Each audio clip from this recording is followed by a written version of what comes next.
So let's see what this offers.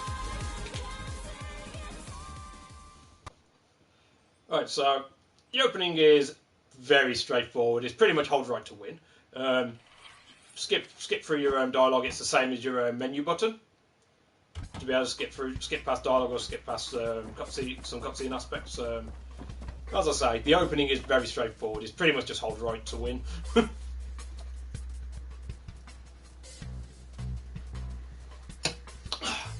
And to do that, you literally just hold right.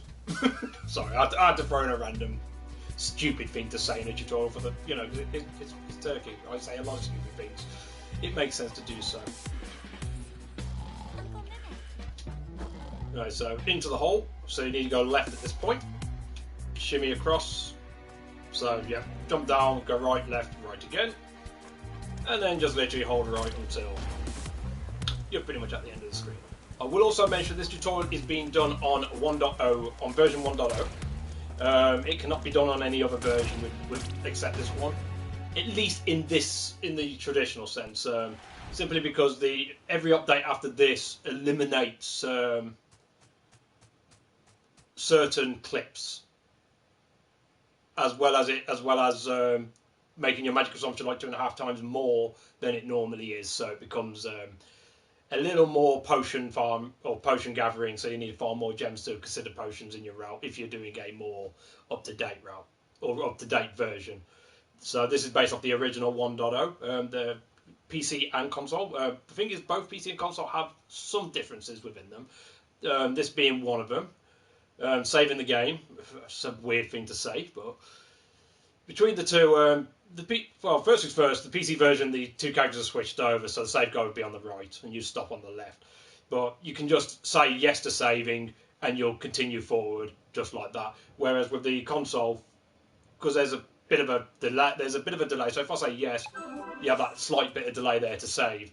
So it actually, for the console, it's quicker to just get used to the timing of when that text box is about to come up, hit left, and then select no, so you can just move forward.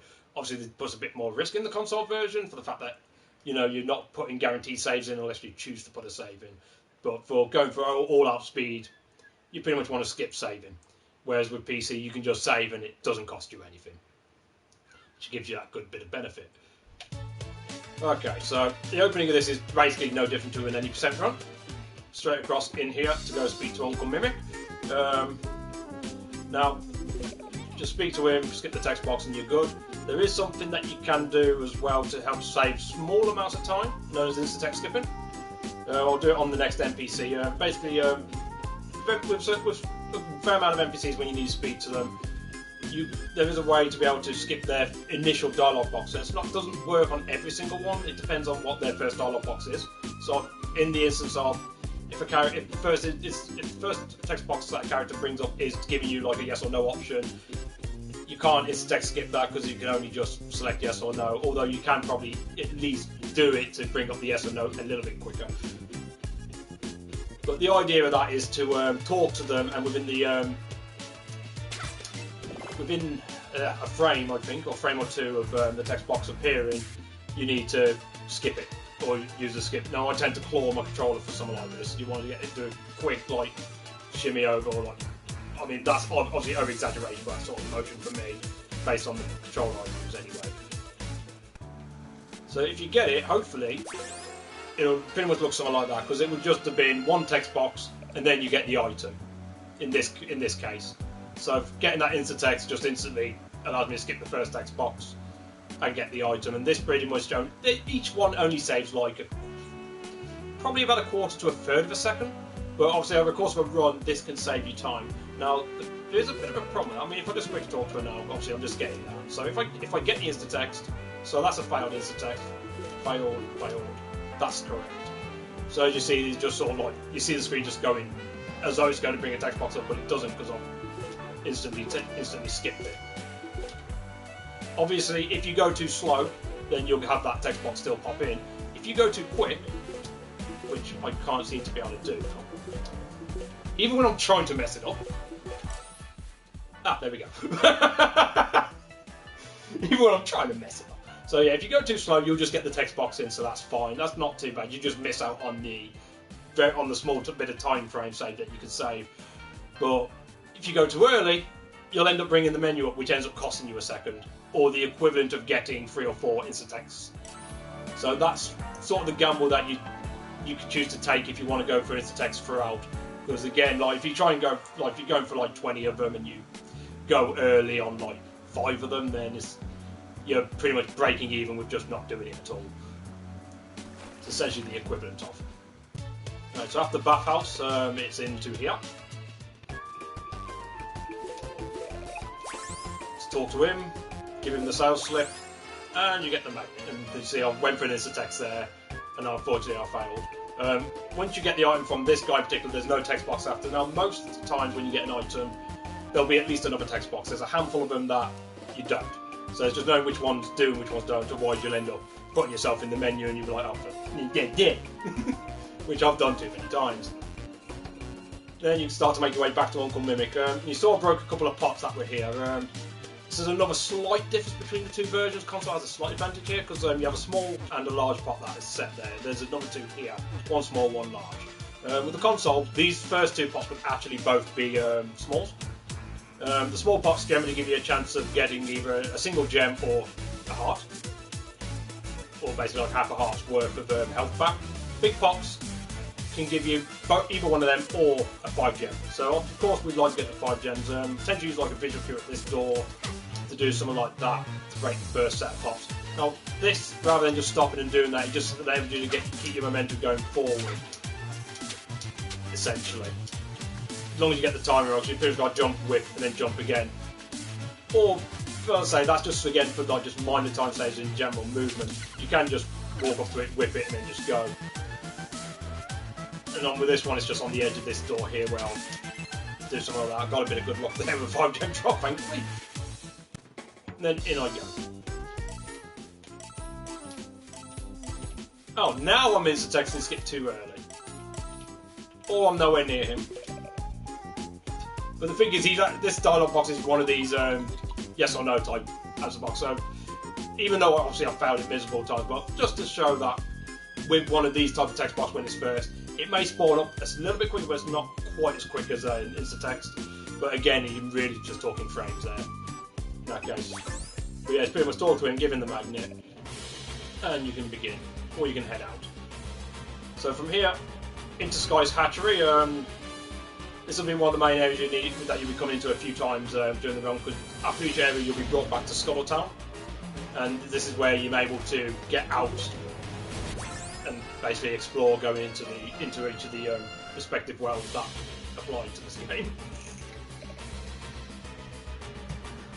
Well, my words felt weird there, but never mind. Right, so we're going into Main Street, the only island available at the moment. Say hello to Save Guy. Skip the box. And yeah, that comes with timing, but again, I mean, I know most people will probably be looking at doing this game through the PC version, so there are going to be differences between the two. As mentioned with the Save Guys, I say you don't even need to worry about shimmying over left to skip the box. You just mash the button to save the game because it won't cost you any time. Right, so Main Street, first part. You have the Tinker Capsules that will be dropping.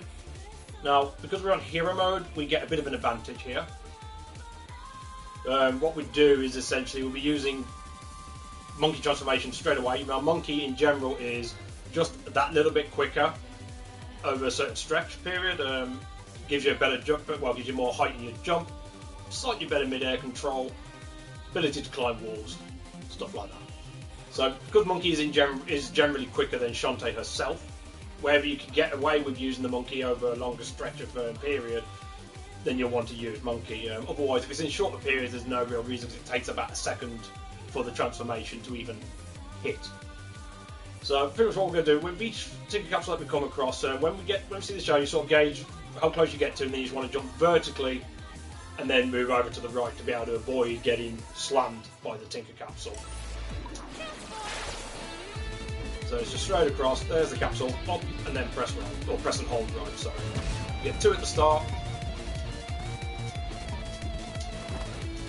Jump your way over, you have another Tinker Capsule there. Now you want to make sure to also collect the gem pots as you go. This is mainly because by the time you get done with Main Street, you're looking to be in the range of around, I would say 145, 150 a minimum, because you've got gems that you can get in Main Street as well. Because the total you want, well, the total that you need, literally as the bare minimal, is about 155 to pick up what you need from the first shop. However, we generally say try and go for a minimum of 160, just to give yourself that little buffer, because that also accounts for going forward for the other gem pots that you'll be grabbing along the run. So, obviously at this point, it'll just be like when you go onto a gem pot that's on the ground, untransform, quickly whip it, get back into your transformation, and go. Right, so this capsule, well, that boss wasn't supposed to show. Normally, you'd just basically run across, you'd be able to use Monkey to just jump straight up and go across. Over these, and as mentioned, you still want these. Well, that point you just want to just whip. Basically whip, collect, come back down, get to here, turn into crab, let yourself fall. When you get past that platform, just press down now, crab, as it gives you the underwater mobility, and as you're slowly floating down, you press down, or well, press and hold down to make the crab just do like a down stomp. Just helps you get some mobility, getting down quicker. This is to get your first item as per the NSC route. It's the only item in the first screen that you'll be getting for this time being, anyway. And that's the green stone. Now the green stone, in terms of the run itself, is not exactly worth it. It gives you the ability to change any green gem that you find and hair whip it to turn it into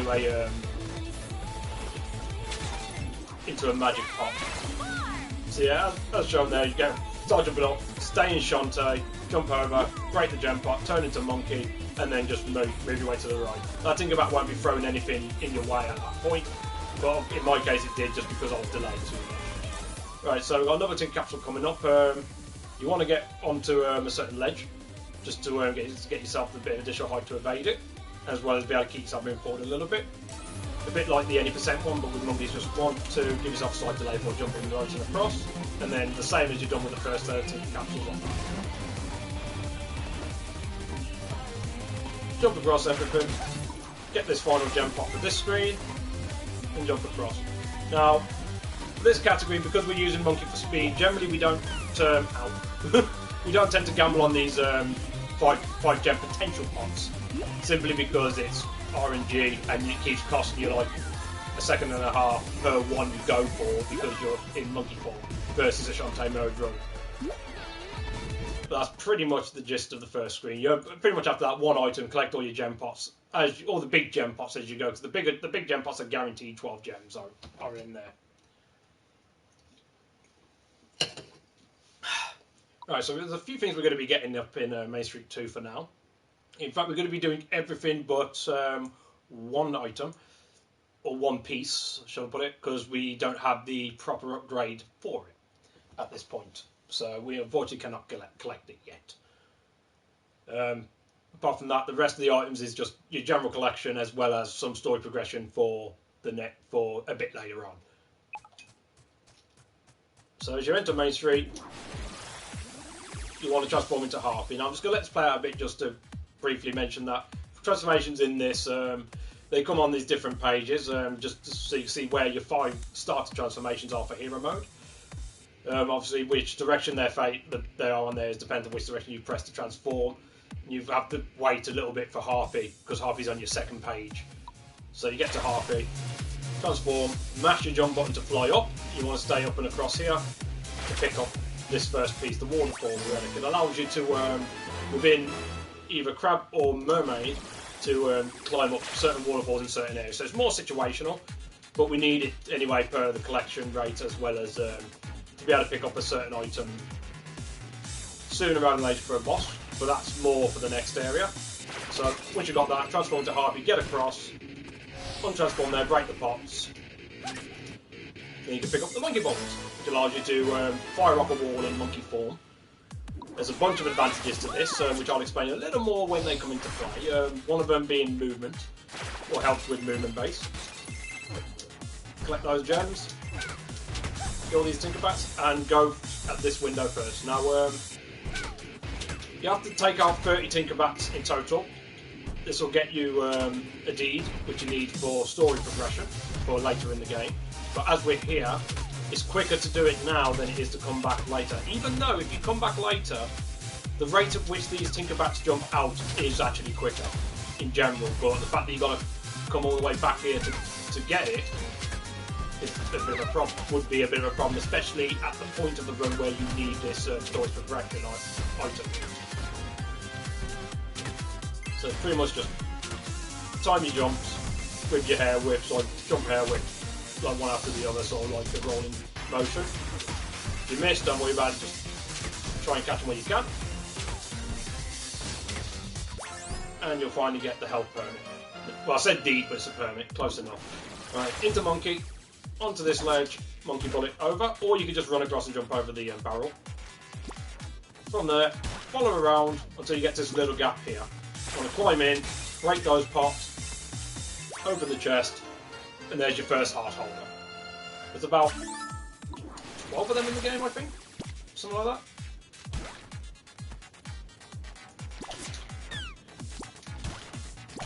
And yeah, just getting a couple of monkey bullets off of those walls where you can.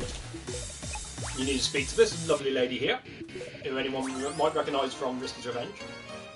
She gives you the salted caramel, that's your progression for later on. Now from here, you can do one of two things. You could just use Harpy and fly all the way across, but for the stretch of area you're covering, it's actually slower. But I mean, the Harpy would be more of a guaranteed gimme, you're not going to have any issues with it. It's just basically just fly over and just make sure to stay and see yourself within the scenery, so to speak, so you can just fly across. Although Harpy is, in general, relatively quick in from like the animal speed herself, like the ground speed and stuff like that. Because you're missing out on a bunch of monkey bullets, you're essentially losing time.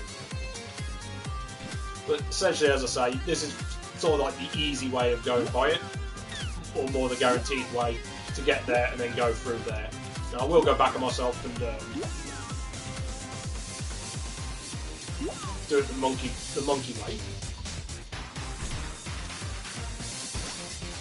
Just takes a little time just to fly all the way back.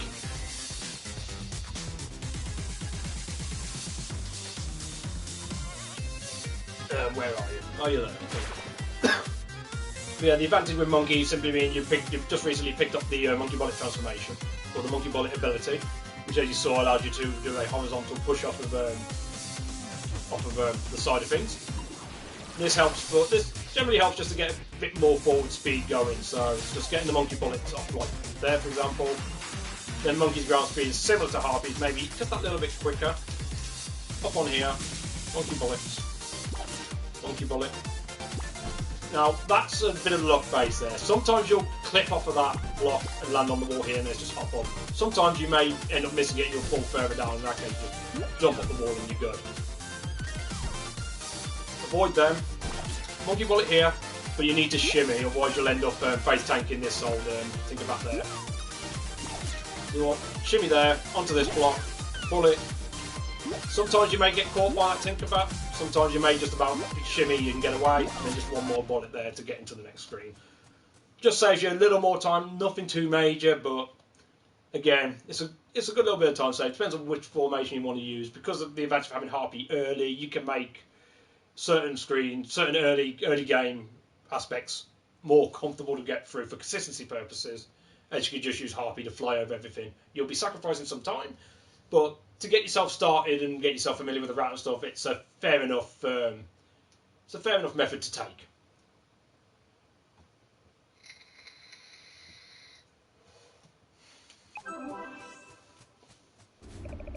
So that's everything in Main Street Part, or Main Street 2, with the exception of one item that should be in the holster now.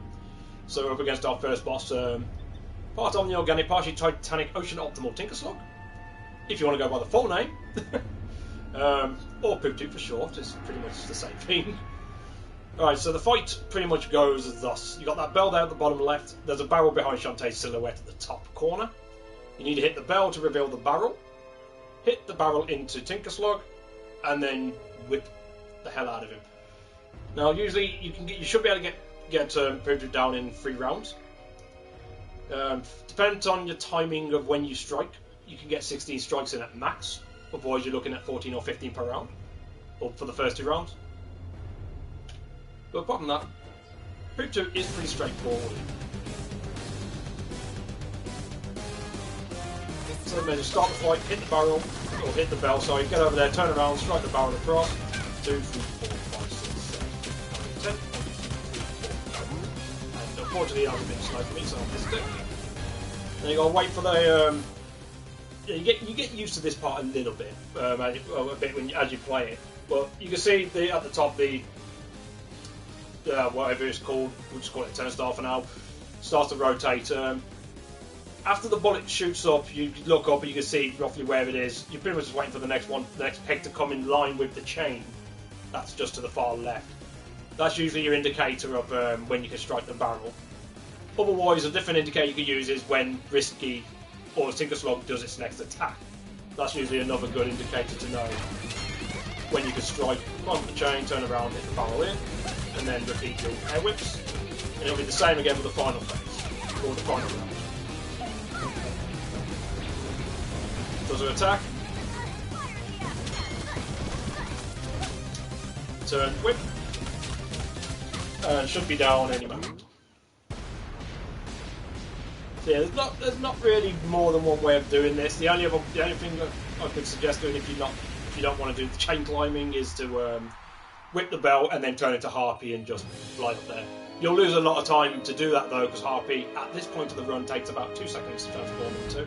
How much is it 2? 1.5, maybe 2, give or take, to transform into to just be able to fly up. Whereas with the chains, it's usually just jump onto the chain. Oh yeah, jump onto the chain, jump across to the next, jump up, move up slightly, and then jump over to the left. But because you're facing left when you're jumping over, don't whip the barrel, because you want to make sure you turn around before you whip it. If you end up whipping it to the left, you lose 16 seconds straight off the bat, because you've then got to wait for the turnstile to rotate back into position for you to be able to hit the bell to reveal the next barrel.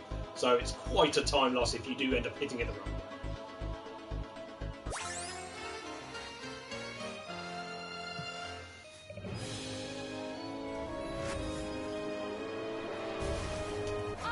Then just jump on, well clear, and that's the opening of the run set.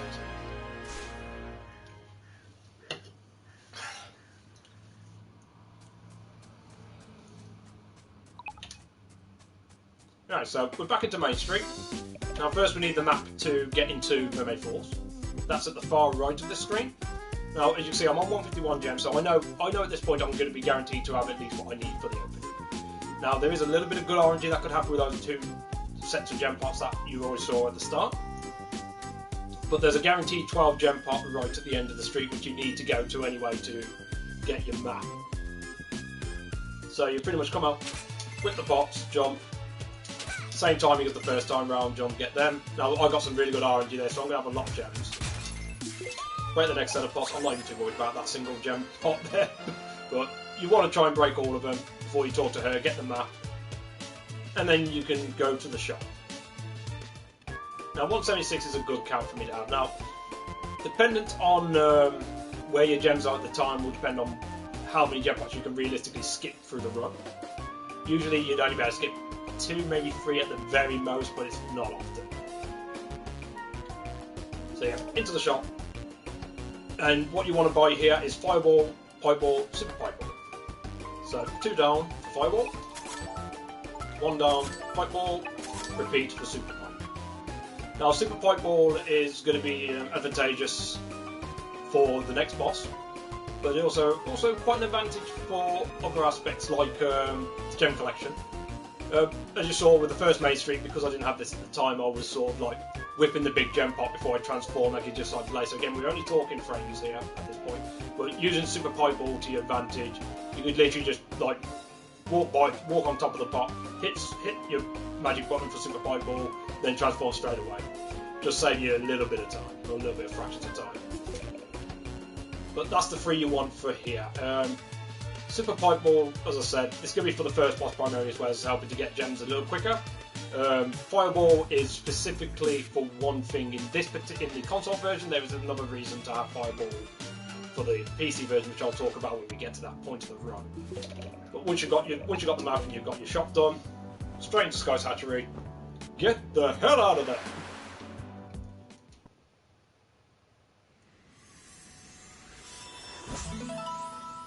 And you'll be going straight into Mermaid Falls. As we've already done what we need to do with Main Street for the time being, we don't need to go back there yet. Right, so once we begin here, now, actually before we begin, I will at least state at this point, now there's different ways of routing your gems in. Of course, it depends on which gem pots you want to collect. Now this area has quite a bunch of gem pots, but I only generally grabbed 2 of them at this point. But as I say, this will be, I'm going to be basically tutorialing this based on the route that I personally take. But I will give a mention that you can gather more at certain points if you wish to. There's, as I say, like when we get to the next screen, I'm going to fly up. I'm going to get 2 gem pots before continuing on, but you could continue up to get a couple more gem pots and route the item that you may end up leaving behind. But as I say, that's only be a quick mention. But as soon as you're in here, first thing you want to do is straight into Harpy. For me, well, if you follow my route anyway, or the way I go about it, Harpy, just float across, let yourself come down here, onto this ledge, on transform, and into Monkey. Now, this is another good thing for Monkey Bullet. You can use Monkey Bullet to break gem pots as well.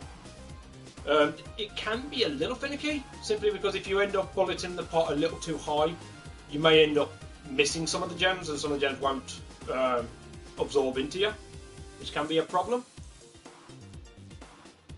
So it's just something just to keep in mind, just in case. Otherwise, if you just Monkey Bullet there, a tap jump off of there so you make sure to hit this ledge.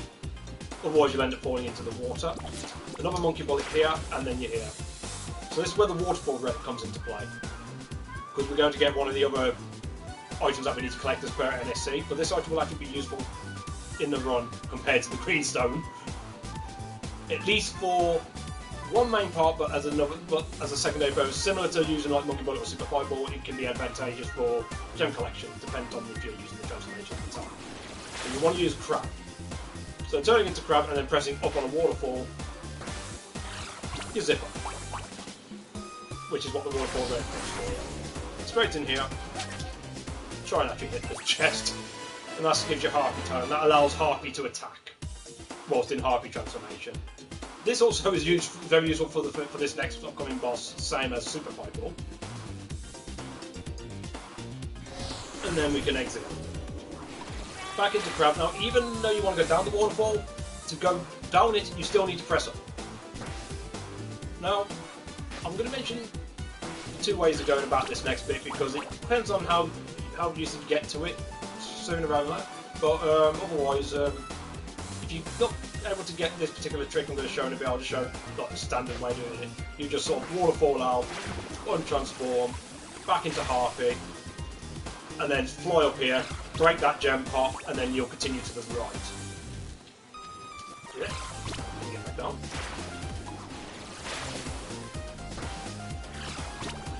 Otherwise, the idea will be here, before you press up, you want to untransform, so you basically, a bit like with text skipping, but it's not as tight, nowhere near as tight. So you basically be untransform and then press up. The idea is essentially what you'll be doing is you'll be untransforming as you're starting to go down the waterfall, which will put you on the platform just below you rather than right at the bottom. Unfortunately, by doing this glitch, whilst you'd have to exit out before you could use this waterfall again. But fortunately, we don't need to use this waterfall again. So hopefully, it should look a little bit like that. And then you'll be able to go from there. Now, as I say, if I remember rightly, as I say, look, doesn't matter how many times I press up, that waterfall's glitched. So, that's the only thing that it does with that. But to be fairly honest, any time we use this trick isn't too major because of... Oh, let me just get to the first. Well, look at those health there, so I want to get the health back. So, it just basically means you can get out of the waterfall quicker, saving you more time. But when you do untransform there, you'll untransform, land, you'll go straight to Harpy. Cross here, use your Harpy talent to break that pot if you can. You'll be coming across to this portion here to get your next transformation, which will be used a little bit later on. But again, this is are part of NSC, because obviously all the transformations, all the heart containers, all the side equipment that is in the main game that is not acquired through a shop needs to be collected to be completed this run. Use elephant to bonk that block away, dash across, hit that, and get your mermaid dice. So, mermaid is like crab, you can go underwater with it, with the exception of mermaid allows you to have much more control underwater and be able to go up water, so to speak, like actually, you know, going up rather than just trying to grab up. But that's pretty much just that for now. Once you get back out, straight back into Harpy, fly up, and across to the right. Now there are more, again, there are more items because I've got to come back here for at other points in the run. I'll be collecting them later using a few different other tricks. But so for that first screen, based on the way I do it, 2 gem pots early on, grab them, get your Harpy Talon, go across, get Mermaid, and come into Mermaid Falls 2. So again, Harpy's used quite a bit in the early game, or at least for this area primarily, because the next screen has a lot of vertical to it. So this is where Harpy becomes advantageous. Now, funnily enough, going across this screen with Monkey is about the same speed as Harpy, but because you don't have to wait for the rings on this next screen, it gives Harpy a slight edge. So there is a few more, there's a group of gem pots here I want to collect. So Harpy Talon into that, a couple of Harpy Talons there to get that. Get them, you want to just fall down here, break that, pop, collect them gems, and across to the far right. So that'll give you a good amount of gems to start with, because you're building your gems up to pick up everything else that you need from shops. I mean, the next time you shop, you need at least 300 minimum, but you ideally want to have around anywhere from 330 to 350. You can get lenient and take less pots as long as you reach the 300, but it will mean you'll need to grab 1 or 2 more pots a little later on for one of the best items to get in this run. Hey Fathom, how's it going? Well, sure, doing well, buddy?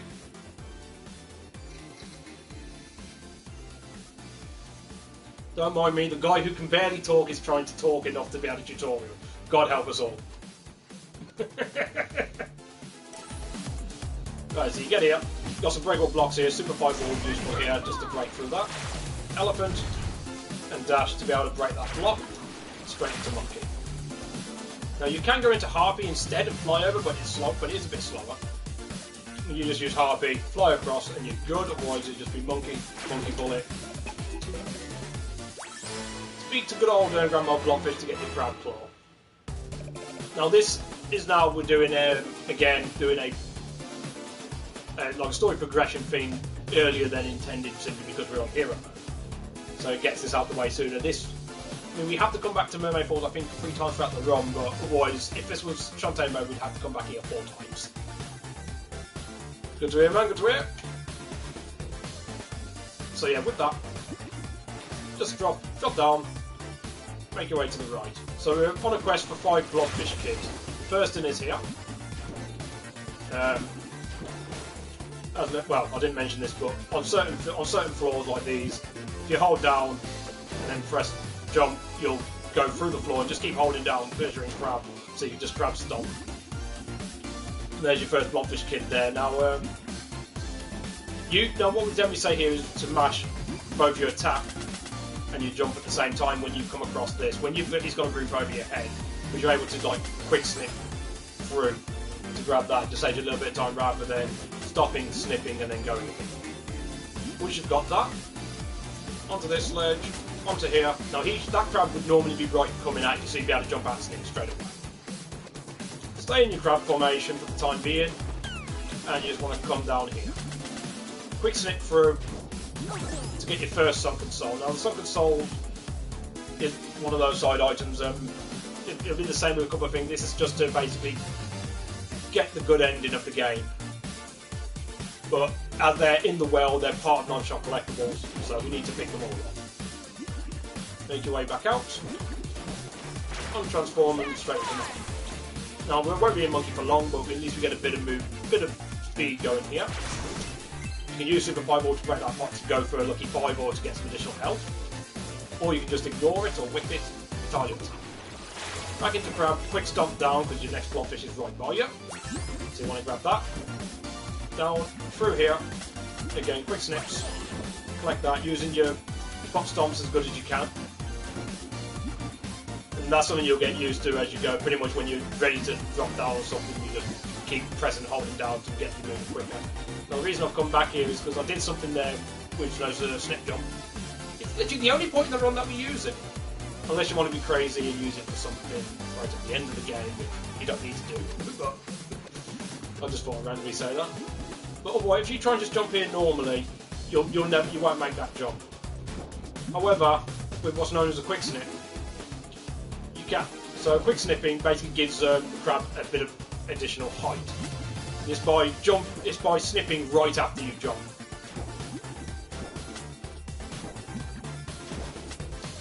Essentially. So jump and then snip whilst holding jump to be able to reach that ledge there.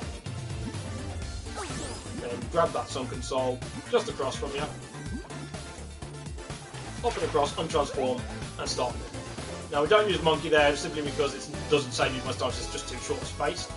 I mean, the worst thing is, worst case is, you won't lose any time for using monkey, you may just lose a frame or two, but again, that's just a preference thing, I guess. Back into grab, let yourself float across, down, and you're in here for the next blobfish jump. We've got one more to go. Make your way up and across. Now you've got two things you can do here. You can either use monkey and go up and over, or you can jump over the prop and try and use elephant to break the block down. I tend to use monkey just to avoid the prop, personally. Once you pass here, you've got this little break just past that block. Stay towards the right of it, and then once again, jump down, hold down to get through. Quick jump snips, and there's your final blobfish kid. Right, so once you've got that done, we want to go into Harpy, and this is mainly because because the rings are slower, which means when you revisit this area, the rings are moving much quicker, which gives you an ability to keep on cycle using monkey just to get yourself a bit more time. But here, because they're slower, it ends up wasting more time using monkey just because the cycle's not going to be in a good place. So you generally just use Harpy instead. And then just, once again, just flap your way across.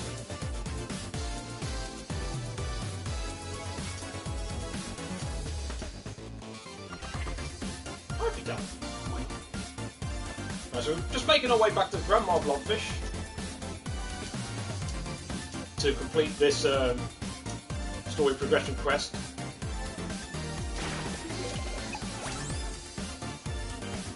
And she'll give us one of two race tickets. And again, the second race ticket won't come till a little bit later, but for now, we have that. Right, now we're going to make our way up, but before we exit the area completely, we're going to collect a couple of things. One is a set of gems, one is another transformation, and the final one is the data chip, which is needed for the end game, for the good ending, so to speak. The gem routing here, now it depends on how many gems you have. If you feel as though you've got like a high count, like if you've got like 170 plus by the time you're done with Main Street, there's a gem pot you could skip it, which is a good time save to skip it, to be fairly honest, because it is a little out of the way.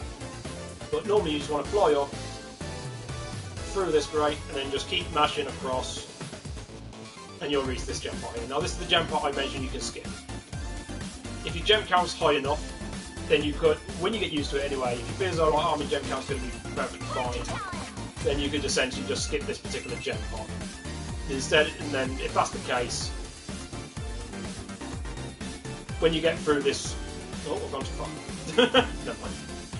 When you get through that grate there, instead of going all the way across to the left, you'll just keep going on. Then it's just a case of getting the right positioning because you've now got another floor here which you can go up through. So this is more of a feel type. I generally would say when you get past here and you're flying up, just go like across to where this circle curve is, and then that'll put you roughly in the right spot to be able to just come straight through here. Once you get through that, you want to start going left a bit, break this big gem pot here, all the way off, and this is where our next transformation is, the back transformation. Completely useless transformation. We hate it, but it does have a couple of uses as much as I hate to admit it, because I hate it.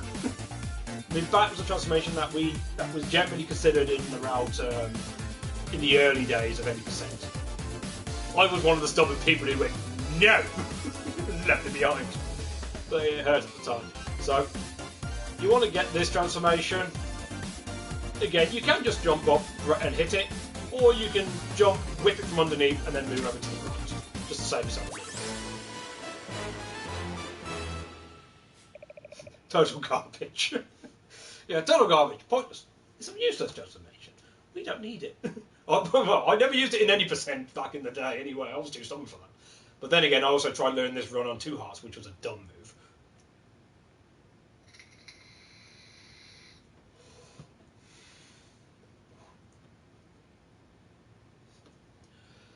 Right.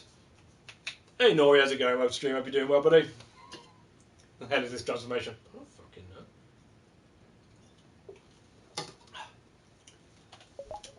Right, so that's your next large shop collectible. From here into Harpy, because we still need to go up. Crouch down to go through there, down and around. Use your Harpy talent to break that gem pot.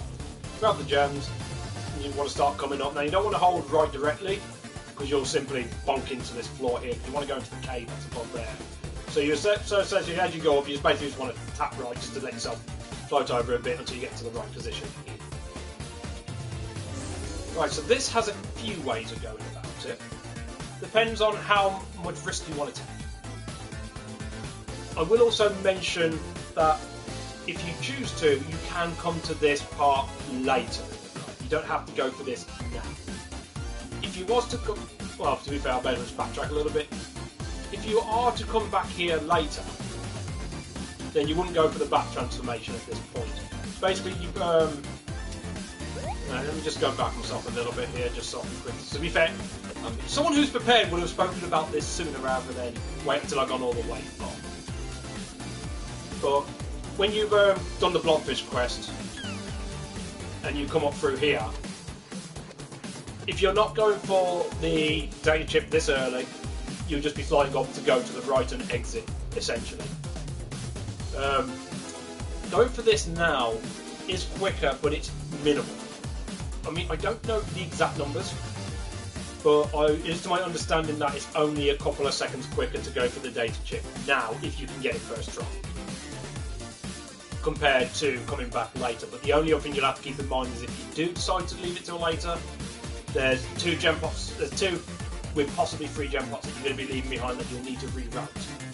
But otherwise, you just fly through there, and you'll basically stick to the right here. You'll pretty much stick to the right and just keep flapping all the way up, get around all these curves and edges as best as you can, until you get to this ledge, and then you'll continue to the right. And then you'll end up coming up for this bat much later on. But as mentioned, as I say, it's just a quick like train of thought, or just rough speaking, if you choose to skip this till later. But as I said, this tutorial is primarily going to be focusing on the way I generally do the run. The reason why people consider this a bit later on is because you'd have pretty much full health, you'd have all your heart containers, so there's no real risk for this next part.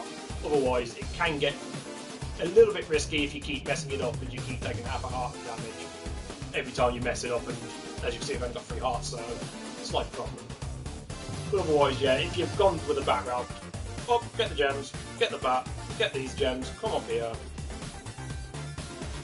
and into the cave. So, if you're doing it this early, you've got much less transformation, so you have less backups that you can use should you choose to take them. The safest bit to do this first part, if you're going to use a backup, is to basically just come across, fly up onto this ledge, transform into bats, and just go across. Now bats, the only thing bat can do is go left or right, but it cannot go up or down, and that's pretty much bat in a nutshell. Simply put. Now, if you come, as I say, if you come here later, you'll have, as you have all the transformations, you can do this route the intended way, with using a conjunction within the spider transformation as well. But as we're doing this early, we kind of don't have that, so we have to do the main trick that we go for speed anyway. If you want to go for the more risky one, the thing is with some of these spikes, they're not as active as they seem. Those ones are. Just to prove a point. Stop turning the bat. But the idea is if you go for speed, you don't want to use the safety of bat. Then you just basically want to fly up and you'll be like tap flying through this next tunnel. But the ceiling of those spikes in that tunnel are not as apparent. You can actually have your head somewhat in the spikes and it's not going to hit you. So you basically just come across, fly up, float over. As you saw, my head was in those spikes a few times. I mean, so it can hurt. Right, so now comes the trick itself to get the data chip early. It's what's known as Magic Mouse. Now, Magic Mouse is easy to perform. It's to getting this right, though, it's down to the timing of when you trigger it. If you get the timing right, you're sorted. Now, I don't know what the input is for the PC version, unfortunately. But I will say it's the equivalent of R2 on a PlayStation pad. So however that's mapped on your controller, that's the best that I can round it down. Because I don't know why it's even a thing. Magic Mouse is essentially, and when you're in mouse, when you're holding R2, mouse just sort of turns invisible, can walk on an invisible floor temporarily. No, that's just a rough estimation. So the idea is you want to sort of like jump. You want to jump across and trigger Magic Mouse at a certain point. Now you've got at the top, or at the right side of the wall of spikes in that column. You've got one spike and then a group of three that sort of protrude inwards on itself. You sort of want to get your position somewhat in line with the second spike from the top, slightly above, I would say. And you want to be relatively close, but not too close. If you're too close, then when you Magic Mouse, you'll end up hitting a spike whilst you're in. Even if you're invisible, you're not invulnerable. So hopefully, it'll look something like that. So give yourself enough space away from the spikes, and get yourself at the right level. You'll be able to Magic Mouse and go across. If you end up triggering it too early, you'll see the screen start to scroll down. That's an indication that you've missed it, and you'll end up falling into the spikes. You have to go back to the beginning of the room. So this is a big risk for time loss, as well as if you do it this early, you've got the risk of your health if you keep messing it up. Well, that's pretty much Magic Mouse in a nutshell. Weird, I know. I'll try and do it again just for time, just for a reshow. But as I say, it's roughly about there. Give or take. Give or take. That's enough. Yeah, in full motion, you use the harpy, you'll land probably about the centre of the room, or the centre here where this little circle is. Mouse, jump, trigger. Now I believe that's too early, so I'll end up falling down now. And that will send me back.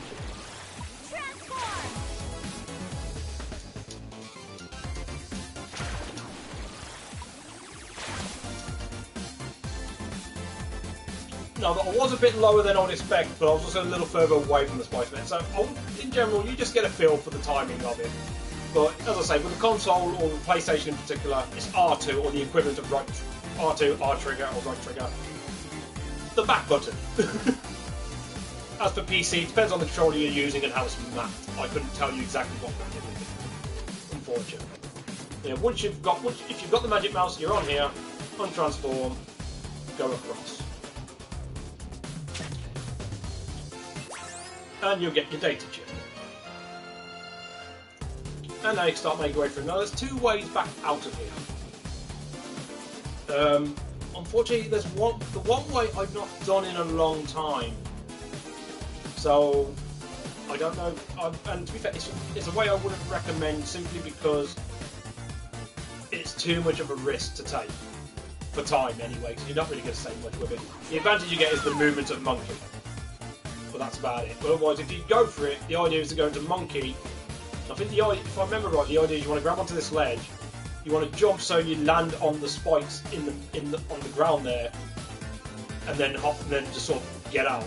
I mean, I'll try it once, but I don't think I'm going to be able to get it. I'm honest, I don't remember exactly where it all is. Who would have thought?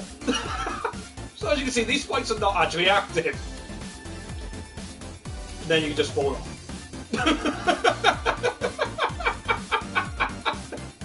Wasn't I expecting to get that?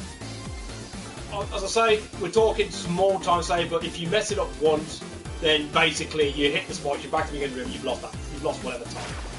So generally, I would not recommend going for that. But if you want to, it's just to make sure it won't afflict.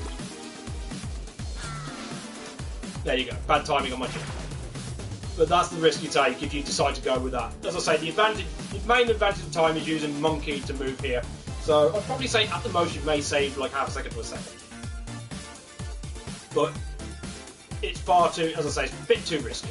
I wouldn't recommend it myself, but it's there if you want to. It's sort of a mid-jump, land on the spikes, fall off, and you're good. The safest way, or the way I still use, because it's far more consistent, unlike coming in where you need to get the magic mouse to get in at this point of the run, is ignore the monkey, run across, get to the edge, transform into bat. Once you're past, fall, transform into bat, fall, and into monkey. And then you're out. If you do the monkey thing at the beginning, you'll still use bat to go across there and then drop. You could use halving, but it's a little slow.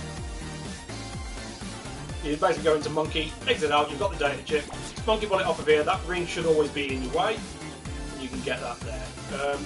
Just because my health is low, I'm going to try to...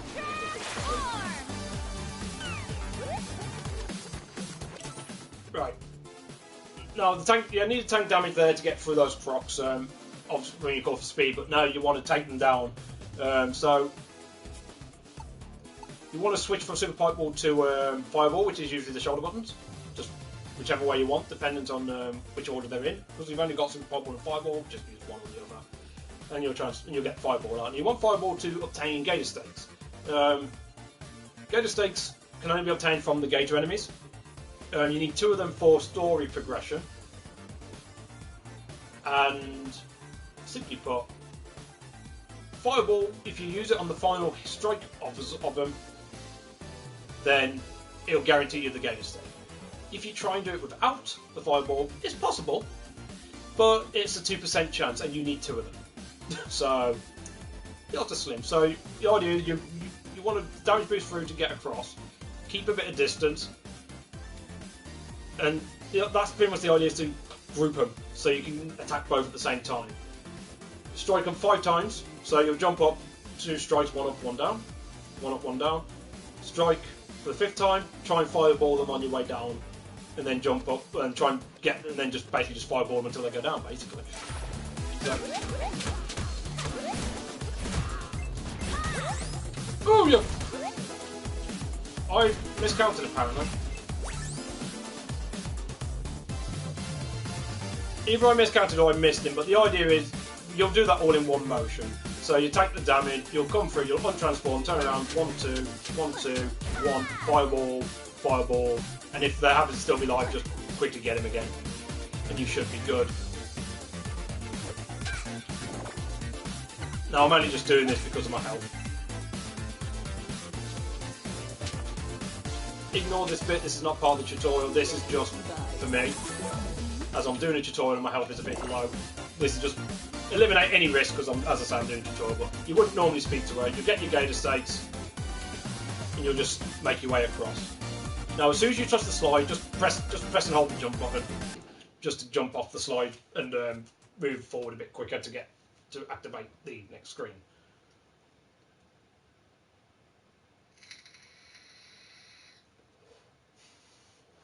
So yeah, as mentioned, for that particular screen, you got the Blobfish side quest.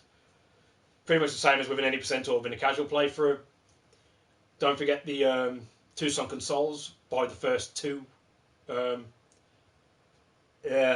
first 2 Blobfish kids. You got the gems collect earlier. Then you got the flight up, collect the gems, collect back, get the data chip using Magic Mouse, get across, tank damage through. Jump up, 5 hair whip strikes for 25 damage, and then that leaves with with like a little bit of damage left. So just hit them with just get 2 fireballs on each of them, get the Gator Stakes, and then get onto the slide and get the hell out of there to get onto this, the auto scroller. Now, unfortunately, there's not much I can really talk about with this auto scroller. This is just memorization. Of course, being an auto scroller, you'll be going down a slide. You just need to know when the barrels are coming, jump over them, where the gems are and the oranges, and just try and collect everything as best as you can. Because as it is an auto-scroller, all the gems and all the health additions you can get here are basically bonuses. Because this is NSC, the odds of you needing an orange as much is lower versus 90%. But it's always good to have them there just in case. I mean, it's better than not having them.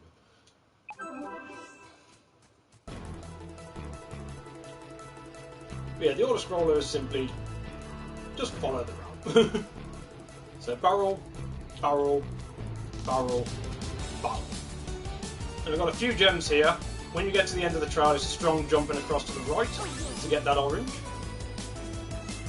Got more here. Tap jump to get across there. Jump. After the first gem, get those 3 gems, jump with him. Tap jump to get them. Hit the slide. Strong jump, tap jump, and then strong jump right at the edge of there to get that orange. And then stay on the ground to get those gems. As I say, I'm only going to pretty much give one take on this. Jump over those barrels, tap jump to grab those gems. Because to be fair, doing repeat segments of this is probably not really worth doing. So, as I say, this sort of scroll, it's more down to just the memorization of where everything is and where to jump, what jump to do. The only thing I will mention is, because you've last used Fireball on the Gators, make sure to remember to turn back to Super Pipe Ball ready for the next boss.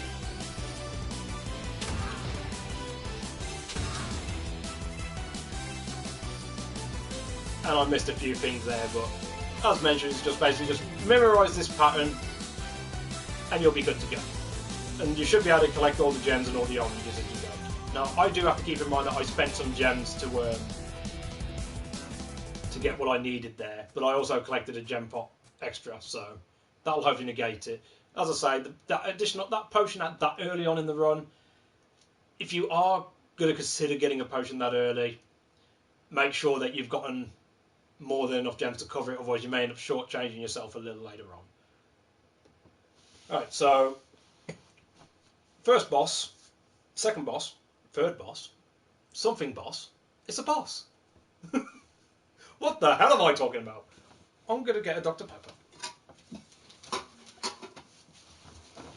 Maybe that will help calm my nerves.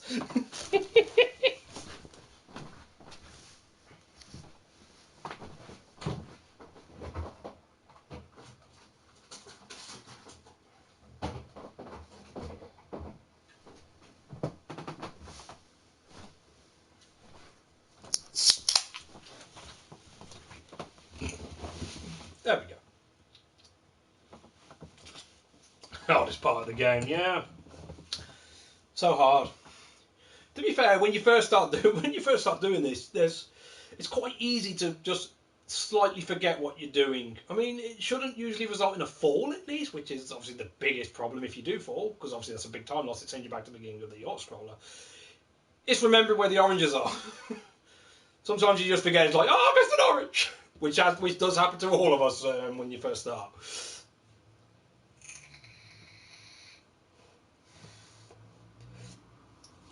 Okay, so Giga Mermaid is the next boss. Comes in 2 phases. Now, phase 1, I'm going to be using the Super Pipe Ball method. This is the quickest method of, as far as I'm aware of, anyway, of getting past phase 1. You could, in this category, if you choose to, you could use Harpy at certain points. You can transfer to Harpy and use the Harpy talent. You'll lose quite a bit of time for doing so, but again, it's just sort of like spitballing different ideas if you want to try something different or something that might feel a bit more comfortable to yourself. I mean, I'll try and show a couple of different ways of doing it. To be fair, I'll actually try showing like a Harpy method of doing it. If I can, I'll try and do phase 1 2 or 3 times, showing like the main way I'll do it. And then just 2 other alternatives if you so choose to, both of which will be slower, but again, it's down to the runner. The idea is there's 6 locks, and you need to break all of them. So if you want to use Harpy, you can do. You just have to jump up a bit to break the lock first. Make sure you're in line, let Harpy talent do the work.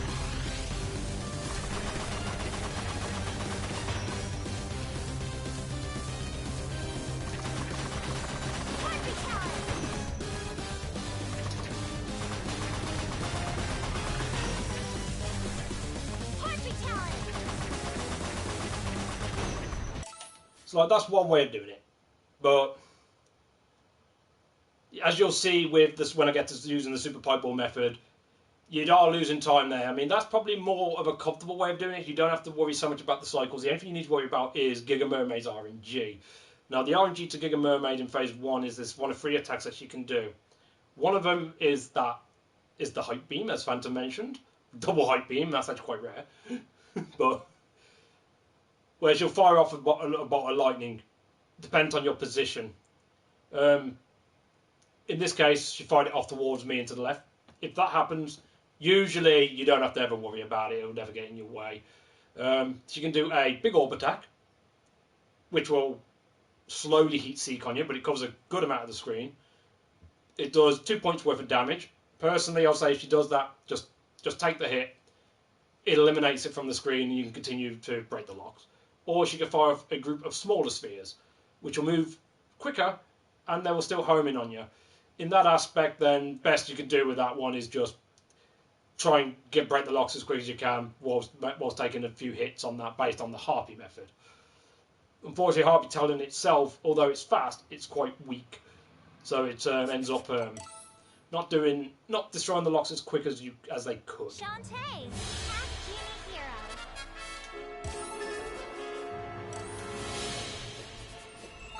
Let's go. Oh yeah, that's if you want to go pure Harpy, that's one way of doing it.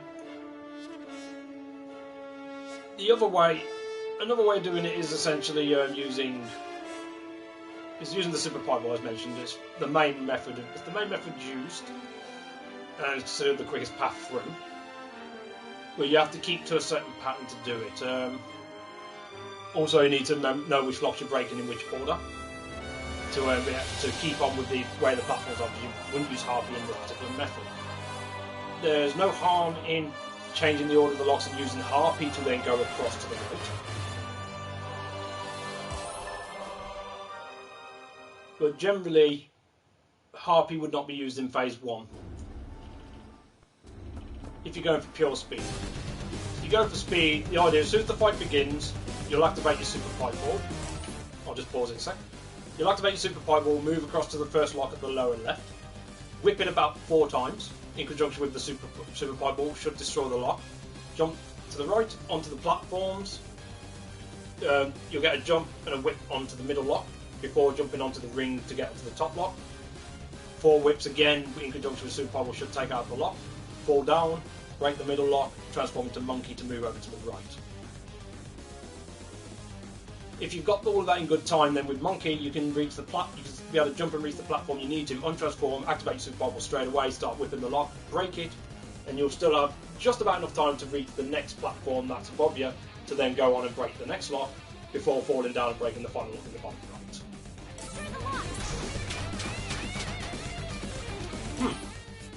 You lied to me, game.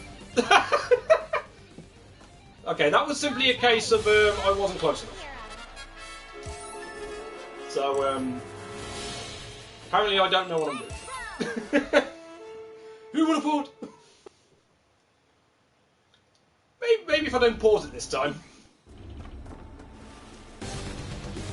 Yeah, the idea is to activate your Super Pipe Ball straight away and start making your way across. 1, 2, whip, jump onto that ring, 1, 2, 3, 4, fall down, 2, 3, transform into Monkey, onto this platform, onto there, untransform, 1, 2, 3, 4, onto here, 1, 2, 3, 4, maybe 5, depending on your position, and down.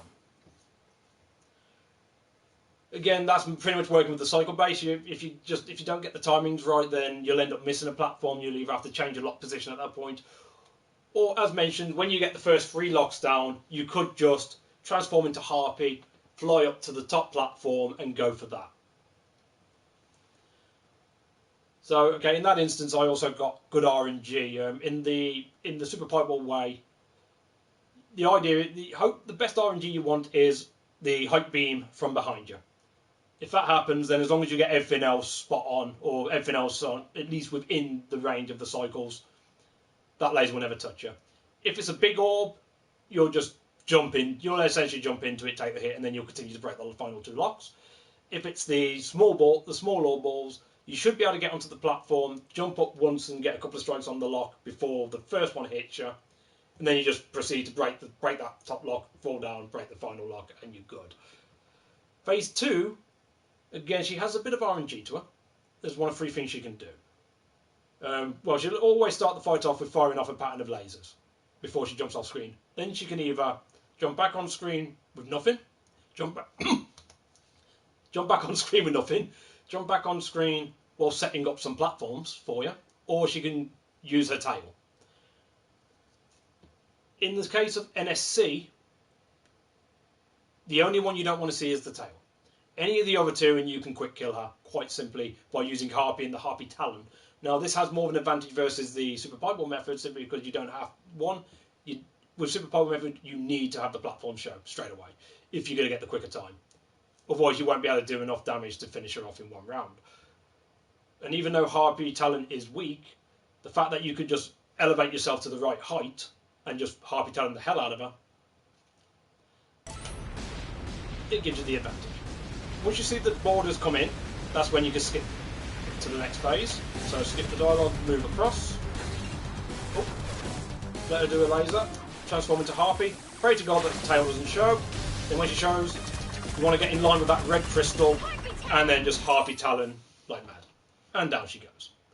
But the red crystal is what you're aiming for. I'll do that once more in full motion. Hopefully it'll probably give me a slightly bit different RNG just so you can see a little bit of difference with it.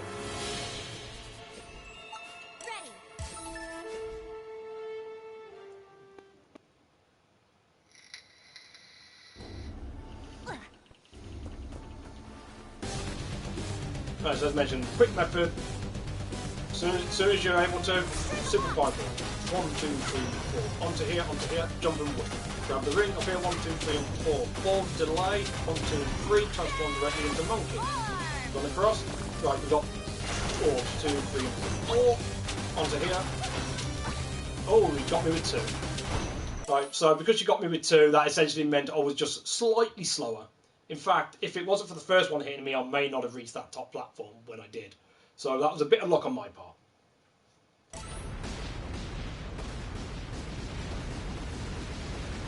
The borders will come in. Skip through to phase 2. Basically anything apart from tail is what you want. Transform into Harpy. Fly up. Get yourself in line with the red crystal. If you end up hovering above you like that, so if you fired off a little too soon, so when her head raises, you'll miss some shots.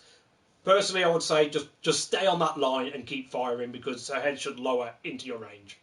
Otherwise, trying to readjust yourself, you may end up going too far above her and may cost yourself a little more time that way. So, once you commit, stick with it. Unless it's clear you're absolutely missing her, then readjust accordingly. She also has RNG as to which side she's going to jump in on, which is why you generally stay more central. And then as soon as you see her jump in, you can move yourself slightly over before firing off your Harpy Talon.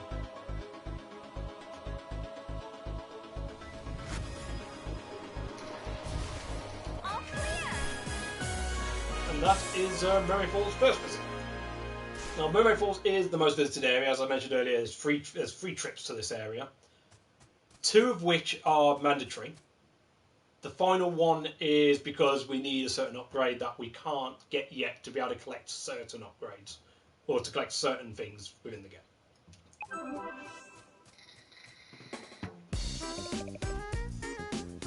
Alright, so we're back here.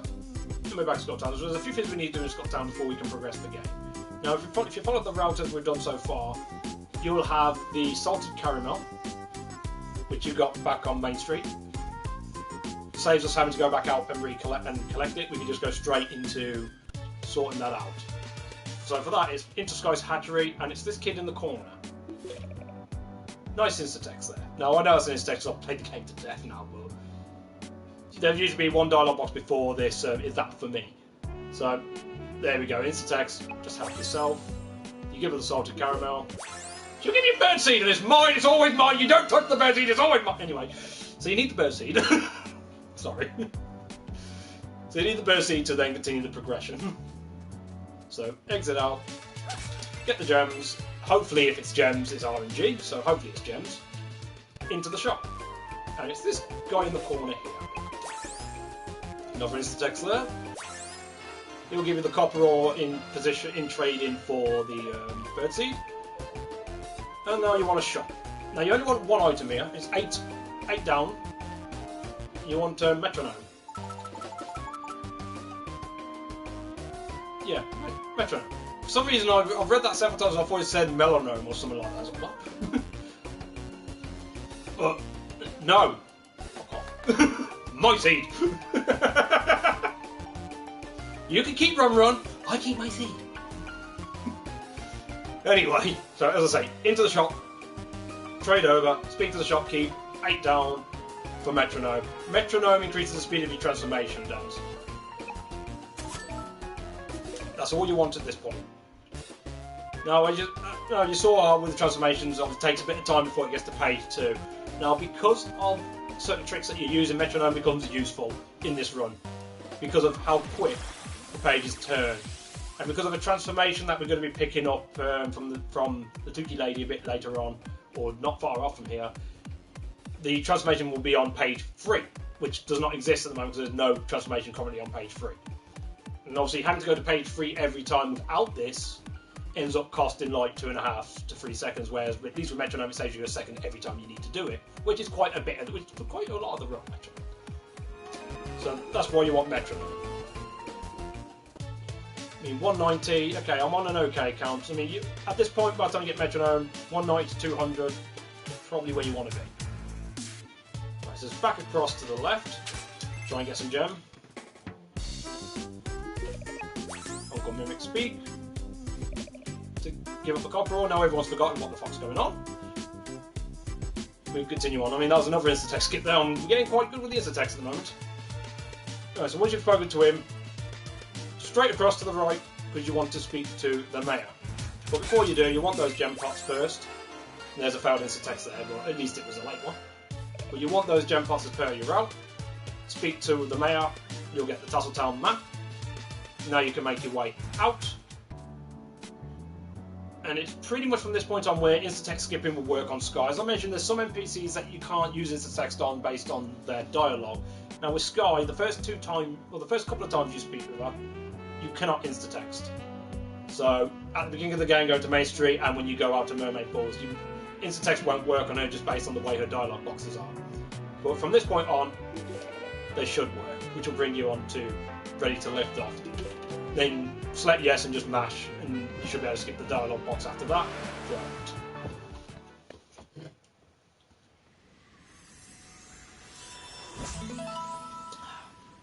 And it's off to Tasseltown. Okay, so I'll try and give a bit of detail on the next trick, even though I don't fully know the exact mechanics of what is going on, to be perfectly honest. I mean, unfortunately, how the game breaks work themselves, I'm not the best person to speak to, but nevertheless, we'll try. So this next skip basically allows you to get, well, to be fair, you can still get this transformation regardless of whether or not you do this trick. But because the transformation's right at the end of the area, this essentially lops off, I believe, 40 seconds to a minute, something like that, if you get everything right. Because it essentially allows you to get to the end part of this screen much quicker than doing the area itself. But what we want to do, we want to clip out of bounds through this slide. I don't know why, but apparently mouse works. So we're going to be using mouse to clip through this slide. Now, for whatever reason, I say when you untransform as mouse, you can see Shantae's legs like pop below and her body pop above. So essentially, when you untransform, where the mouse would technically be is around her stomach area.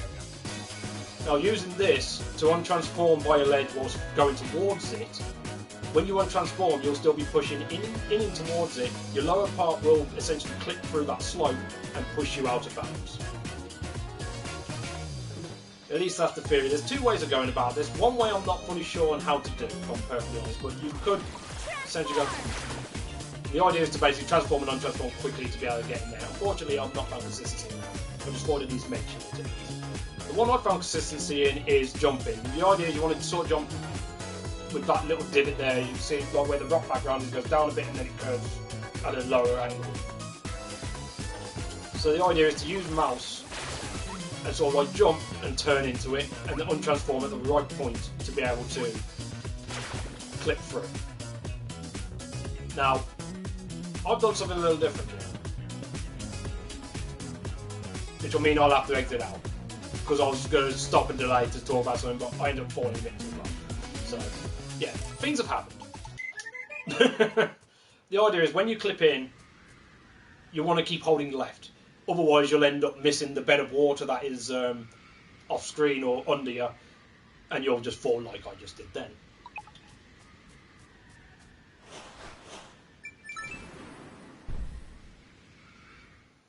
So that's pretty much the rough gist of the start of the trick. So you want to move yourself into position first, which is like pretty much at the top of the slope. Transform into mouse, jump, curve. Once you start curving, get ready to untransform at the right point, which is near the bottom. But if you hit the floor first and then untransform, you'll just stay on the ledge, so you've gone too late. If you go too early, you'll be slightly in the air and you won't clip. But pretty much when you curve and start holding left to then clip through, keep a hold of left so you make sure you fall and hit the bed of water that's below.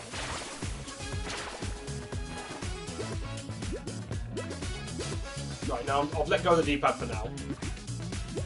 I should be fine because I'm still in the water. But you'll basically be holding left throughout this next section for a good portion. Now you need to wait for it to reach a certain point before you execute your next part. It's about 2 screens over, because as you're holding left, I'm going to hold left now. You'll see the screen that will scroll over with you, and you'll be in this open field. The next time it scrolls over is where you want to get ready for the next part. So from about there.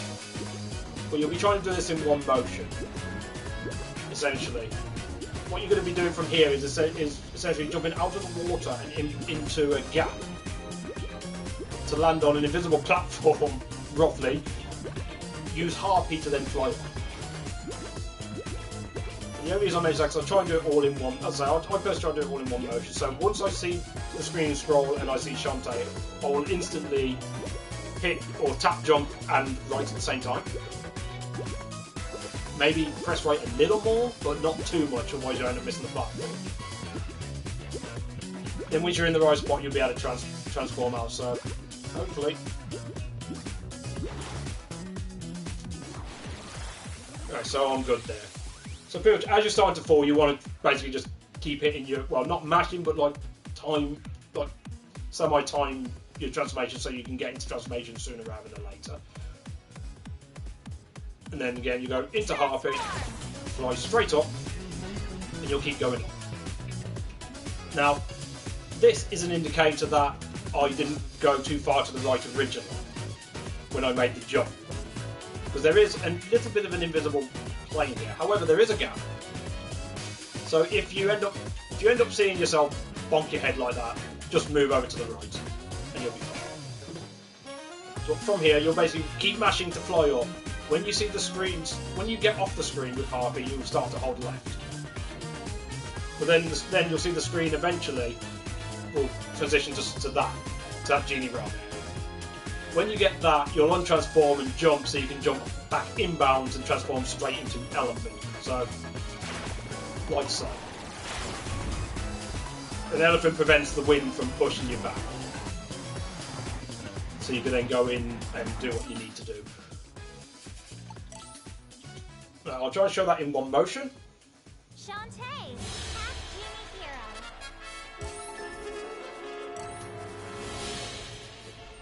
Ready to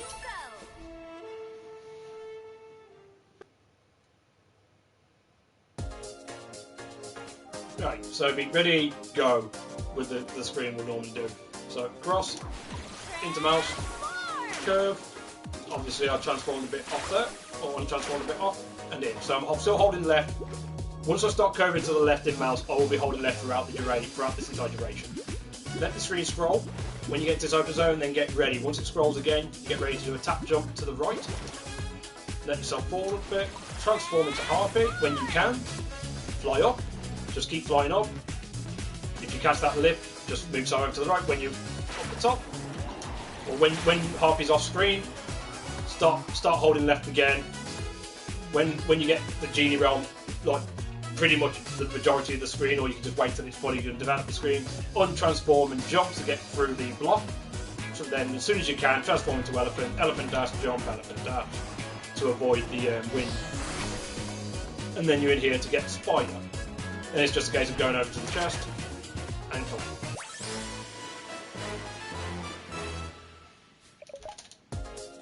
So 2 ways out of this room.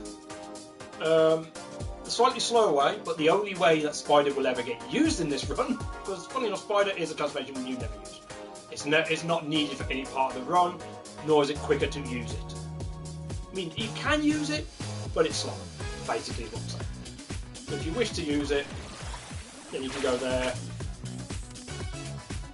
and then use it for its intended purpose, then drop down. That's just simply by pressing jump after you're in the air, so it's like a double jump, but it's with the spider or the spider web. The quicker way out of here, as I say, it's simply just so it saves you going to a second phase of Spider and the speed of Spider itself. And usually I'll collect the Spider to the right as far right as I can. Transform into Monkey, and as soon as I've transformed, hold left, tap jump into the wall, Monkey bullet across, and then I'll jump off like that. Now that I generally use as a gauge, so then I know where I am. That would be in the right place on this wall to be able to do that jump curve onto there by just basically jumping, holding right, and then just curving back on. And of course, obviously, if you put it too high, then you'll just bonk your head. And yeah, no good. That's why you want to be like pretty much right at the edge here. So when you jump, so you can jump into the wall, monkey bullet straight away. That is too high, so I'll bonk. So that's pretty much the idea of that. Into there, and then curve. That would have been fine, but I just didn't get it. Then just tap jump, another monkey bullet, and that's the additional speed that you get in monkey versus using Spider. Untransform, exit out, or exit out, untransform.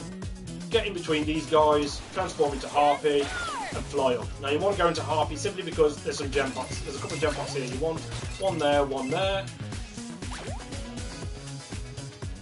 and then just make your way across. Now there will be more of Tassel Town, of the first Tassel Town, that we'll be doing on the revisit. I mean, this area takes 2 visits overall. So we only get Spider at that point, plus the ability to basically save a lot of time in the first screen, because there's wind mechanics in that screen as well on your first visit, which is a pain. So it enables us to skip that. Right, so the tower climb can be done.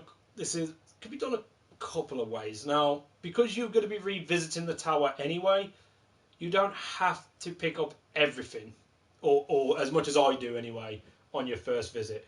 The items I pick up are for speed purposes in general. Well, there's 3 I'll grab. One of them won't make a difference. It just gives me an additional gem pot earlier. One will make a difference for the revisit, but that's about it. Otherwise, it's not really a major. And the first one I'm actually going to be getting is by far the riskiest one to go for, but it will save you a couple of seconds. Simply because the difference between the revisit and the first time there, around that point there's going to be a couple of blocks on the first visit which you'd have to whip out your way. So you lose a bit of time for that. But the revisit, the blocks are out your way. So the first one I'm going to go for is runner's preference. I would say first time going out of it, I wouldn't recommend what I'm going to show you to do first. Personally. Because, as I say, it's a big risk because you've got a giant Wilbur on your tail. And you basically have only 2 attempts at it. Like two attempts from when you untransform. Right, so Wilbur will come in. Transform into Monkey. Across. Up here. Get the Monkey Bullet off of there, get those gem pots there, onto the chain, cross, super fireball whack, gem pot to collect that gem pot, jump up, super fireball, 3 whips, and this is where I'm going to pause it, because this is the first item. Now this, as I said, is very risky because of the height of the chain. When I say 2 attempts, it's 2 attempts of actually going for the clip. The idea is to get a seated clip using Monkey by getting close enough to the top but not too close. You need a bit of a gap. Jumping and untransforming within like a frame or so of each other, or a couple of frames of each other. Then basically grab the chain and jump off the chain straight away, and it'll clip you through the ceiling to get this item. As I say, it's only a couple of seconds, so when you start out doing this run, I would highly recommend going with the other way of doing it, which I will talk about when I do the revisit of this area.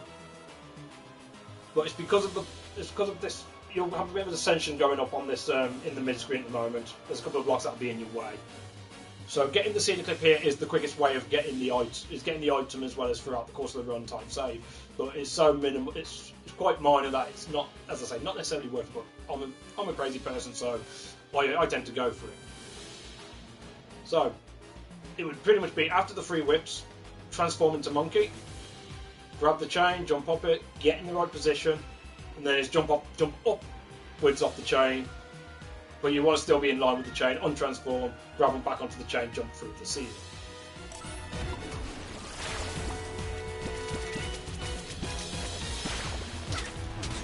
Like that. Now the seeding clips are quite difficult to pull off with monkey, in all fairness, they're pretty tight. So again, it's understandable if you choose not to go for this one. That's to get your first gallery key. From there, into the mouse maze. It's the only way of getting back out. Up the wall. And then you just basically follow the path, break that gem pot as you go. Now here we're going to go for fireball skip. It's down to precision movement on the chains, as well as just the general curve of your jumps. You'll first want to grab this first chain relatively close to the bottom, but not all the way. Quick jump up the chain, then jump across onto the next, then jump a curve into a small gap. Then when you get far enough across, tight jump curve back to the right to be able to just about skip the fireball. So you basically be like that, and unfortunately I bonked my head. But that's all the time you want to get to be able to try and skip that fireball. Now, this is the item where it doesn't matter realistically. Oh, I'm supposed to stay an elephant. This is the item that. Oh my days. You know what? Let's redo this. I was going to probably do another redo anyway, but. Shantae, half genie hero. So. Yeah, that's the second item in the area for the first visit if you want to go for it. It makes no difference whether you get it on the first or the second visit. There's no time difference. The only difference is, do you want that gem pot earlier or later?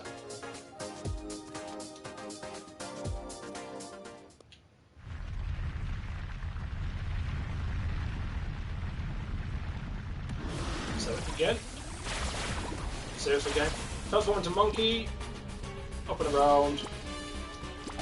On here, get those gems, up and across, untransform, super pipe ball for that gem pot, jump off the wall, untransform, super pipe ball, 1, 2, 3, if you're going to go crazy, monkey in, 1, 2, get the seeding clip by getting close to the top, jumping, holding it up, so it's like you get to near the top, then you want to sort of like jump, hold up, but as you hit both of them at the same time, you want to do like a quick untransform. Obviously, with this controller, it's on X and triangle, so I have to claw my hand essentially to be able to get that quick trigger motion. And then as soon as you untransform, grab the chip while still holding up, jump off the chain quickly to be able to clip through the ceiling. So yeah, you get the gallery key. Mouse. Get out. Up this wall and across. Break that block, we'll push that block across. Get that gem pot, and again, we'll try this again. To get fireball skip. Then if you choose to go for this one here, elephant, dash, you'll get the gem pot as you go. Just keep dashing until you're across and over, untransform and get the next gallery key. Right, straight into monkey, and you've got that little corner ledge there where you can just grab onto do a monkey bullet. Get up and across here. So monkey bullet, 1, 2 here. Use this third chain across I generally go with. Get a quick jump hop, and then it's a bit of a delay so you don't end up jumping to the skeleton dude that's going to be inevitably above you. Then when he's clearing up a bite, across, follow that chain up. Jump up and across here, or if you want, you can just do a monkey bullet and then jump up there. Onto the left, 1, 2, well, that's not the motion I would generally use, but basically get onto this ledge, And this is the final item. Again, this is a bit quicker to get it now, get this one now rather than the second visit, simply because of it's very particular warp point for the second visit. So I would say, if you're going to leave items behind, make sure to at least get this one. On there, monkey bullet, up here, gem pot here. Now, this is if you choose to go for this one. If you don't go for this sealing clip, then you'll be leaving a gem pot behind. That's something you need to consider in your gem route then, that, okay, I'm a gem pot behind, have you made sure to get enough gems prior? Otherwise, if you don't want to go for the sealing clip, you can sacrifice a second or a couple of seconds and basically just follow around, avoid the fireballs from those faces, jump on the wall, monkey bullet across, and you're good. But otherwise, the sealing clip is the same method, and then you'll go through into the area.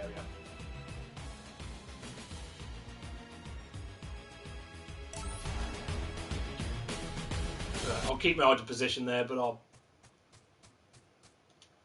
leave it at that, really, for now.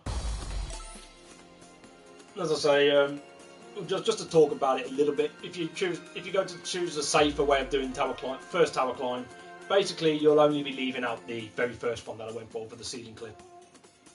As I say, the second one, that's runner's choice, and the final one, I would recommend you get it simply because of setting up a walk position for later, which will be on the revisit, which I'll explain a little more on when we get there. But if you skip that first, and basically all it will be is after you've whipped the block out your way before you transform into monkey to climb the chain, you won't transform into monkey, you'll stay as Shantae, jump up, whip the 2 blocks that are going to be in your way, transform into monkey, and then climb the wall all the way up, and then you're back onto the same pattern. Then it'll just mean going for that item on your revisit, and you don't have to use the sealing clip at all, the monkey sealing clip at all in this run if you choose not to. You may lose some time, but considering the way that trick generally works, how tight it can be, it's understandable that when you first start out that you skip those 2 out. The only thing you need to really consider is rerouting 1 gem pot if you need to.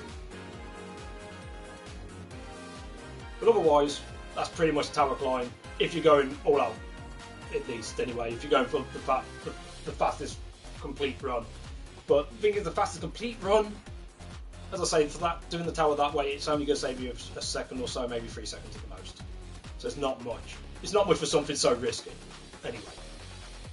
Right, so Skybridge. This can be a dangerous area, at least with any percent. This category, though, it's not so bad, because even though the area is cycle-based, you don't have to worry about the cycles at all if you don't want to. Now, there's 3 ways of going about it. I will show the hybrid version. The first screen will be the same in all versions, simply for 1 item. So as soon as you enter here, you'll go into Harpy and fly on. You want to stay above the screen until you get past those sets, and then when you get to this, when those 3 boxes disappear, let yourself fall so you can reach this chest here. That'll get you your next gallery key. Upon that, transform into Harpy, fire off the Harpy talent straight away to break the gem pot, and then fly. If you need this gem pot, grab it, or not, as I say, I generally consider that in my route in general. It helps out for later.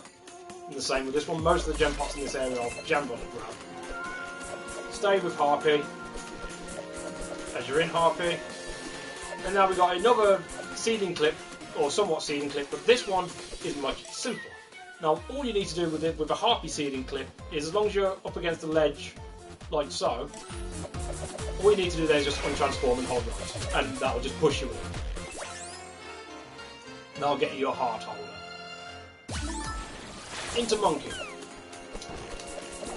Pull it off of there, untransform, grab that gem pot. Now, this is where it changes from going mostly Harpy to hybrid or full all out. Now, because I use hybrid, I'll go into Monkey at this point.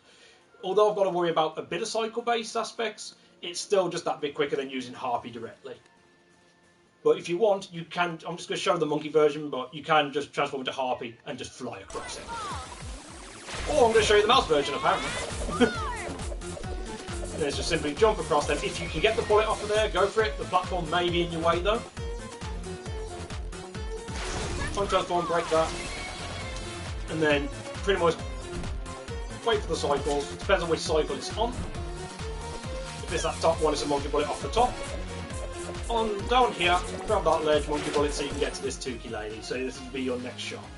So you only want two things from here: Warp Dance and Dryad. Now Warp Dance only gets used about 3 times in the run, but it saves a lot of time for the areas that you use it in. Dryad we use for clipping purposes, so it makes a lot of time saving that one alone as well. So it would be just 2 down for Warp Dance, 3 down for Dryad, and you're good. Now, again, because I'm using hybrid, I'll go Harpy here. And then I can just fly across. The reason I'll use Harpy primarily here is because even if you do the screens like the exact same way every time, this particular block of cycles can be slightly different dependent. So it seems a little inconsistent to me, at least from my last few times of doing it with pure Monkey. Monkey would still be quicker, but if the cycles are just not in the right way, or if you've lost a little bit of time earlier in, you'll get what's known as a jerk bird spawn, which is basically a bird with a bomb, and that will end up getting in your way and ruining your cycle. So using Harpy at the end certainly helps.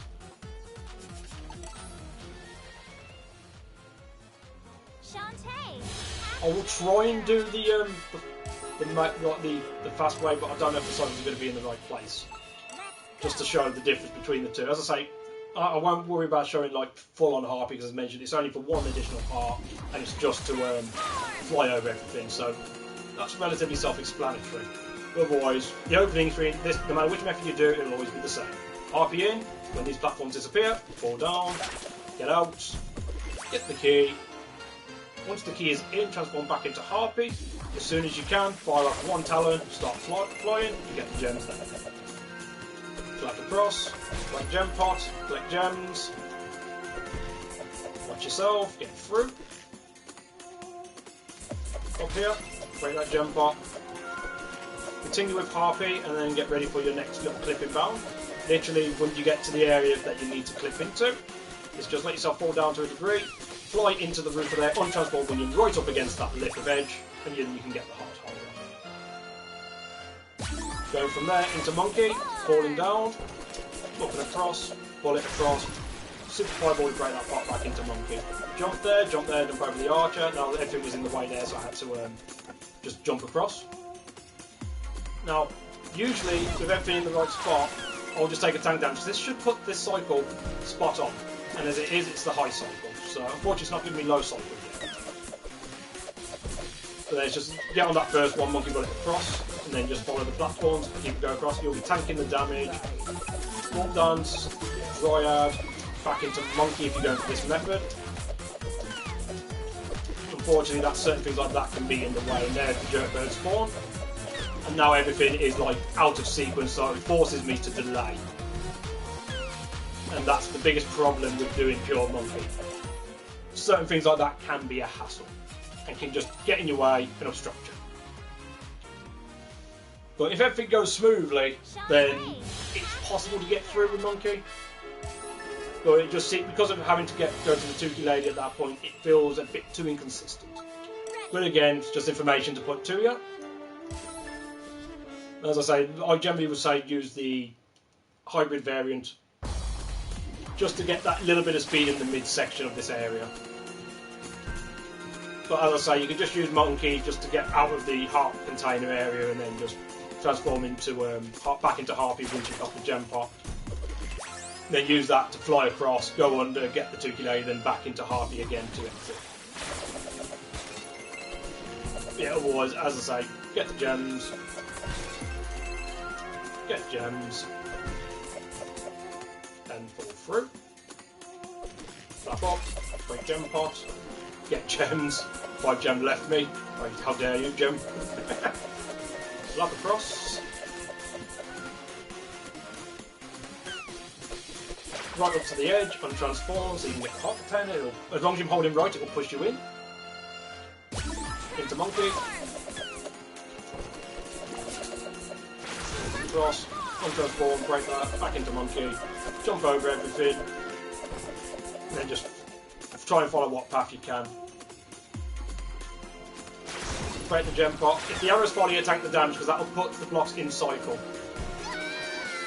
Seriously, game, you lied to me a second time. Okay, that's something that I don't normally see. Usually, when the arrow follows you, you can usually take the hit from the arrow, and then when you're running across, the platform should switch right at the point of when you're jumping. For whatever reason, it chose not to then, just to make me look silly and make me look like a liar. So I guess I'll just say, just keep your eye open and see where they're at and just react accordingly then. Because apparently I'm not. Whoops. Alright, last time so we can just get through this. Again, through those platforms. Get the chest. I wasn't expecting to do this area this many times, but a few things kind of went wrong. We'll just get through it now and we'll move on to the next boss.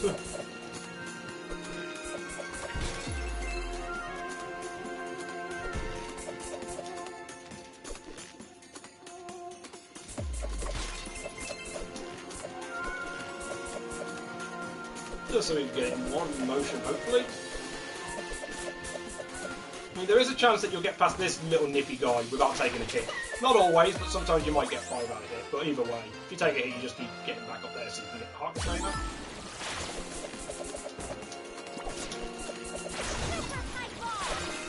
Right, game, don't lie to me this time.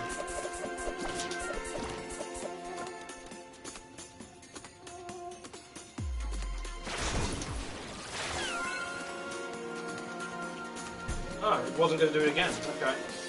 Maybe the pattern's a little off than I thought. Tank the damage there intentionally so you can get past these 2 archers. Monkey bullet over, go to the Tookie Lady. 2 down for Wolf Dance, then 3 for Dryad. Transform back into Harpy. Eliminates any of those risks that you saw with the one time I did do it for Monkey. As I say, there's the Jerk Bird right there, he would have gotten right in my way, plus the archers can get in your way as well. If that's the case, just watch out for these arrows, make sure they're trying to fall down quick enough at the right point, and you're through.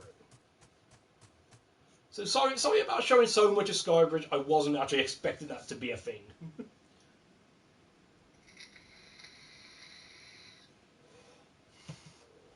Okay, so next boss, Wilbur. He's pretty straightforward. He's essentially an auto-scroller.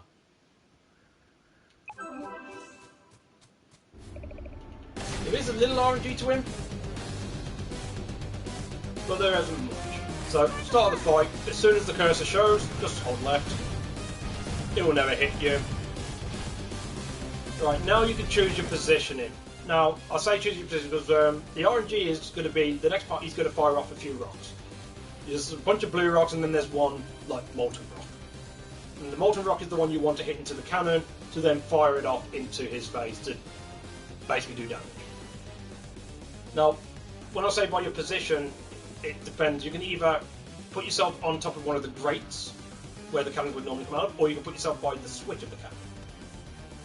Now, if you put yourself on the grates, it basically means whichever part the rock lands, you won't gain as much time if it's in your favour, but you also won't lose as much time if it's against you. Whereas if you stand by the switch, if it goes in on the right side and in your favour, it will be quicker. But if it goes onto the wrong side of the cannon switch, onto the cannon, then it's going to cost you more time. So your positioning is dependent on how much of the time restrict you want. I tend to generally go for the grate. Then it's up to the game where it goes with it. So it's gone in my favour. Now, when I say in my favour, if I'm on the grate, then it depends on which side of the switch it's on. If it's closer to me, it's in my favour. If it's close to the other side of the switch, it's against me. And it'll be the same if you use the switch as your starting position. If it's on the side of the cannon closest to you, it's in your favour. If it's the opposite side, it's against you. That's the only bit of RNG to this point. Now, if it's close enough, you don't have to worry about using Fireball, but you can use Fireball to knock the rock. In this case, I'm just going to head with it. And then just get onto the switch. Make sure to not go on it too soon. If you end up going onto the switch too soon, you'll end up triggering the cannons to pop out, and the rock will be destroyed by the cannon coming out, and you'll have to redo the cycle again. Now this is where the fight changes, dependent on whether you're running PC or console. Console, this fight is quicker by about 19 seconds. simply because we can use Super Pipe Ball within the fight. Whereas the PC version, it ends up removing it ends up giving it invincibility frames from the Super Pipe Ball, so the Super Pipe Balls won't do any damage. I mean, I'll show both ways of going about it within one fight. For the first phase, I'll show what you generally do with the PC, and that will be using Fireball. So with the PC version, you'll have Fireball ready. As soon as it lands, whip it across, and then at the right points, just use Fireball just to save yourself a little bit of time at the right points, just to keep doing it back. Otherwise, the alternative is to then wait for it, is to just keep walking up towards it and air whipping it. You can do something different. You can just crawl. As long as you're moving in a direction straight, Wilbur's never going to touch you. And pretty much the fight is basically the same throughout. For each phase, it's no different. So the rock is against me, so I'll generally use a fireball just to push it over a bit quicker. Right, so now I'll show how the console one plays out. As I say, you can use Super Fireball to your advantage. So as soon as it starts to come down, activate your Super Fireball, whip, then sort of jump and whip into it. And the Super Fireballs, if you get the jump in right, then the Super Fireballs will sort of ricochet and clip it a number of times, enabling it to do multiple hits and get rid of the eyeball quicker. Right, so we'll see what the Arnie is going to be like if I stick with the switch position. So that's against me. So the problem is, because it's again, like I say, if it was against me with like the switch, or if I was standing by the cannon instead of the switch, yeah, I'd have to move further over to hit the rock into the cannon, but it will go into the cannon that's opposite me, which makes it a bit quicker. But because of where it's positioned itself now, not only have I got to run around, but I've got to whip it, and it's going to go to the cannon first round, so it ends up being longer as a result. So see, first I've got to go all the way here, knock it across, and then I've got to make my way all the way over to the switch. So that's sort of the risk you take. Depends on how you want to put your positioning.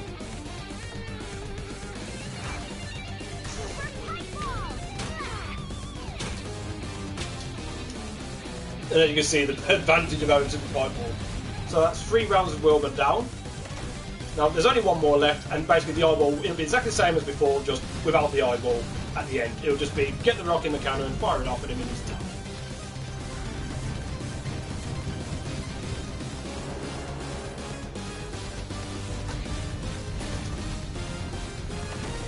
And that's pretty much Wilbur in a nutshell.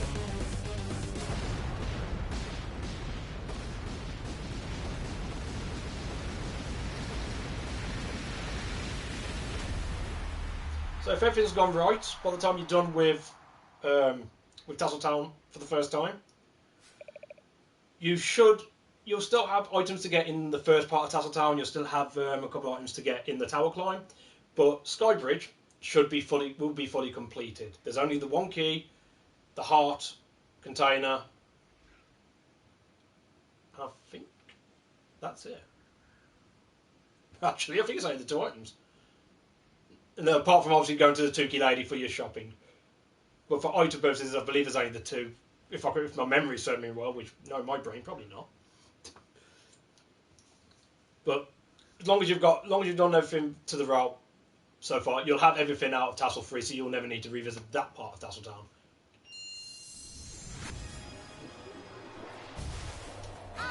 Jump on. And you're good. Now, there's one thing I forgot to mention right at the start. I just sort of went into it. Time begins when you select New Game. Basically, so you'll select your file, you'll select Hero Mode, and then it'll have New Game and continue. Obviously, you're starting fresh, so it'll only be on New Game. Once you select New Game, that's when you start the timer. Should have said that at the beginning, but as you can clearly see, I'm not professional.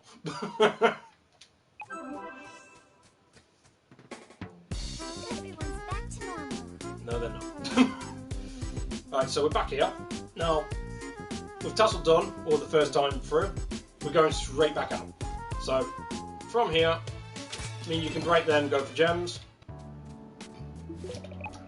and back to Sky. Now, I did say earlier, every Sky from the beginning, before you go to Tassel, is the text skipping. That's only when you open up a new area. When you're flying out like this, just normally, naturally, there's no insta-text available there. It will just automatically bring you up to would you like to exit,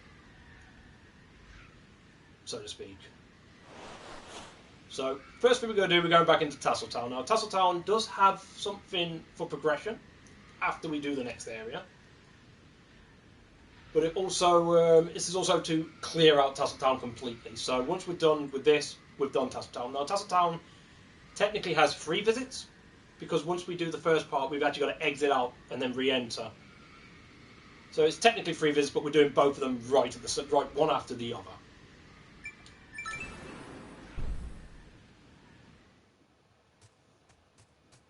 Details. Where's the details? I don't know what details are. Right, so you're beginning. So you revisit to Tassel. First thing you'll do is the same thing you did on your first visit. You want to go for the mouse clip through the floor, move to the left. The bit of difference is when you do the hop out of the water falling down.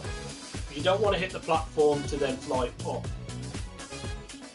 So there'll be a point when you're dropping down, or when you do the drop and tap right. When you see the screen starting to fall down, you want to hold right for a bit and then hold back left. So you avoid the platform, and then you'll go back into a position where you can do the next flip. So as I said, the beginning is no different to the first visit, apart from I don't know where mouse is. Clip in, keep holding left. You'll keep swimming. Screen will transition once. Then the screen will transition again. It's at this point where you'll do the quick hop down, as you did the first time. However, once you start doing that and you start seeing the screen scroll down, you want to hold right for a bit and then back left. I'll try and word it as I do it, but it's more of a feeling. That's to avoid the platform, and push yourself back left is to push yourself back into the wall, ready to do the next clip.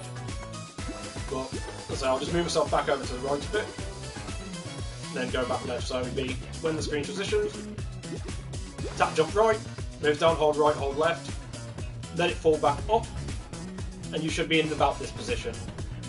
Now we're doing a left wall dryer clip. Now left wall dryer clipping is it's consistent, but the number for the consistency is unfortunately a little high. Unlike other transformations where it just takes the one transformation to get through, this takes 4. I have seen it happen where you can clip in on like 3, and even on one occasion where you can do it on 2, but it's random. If you want to consistently clip, it's 4 dryer clips into the wall. So transform, it's always on page 3. And left, 2, 3.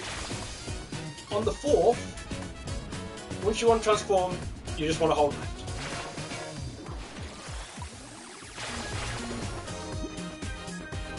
And that's it.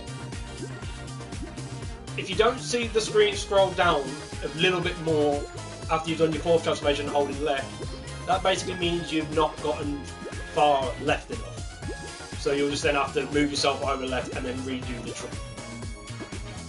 But yeah, once you've got the clip in, once you've done the 4th transformation, it's hold left, you'll see the screen drop down, keep holding left, and it will hit the loading zone. And that'll get you your next half container. From here, into crab, and out. So you want to get onto these platforms. So 6 jumps up. As you've just passed the platform, just basically pressing down just to get yourself quickly back onto them. Fall down here, up in here, and then grab the suck and solve. Now, this would be the point that you'd whistle out. The reason being is because of this. You've got this block here, which you need elephant stomp to get through, and this is like 2/3 into Tasseltown. So it's still quicker to do the clip to get the heart container, and then just climb up, and then in the moment you touch that sunken soul, into your menu to exit out. Another difference between PC and console, when you whistle out of an area like this, with the PC version, you will always start on the island that you exited from. So, in this case, I've exited out of Tasseltown, I'll start hovering over Tasseltown. with console, it will always put you back on Scuttle Town. So I then have to go back up to go back into Tassel Town. So if you're in PC, you should still be on Tassel Town, just re-enter. And this is where you're going to get the last of your items in the first part of Tassel Town 1. You're also going to be doing some gem farming along your way. Well, so when I say gem farming, you're not really like farming in spot. It's collecting gems as you go. The idea is by the time that you're done with your next sequence of events, you want to at least have 300 plus. Ideally plus for the final shop, which is going to be an optional thing, which I'll discuss a little more in a bit. So you get your heart container, you get your sunken soul. As soon as you enter into Harpy, break gem pot, collect, tank the damage, move forward a bit, Harpy talon that gem pot, then it should collect as you go. You want to float towards the top of the screen to get those 2 gem pots here. And then you float over. Once you get those 2 gem pots, the next gem pot you float over to, you want to exit out of transformation, break into your super fireball, go into grab. Because you want to go into this bed of water to the left of you, and there's a sunken soul in the middle. So as soon as you hit the water, hold down. Give yourself a little bit of delay when you land here though, because if you land there and jump straight away, sometimes it doesn't register the collection. The item will still be there, so all you got to do is fall down and grab it again. But once you drop down, just give yourself a slight delay before starting to make your way back up. And if you're doing this in one motion, these fish will not give you. And then once you get back onto this ledge, back into Harpy, fly straight back up into the sky, because there's another 2 gem pots you want. Now, the advantage with these 2 gem pots is you can, if you get the positioning right, you don't have to like stumble like that. You can land, hit your 2 pots and keep your momentum going forward. You'll untransform once you get those 2 gem pots, as we're now going to go for another clip to get the iron slab, which is a key item, one of 2 key items you need for the end of the game. And it's by going into a bed of sand underneath you. Now, for this one, we use the elephant. But what you want to do is you want to land, you want to drop down, hit the sand, allow yourself to sink into it to a certain degree. Whilst you're sinking it, you want to be up as far right as you can. And when it reaches Shantae's waist to her belly button, that's when you'll transform to elephant and start holding right. When you start seeing the elephant click in a bit, untransform.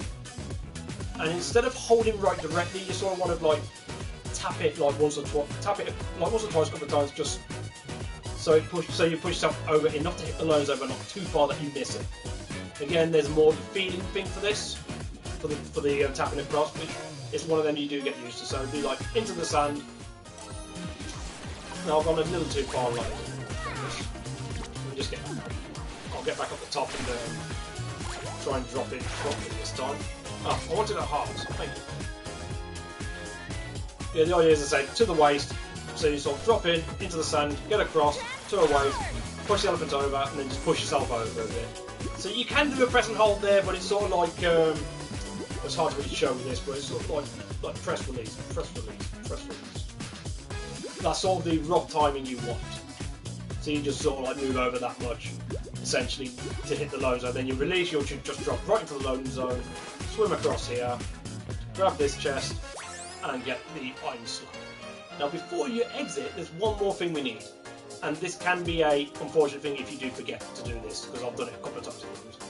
But there's one more sunken soul in the first screen. It'll be the last thing you need in Tassel 1 before it's complete. So just move yourself over to the edge, transform into your mermaid. Exit through, and there it is. Just go up, grab it, come across here, and then you'll be doing a walk dance. Now, just to show you in the menu, if you follow my route as I've been doing it, you should have 3 gallery keys, 5 sunken souls, the data chip, and the iron slab, as well as a race ticket. If you took a more safer approach to the first tower, then you'll have you'll have 2 keys less. Well, 1 key less if you skip the first item, 2 keys less if you skip the second. So, again, the key aspect depends on how you do Tassel Tower, which is the next screen we're going into on your first visit. But the sunken soul, if you've collected all the sunken souls that you're meant to by this point, you should be on 5. But it'll be literally from there, walk dance, which is page 3, and down 1, and then down to walk to the next area.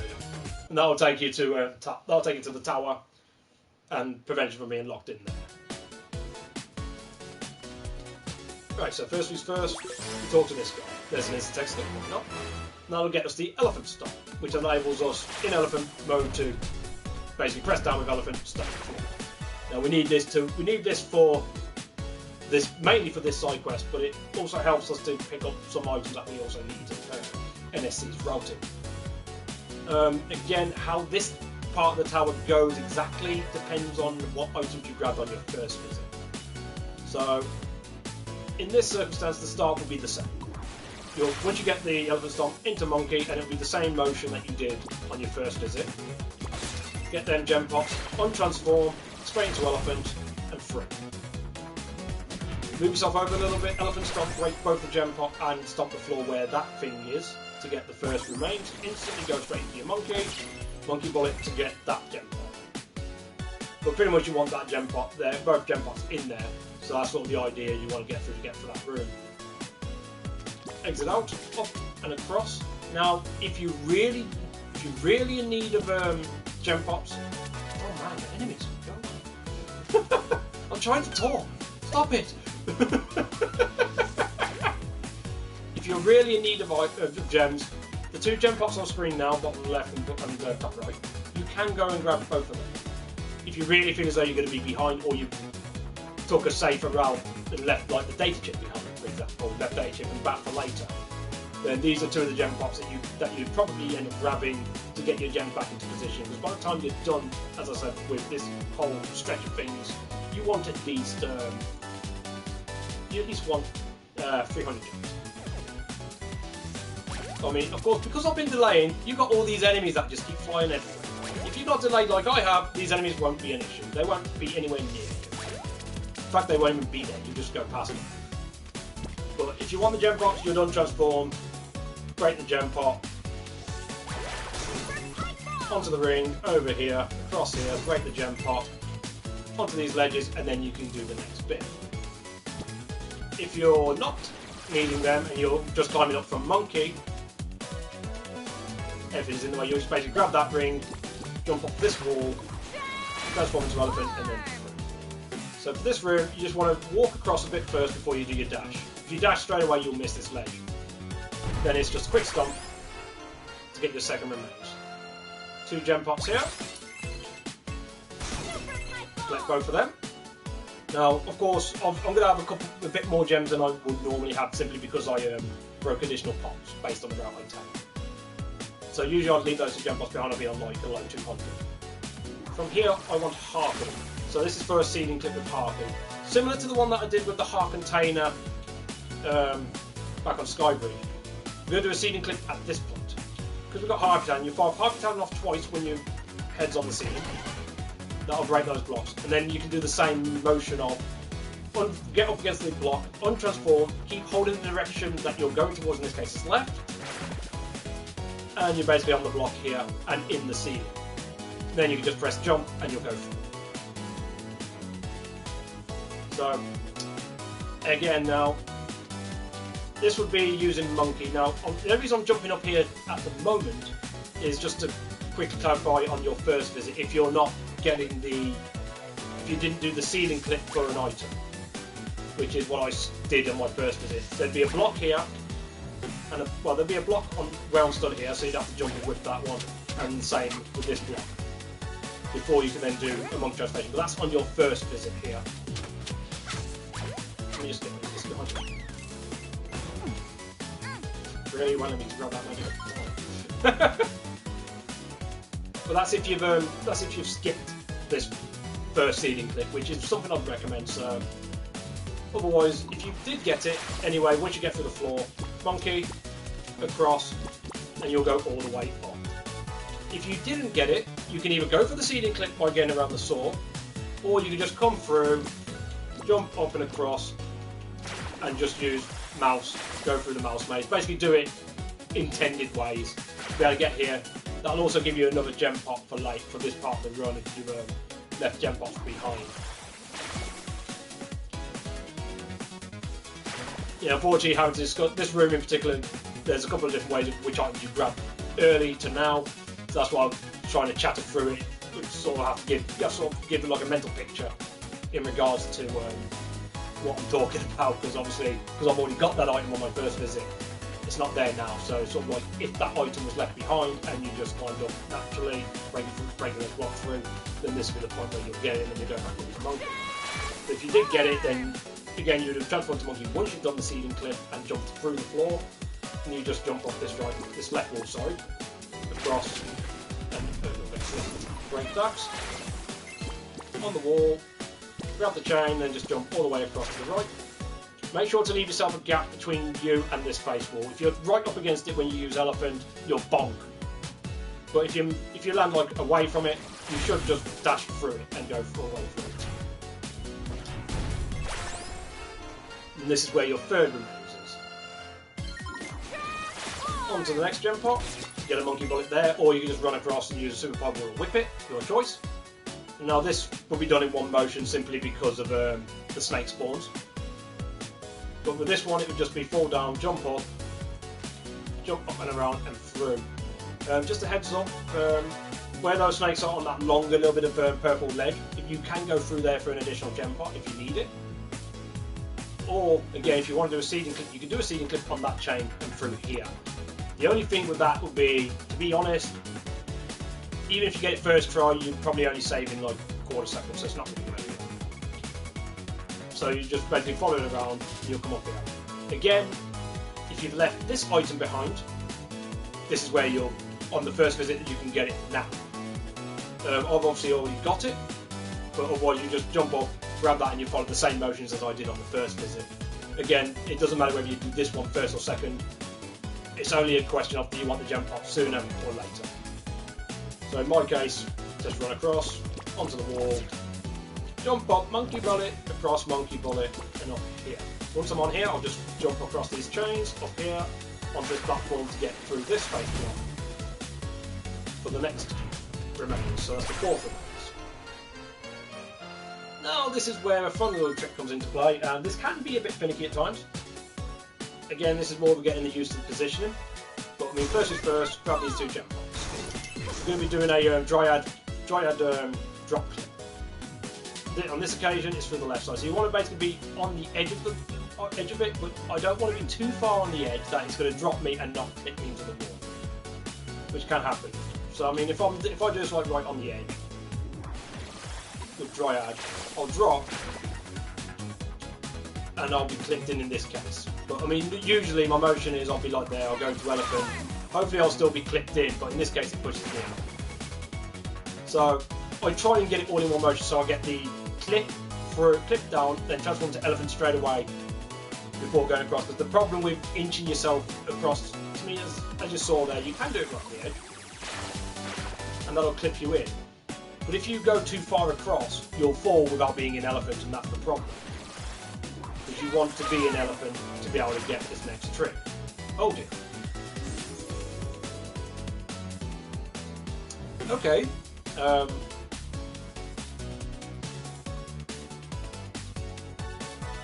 This is new. Alright, so I wasn't expecting this.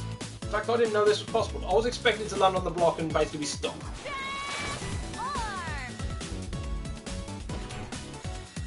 Ah, so this is the problem.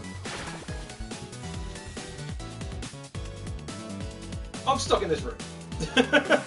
So that's why you want the elephant, and I think that's probably why you're supposed to use elephant anyway. The idea is to use elephant to break the block. Unfortunately, I've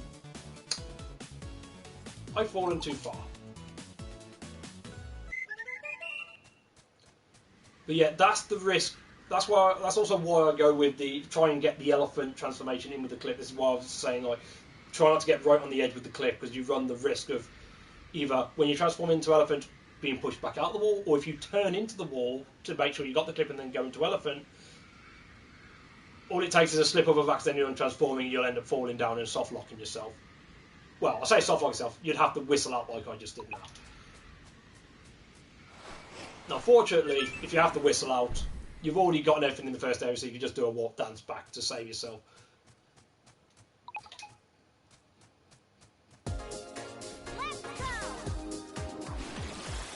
So I know I've already got the items here, so I'll just walk dance. But it just means I've got to do the tower again. or I've got to climb all the way back up there. Now, fortunately, because I know I've already got everything else. Hey dude. Yeah, I've got 4 euro remains on 1 shy. Please excuse me. So I've just got to jump all the way back up.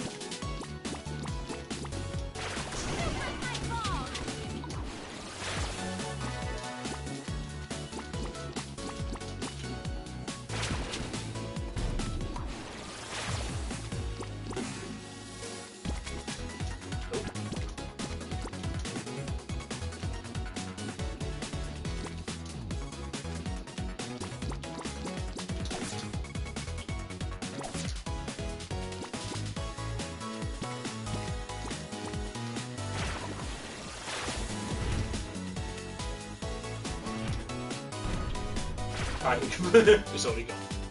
So yeah, this is why I try and get all in motion, simply because of that potential. I mean, you can, as I say, you can go to the edge, clip, and then turn around.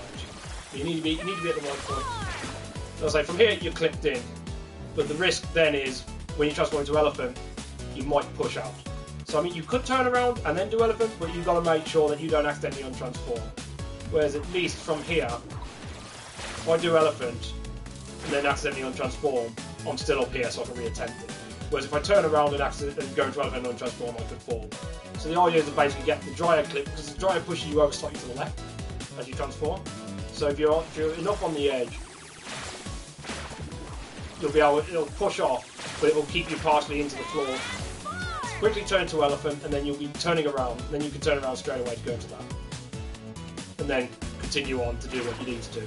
Or as is shown, alternatively, although it can be a little risky if you accidentally untransform, you can turn yourself first, and that'll make sure you're clipped in. So it depends on which way you want to go about it. So yeah, get to the edge, dryad clip. If you've got it right, dryad will drop, untransform into elephant, and then you'll basically want to turn into the wall.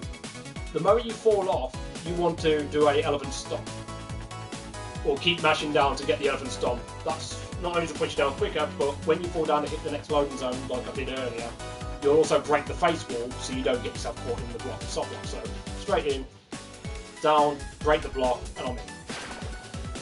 And at the same time, the block is now gone, so I'm not soft blocked.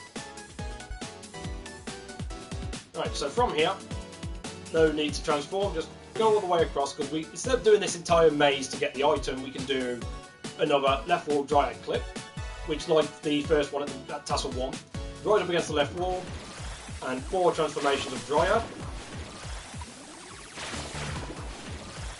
I mean, if I could try 3, but as you see, it didn't happen.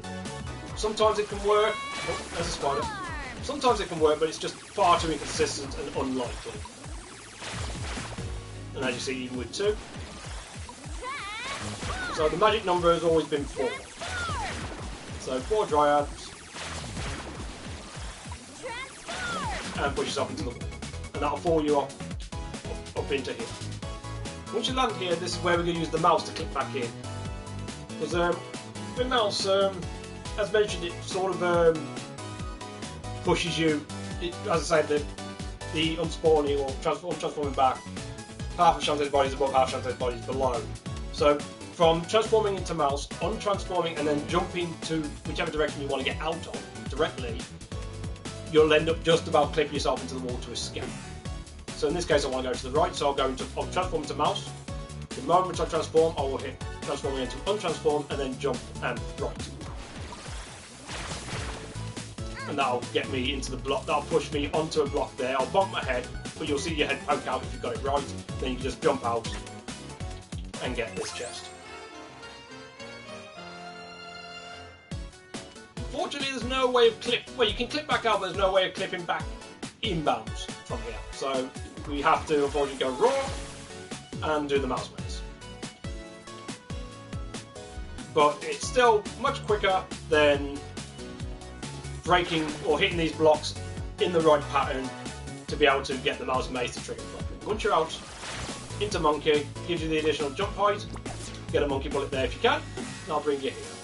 So unfortunately there's no way of me getting onto that chain here, so you kind of have to, I mean, you can do that, but it's a bit tight. sort of have, it's not quite a jump curve, it's sort of like jump up, release and then curve in, or you can just grab the chain and go up and across. Then you just follow this up here, again same motion as the first time, on here and across, and then it's just onto that lip, onto this ledge for the next item. Now, as far as I remember, there's two ways of doing this. You can either do it vanilla, use the mouse and go for the mouse maze, or you can use clips. I believe clips will save, it is a time save, but it's only a couple of seconds, a second or so here. So if you want to just play safe, you can just do mouse, and that's fine. But even with the clips, it's not so bad. So once again, we're going to be opening up with a left wall dryad.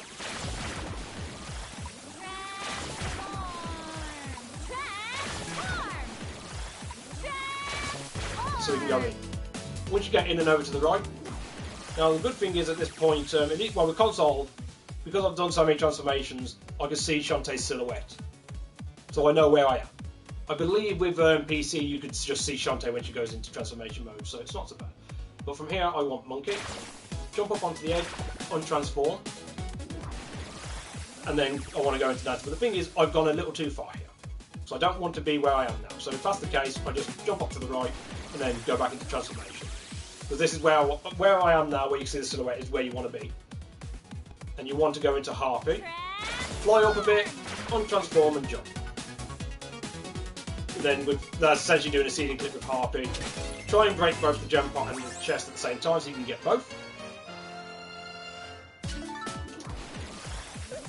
Oh. Then mouse maze to get back out. Right, so from here, now it depends on whether or not you've got the mouse bite on your first visit. And that's the one item, if any, I recommend you go for on the first visit, simply because of what we're going for now. And as I mentioned earlier, it's about the warp point. If I go for the, if I left mouse bite behind and get it now, my warp point is changed to where the mouse bite is rather than here. And that's for when I get the final item in this area, as you'll see in a moment. But if you didn't get mouse bite on your first visit, you'll go into mouse. You don't go into mouse, you go into monkey, sorry. Exit out, up this wall, onto here, transform into mouse, go in, and do what you need to do. Otherwise, if you've already done that, you'll go into Harpy, and you want to start flying off. Just follow the screen as best as you can, around the ledge, around here, and then you just want to fly all the way up to the top, make sure to avoid that, to get the final item, which is this heart container. And when I mention the warp point, because this is now, because I know where the warp point is, I could just run off to get myself down quicker, or I'm going to run into the spots. And that'll put me outside this room instead of outside the portal to Mouse Maze. And I'm basically in the spot where I want to be next. If you're short of gems at this point, there's a gem pot, as you can see there, you can go up and grab that. Now, obviously I've gotten more gems than I should have by showing like different ways, different things you can consider. So normally I'd be on like, hopefully I'll be on around 285 to 290. If I'm any less than that, I'll probably end up grabbing that pot. But around 280 to 285 is where I want to be. But if you've left this warp point in, once you've got the spice, go into transformation, monkey, hold right, jump off of there. If you're quick enough, onto here, into elephant and dash. And I say if you're quick enough for one particular reason, which are these fucking snakes, which I'll try and touch. Oh, you killed it. That's the first. Because if you end up going a bit too late, what normally would happen is the snake will hit your head and it will knock you down, so it stops your dash across so you don't break the block. So sometimes if you're not too comfortable going straight in on that, it might be best that when you transform into elephant, just delay, wait for the first snake to come out, the next snake to come out, and then dash. And then you can just come across, dash, grab the final remains, and that should be your tower climb complete. Again, how you do Tower 1 it depends on how you do Tower 2. So it depends on which of the 3 items that you get on the first visit you leave behind for the second visit.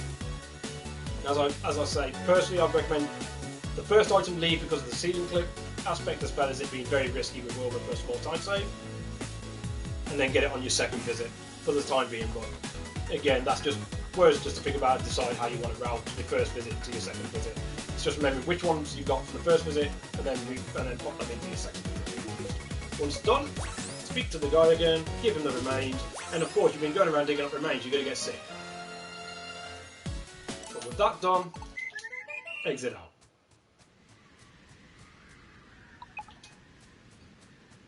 Now this is just to show rather than actually what you do in the run. I mean, in the run, you just go to Scottown. Well, no, you won't go to Scottown first, sorry. You go to Main Street. This is just to show that basically everything is there. 4 gallery keys, 4 heart squids, or heart containers, sorry. 3 sunken souls, spider transformation, mouse bite, and elephants. Done. Town is complete. So, again, just to show that's basically everything done. Now, I say the next thing you do is go to Main Street. Now, doing this now or doing it later makes no time difference. This is just more my thing. I'm here, I may as well go into Main Street, I get an extra heart container and I get the... basically I'm going to clear it out now so I don't forget. Otherwise, when you go to do... when you come out after the next area fully, you can do it then, basically. You can either do it now or the next time you come out onto the map after you've done the Cake Frosty area, which will be the next area we do. So in this case, I do Main Street now. There's only 3 things I need to get. 1 heart container, a scrap metal, and an enchanted blade. The enchanted blade is for story progression. Heart container is a heart container, and the scrap metal is part of the end game good ending. Right. So once you begin, once again, we're going into Monkey. Only difference is now we have a few Tinkerbats. They can spawn a group of them, there could be just 1 or 2, just be aware of them, watch out for starfish. Get onto this edge here, once you get past the starfish, straight into Mermaid, just get around that ledge, pull back, and into that ledge. And this is where your next heart container is. If you're ever unsure of where your item position is at the time, basically by this point of the run, or by the time you get into Cake Krusty, you should have a full row and 1 of hearts. By the time you're done with Tassel, your menu should look something like that with 4 gallery keys, 5 sunken souls. Right, so the next thing is the Enchanted Blade. Now we can do this glitchless if you want, but it's more near the end.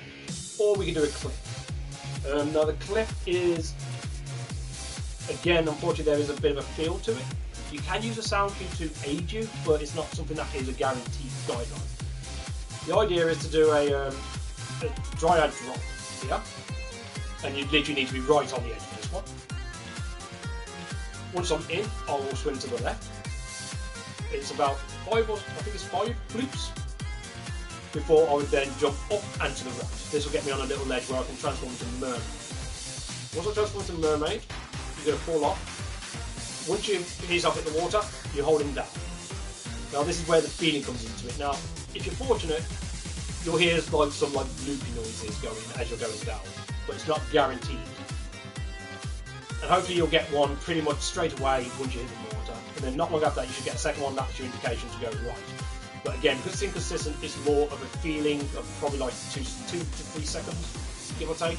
So this is again is one of those tricks you just need to get a bit of prep on to get a good idea of the familiarity of the timing. If you go too low, the wrap will not happen. If you go too soon, I think you'll end up popping yourself back in the spin if I never know. So the dryad, hold left, 2, 3, 4, 5, jump up and to the right, I guess we're on the ledge. And that'll be straight into Mermaid. And again, so as I say, it's more a timing feel. I'll try and give an indicator of when I curve based on from the moment I hit the water. So here we go.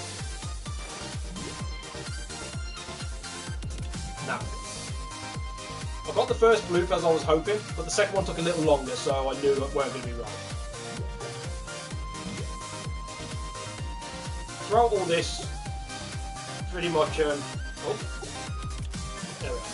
I went down a bit too soon. I mean, I will redo this just to try and explain that a little better. Because when you hit the water, you're holding down directly. When you're getting ready to curve, you're basically holding right. You're holding right throughout. until the screen transitions. When the screen transitions, give it about a second or two, and then start to hold down. Then Shantae should pop out of the top, pop out of the left wall some point, and drop to the water. If you have what I had and you saw a bit of dust happen, like in the block to the right, then you've kind of left it a bit longer, and you pretty much need to swim back over. Well, yeah, unfortunately, out of all the tricks, this is probably the more feelsy one to get right. Because unfortunately, the bloops are inconsistent. So you cannot use that as a, like, yeah, as long as I follow this pattern, I'm guaranteed it.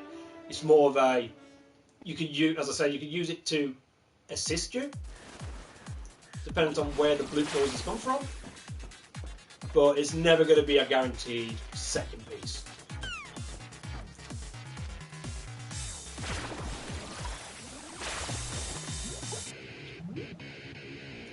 So back in, out of the water, get the heart container. Then pretty much right at the edge before you go for the dryad. Yeah. Hold left. 1, 2, 3, 4, 5. Jump and go right directly into mermaid. As soon as you hit the water, try and use the bloops to your advantage if you can. Otherwise, just go with your feeling, essentially. So as I say, yes. No. I think I may have gone a little too low. No. Then 1, 2, down. So yeah, once you start moving right, as I say, you keep holding right until you get the screen transition. If you don't see it after a certain amount of time, like as you see see roughly how long it is based on this tutorial. But if you don't see the screen scroll, you've gone too long.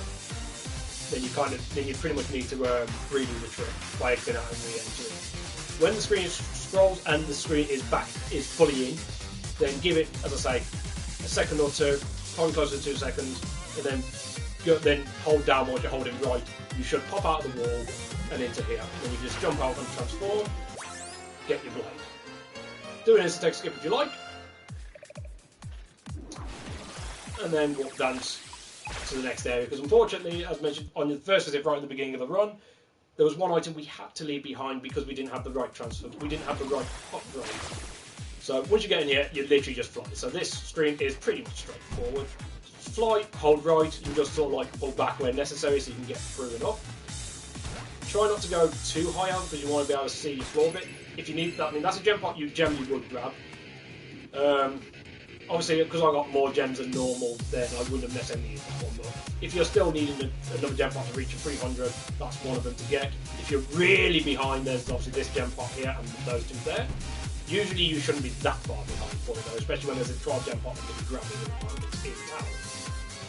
But otherwise, you just grab that one pot, continue to fly across, try and get the scenery back in play.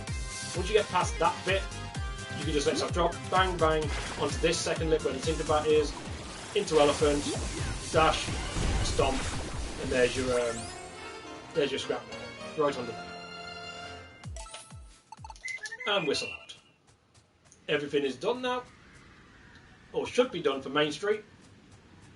So just to show that, 2 hot containers, the monkey bullet, the waterfall relic, greenstone, and the scrap metal. So at this point of the run, if you follow my route, Main Street will be fully complete, Tasseltown will be fully complete. Of course, as I said, you can leave Main Street till a little later, but just so you don't forget, plus you get the additional hot container. It's something you got to do, it doesn't change the time. So yeah, once you're out of there, back into Skulltown,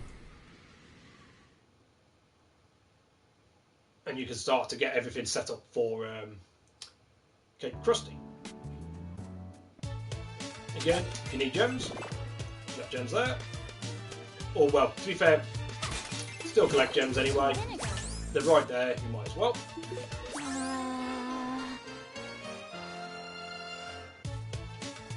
Right, speak to Switch and Vinegar. The 2 gate stakes you've got quite a while back in the run. This is where they come into play. So basically, if you're dying of health, don't use any of those gate stakes because it will force you to go back to that particular screen, back to Mermaid Falls sooner, to have to get yourself another gate stake to replace it.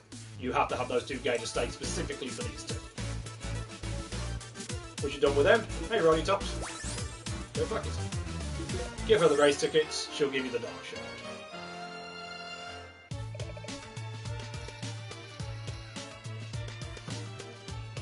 Right, comes the next shop. Now, dependent on how you, if you're happy enough to leave your shop at this point, this would be the final shop. I'll explain why I'll go for another shop after this in a moment. But if you come in here, 3 down, get your scimitar, that's that. That's your 300. That's what you want your 300 gems for. If you got any additional gems, it would be useful for if you go for one more shop. So this other shop is basically, there's going to be gems that I'm going to be getting in Cape Frosty, which I'll point out. Because pretty much all of them, with the exception of 1 or 2 if you choose to go for them, are like a little bit out your way, like literally a little bit, like a second out your way. All the other gem pots are literally right in front of you, and basically cost you next to no time, maybe a frame or 2 to get. The only real additional time is having to go slightly out, go back out your way to come back into the shop later to pick up the final shop, which is what I do for my run. If everything goes well, as far as I'm aware, what you pick up, what you're basically going to pick up is a hair upgrade for offense and speed for the final set of bosses. And if everything goes well, it's not much of a time save. If anything, it could just be level pegging, it could be just equal time. But because of the additional hair upgrades, it makes the fight a bit more comfortable. Getting down a bit quicker. But if you end up getting the fights like really well, then you will end up saving probably, if I had to roughly estimate, maybe it was about 5 odd seconds. Maybe a bit more than that. I mean, I realistically need to retime. Unfortunately, my timing memory for this game in particular is not as strong as Pirate's Curse, so I'm not 100% sure whether or not it really is a time save. But if you don't want the hair upgrades, then you don't need to worry about the additional gem pots. But they're going to be right in the way. It's all in Cape Frosty. So again, I'll mention that just as information, or what little information I could offer. But again, because I'm showing the route that I generally do, I will be considering this in my route. So if I've got any additional gems prior to this, that would be nice, but I won't go out of my way for pots to have more at this point. If you want and you've got the additional money here, you can buy yourself a potion just for safety. But because of how many heart containers you end up getting at this point, it's not as necessary. Plus, hopefully you've still got your oranges, which is always useful. Yeah, once you're done with the shop anyway. Got a gem pot there. Come and speak to Uncle Mimic. Oh, that's an early insta-text. That's an early insta-text. That's a late one. Fail. So speak to Uncle Mimic, give him the Dark Shard, and he'll give you the back to Cape Frustation, or what we know as Cape Frosty. Now, there is one benefit of Cape Frosty. We don't need to revisit it. We can get everything in that area in one go. Fortunately, fortunately, because 3 parts. The first part is an auto-scroller, so there's nothing there to get. The second area only has a handful, as it's pretty much a straight left to right. The main bulk of the items are in the third area, and we have what we need to be able to get everything. Right, when you're done talking to Uncle Mimic and get the map, off you go, fly out, and get ready for Cape Frosty.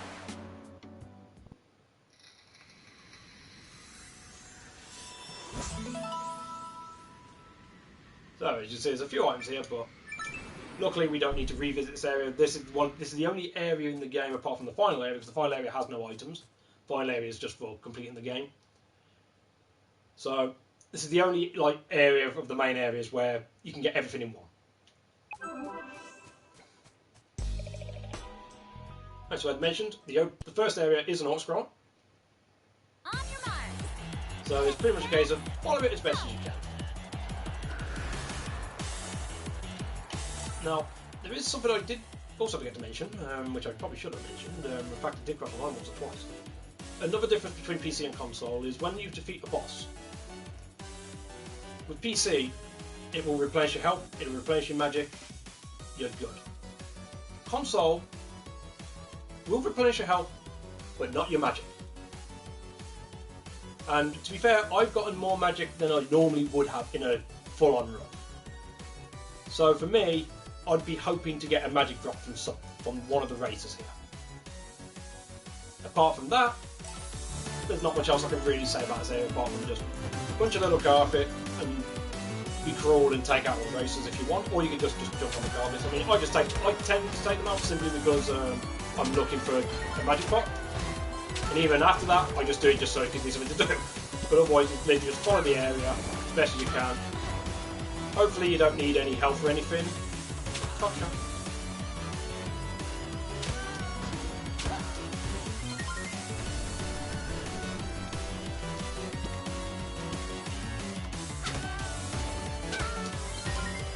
Lots of magic. Right. Ah! Oops. Don't do that. It is my personal recommendation as a member of Harkini Hero, do not intentionally walk off a carpet and take damage.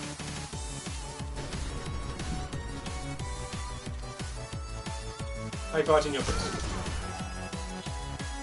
If you want to be a little crazy, you can do something like this, but it doesn't speed anything up, as it's an auto-scroll as well. You can just sort of just keep going across and go crazy if you've got the magic, it's fine. But otherwise, just take your time. Just take your time to make sure you get to cards, because no matter what, you gotta wait for this last carpet to come in, and when you land on it, you gotta wait for it to scroll all the way back. Anyway, so it won't change your time. And even though we're getting game stakes, they're here to take us down. Okay, so the Twitch and Vinegar fight. It's also partially a reason why I go for Main Street when I do it, because of the extra heart container. Because I'm going to be doing a lot of tank damage at the start of this fight to let the scimitar deal as much damage as it can. Whilst hopefully, if I can also get caught by one of them when I'm at the higher point, I can get a couple of hair whips in as I go. So the idea at the start of the fight is I'm going to basically activate scimitar, I'm going to just jump right into the field, I'm just going to stay there and just let the scimitar do a lot of damage. There is a bit of RNG to the fight. The way the carpets work, they can either go clockwise or anti-clockwise. Ideally, you want them to go anti-clockwise for when you take out one of them. So, I can't remember which is Twitch Vinegar, I always forget. But basically, the one at the bottom is the one you're going to be taking out first. Ideally. So, when she's down, if you take her down, after they've done their first thing, the first thing they'll do is they'll just basically spin in a circle. That's where you do the damage. Then the one at the bottom will come forward and start attacking you. She can go to the top plane, bottom plane, or the middle. She will hit each of them at least once, but in which order it's up to her. And she'll fire some shots. So if they're going, if the cops are going anti-clockwise, I want to take her down during that point. If they're going clockwise, then I would. Then it depends on whether or not you want to just take her out as quick as possible because you're doing more damage compared to the 80%. But if you leave it a little bit and let her fall back first, then that will also give the carpets a chance to change rotation to put the position ready in. Because with it going anti-clockwise, when the one at the top comes into play, she basically comes to the edge of the carpet and goes up and down. So hopefully she'll start at the bottom, she'll go up, that'll line up the carpet, so I'll just whip the hell out of her and take her out there and then. So that's the general principle. So as mentioned, as soon as it begins, I'll activate my scimitar, a couple of whips, get into the middle of them. Hopefully I'll get hit there. Right, so they are going anti-clockwise, so that's going to make them so as I say, once I've got that done, get down there, get into the carpet. Right, the carpets unfortunately didn't line up, but then I'll just line myself up accordingly. So the extra heart container gives me an advantage as well, because as you see, I took a lot of damage, I took 4 hearts out of the 8 I have. Obviously if I was 1 less, I'd be down to 3.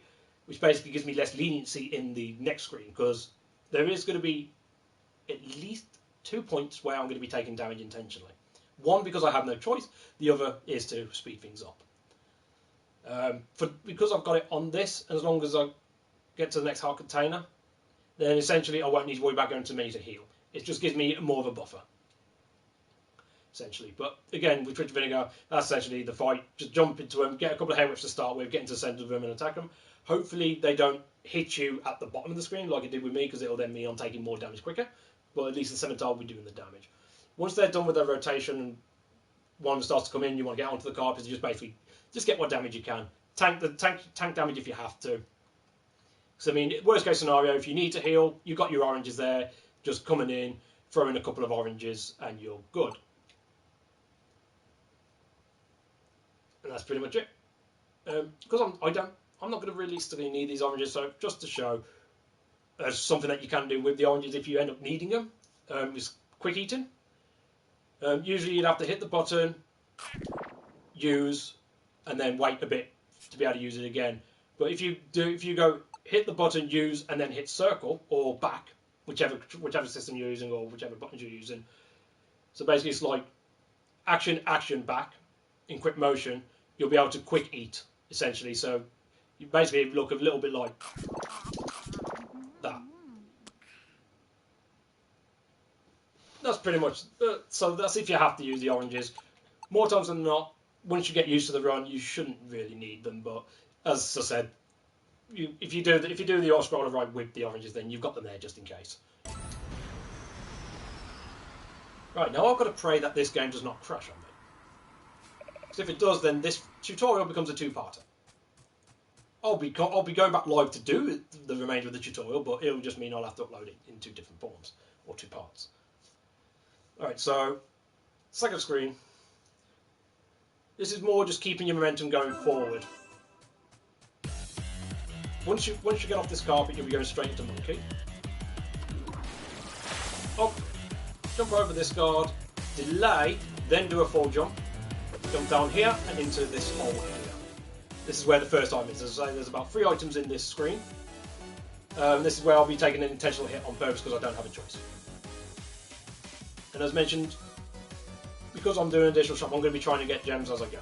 Or certain gem pots I'm getting as I go. 2 of which are in here. So when I come in here, I'll just basically come across, untransform, get into elephant, do a stomp, hopefully break the pot with it, collect what gems I can, get them gems once the key is spawning. Once I've got the key, into monkey, climb back up, exit out, and as you see, I get clustered. Jump through the middle break so you don't get clustered in. Mid jump to a strong jump so you avoid that guy, and then a strong jump over here. Now I'm trying to do it all in one motion because there are these lasers here and there are a couple more lasers in the other parts. Ideally, if you can keep the pace going forward, you'll keep the lasers in the same cycle every time. So it basically, you don't have to wait around for certain lasers, although I believe there is a set of lasers near the end which I don't know if you can reach fully in one. So delay for them to go move, and then just run across here. Strong jump, try and land on the edge here, down in here, and into this hole. Right, so now you can do this room in one of 2 ways. Now, the laser, if you've got everything right, the laser should be going across to the left.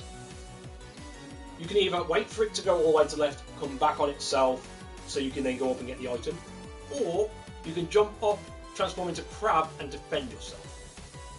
So, I mean, waiting is obviously pretty much as simple as it sounds. Wait for it to go across, jump on the side of the platform, jump up, get the item, transform back into monkey, and then come back out. If you're using the crab one, you wait for the laser to go up, jump on there, transform into crab, keep holding down, protect it from the laser, then I can get the and then back into monkey. Now, monkey depends on whether or not you want this gem pot here. If you're going for that gem pot, you won't transform into monkey when you get the item. You'll just follow it round, come down, then as you pass that, just quickly use scimitar, then transform into monkey at that point. Up this platform, cross here. Hope that guard doesn't get in your way. Unfortunately, he did, so that's going to put the lasers, well, that's definitely put the lasers out of cycle. Because now, normally what I do is this. Not heartbeat, back. But the lasers are now out of sync, so this won't work for me.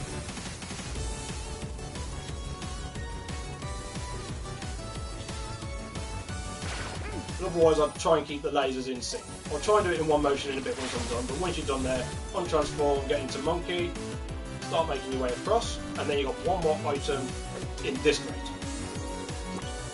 And you just got to wait for these lasers to do their thing. Then monkey bullet across. And even if you're on low health, fortunately there's a heart contain here that'll put you on full. Don't forget to kiss the laser. Turn into monkey, exit out. Up here, across here. Now this guard you want to jump into.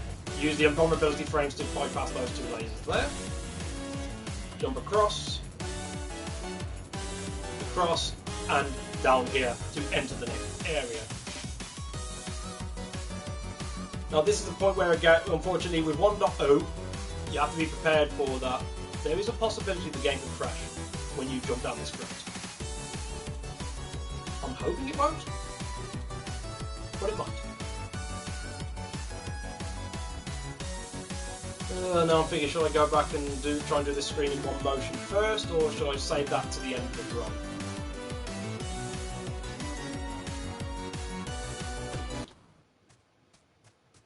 Okay. I'll try and show that more in one motion for the laser cycles at the end of the session, more so than now, because if I keep exiting out and re-entering to redo it, it could increase the chances of the crash happening.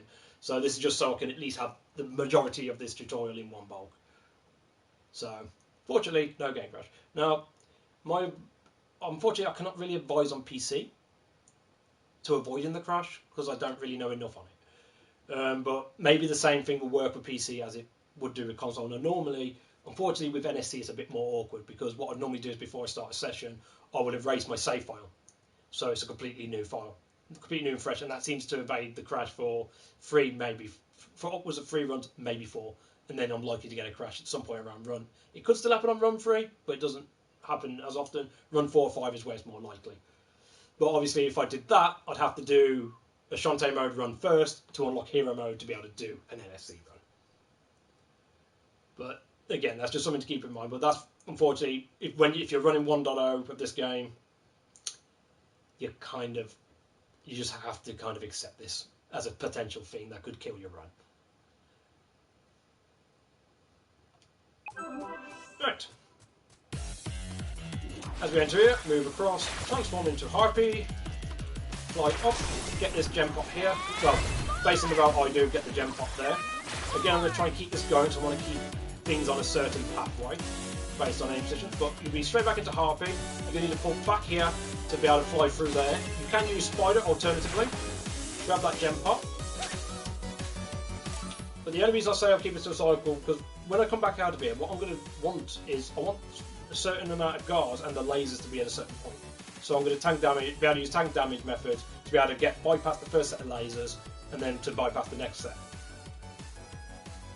Once you have some mishaps, then that pattern could change. You may have to altercate your pathway accordingly.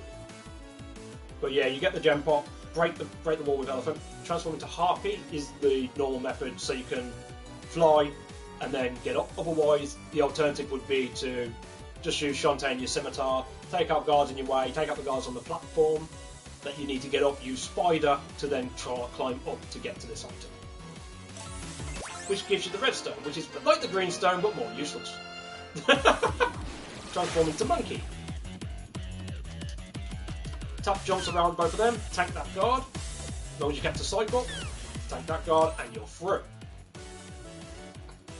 So, as I say, that depends if the cycle's in position. Otherwise, you'd have to work on the fly, using a monkey bullet potentially on the first one, and with the second one, maybe you'll be able to get at least past the first laser to then tank through. But yeah, as I say, red gem is again another gem that doesn't get used. It's the same as greenstone. It's just if you whip red gems, it'll give you health, or it'll give you a heart. Right, so now we're through there. I have to wait these lasers out, or at least this one. Once it's through, go across, down this hole, and down here. Use Elephant to break that gem pot before stomping this to get your second scrap metal. Into Monkey bullet through them to get the big 12 pot there. Again, because I've got more gems than I should have, I've obviously got a hell of a lot more gems. So usually by the time I'm done with this area, you want at least a minimum of about 130. Maybe you can get away with 120, but 130 is ideal. Right, when you're in here, jump. Because the idea is to jump and get enough force to push you down. Now, if you don't use the monkey bullet for this, you could just walk across with your scimitar to break them. And then when you get here, just jump, strong jump at the edge, and that'll be enough force to get you through. It saves you using a crab or a mermaid transformation. There's nothing underneath there that you need, so you just need to do cross here to this waterfall, crab, and press up to go up the waterfall. Move over to the next one. Now you may as well untransform, because crab is slow, and the next waterfall you need is all the way at the end. So untransform into crab, step up to go down that one, stay in crab to come to this one, and like the getting the Harpy talent, this one is the last waterfall you need. So to save yourself time, instead of just pressing up to go down and then you take your time to get there to untransform, press transform just before you press up, and you'll be able to untransform and fall to grab that. Of course, then you can't use that waterfall. that waterfall is now dead. But we can use Dryad. So once again, we have Dryad for 4 transformations to do a Dryad Metal Flip. And you just swim across until you get to somewhere in between these waterfalls. Then just do a jump. And you should be able to just get enough to be able to push you under. Get out. And Harpy. Just use Harpy to fly all the way up. There. To here. Now there is a gem pot above you. If you want, you can fly up to that one first and get that gem pot. It'll knock a bit of the patterning out later, but even then it's still a very tight pattern to even try and get. So you're likely to have to wait at some point. So if you want that gem pot, it's there, you can take it. Into Elephant. Break that block and then straight into Monkey. Then just navigate this room however you see fit. Monkey bullet off of there. As you fall off this, just hold right, so you land on this little platform there. Right up against the wall, you just jump right into it, and monkey bullet straight away. Grab the chain, or hold up to grab the chain, and then tap off it. If anything, you might grab onto the wall first, then just climb your way up to get into here. For this item. And this is a dark room, where we can't see Jackal yet. Now there's an upgrade later on that you can get, which lights up this room. It's a fucking useless fucking item simply because it's for this one room and one room only. But otherwise, thankfully because this is hero mode, I already have Harpy, so this makes it much easier. So as soon as you enter in here, Harpy and fly all the way. Just keep your feet sticking out so you can see where you're going. You won't hit anything, and you basically want to wait until you get to this gem pot when the screen stops coming across. Now this is a gem pot I generally grab.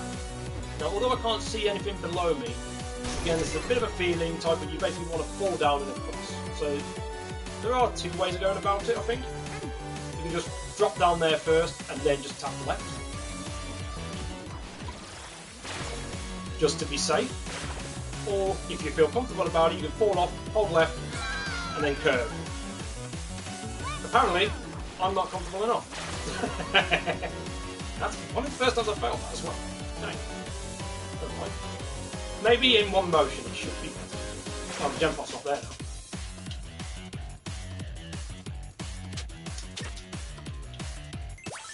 And that's for Spider-Man. So now I can attack the spider, which I don't use. But still. It's still a non-shop collectible. We need to get it. Alright, so as you exit out, now the thing is knowing where you can go. As you can probably see, you can see like part of Shantae's hair sort of like disappearing. That's because of this roof above me. So as you run across, you just basically just want to run across so the back of your ponytail becomes like the top of Shantae's ponytail, that point, until that becomes visible. That's when you're pretty much clear. Into Harpy, and you can see where the spikes are as you transform. So you know you don't want to go directly to the left. So you want to like sort of hover up to about there, so just under the, just about like your eye lines midway with that gem pot to the left, and then you can hold left and then just flap all the way across. And then the moment you see the genie portal appear,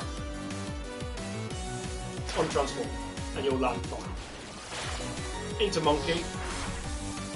You'll fall out of this gap. As soon as you drop down the screen, just hold left so you can grab the wall, do a monkey bullet to avoid all of that. Now this next room, more times than not, as long as you're doing everything, if everything's in cycle, you'll get hit by a Molotov. I don't know if I'm going to because certain things have been slowed down for the purpose of the tutorial.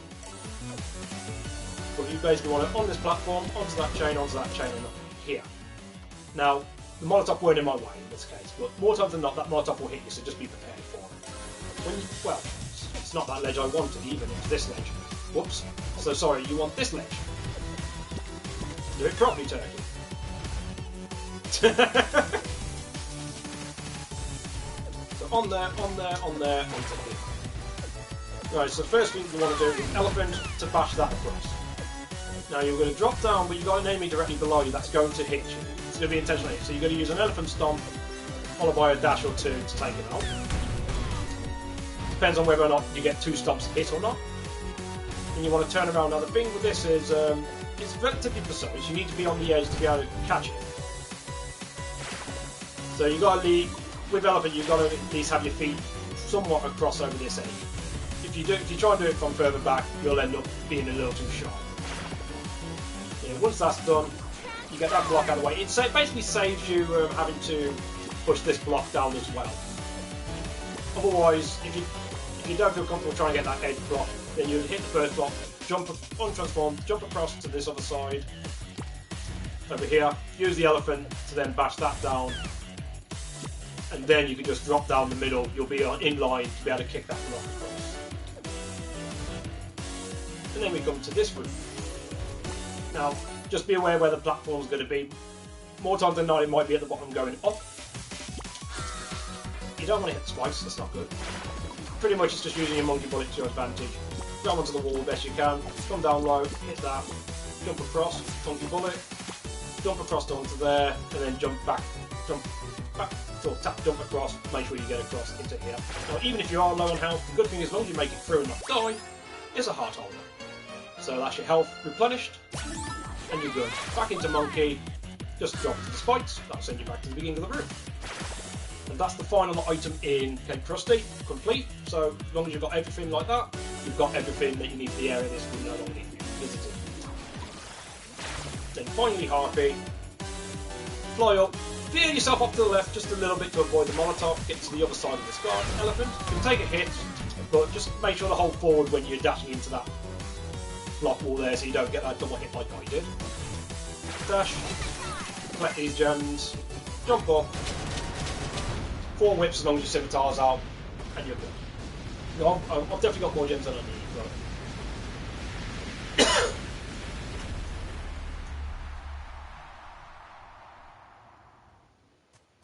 for your work, mate.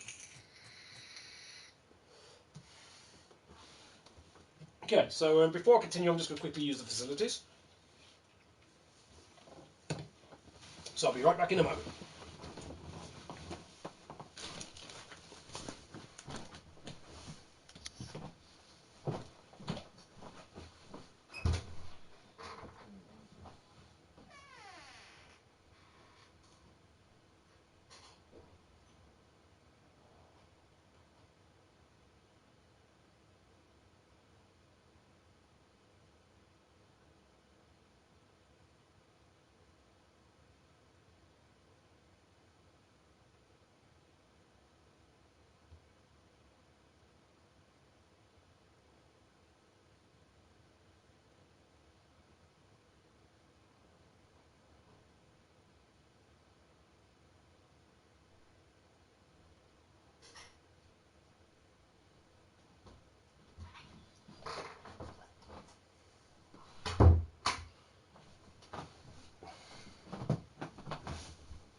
Here we go! Oh, damn, I'm getting old.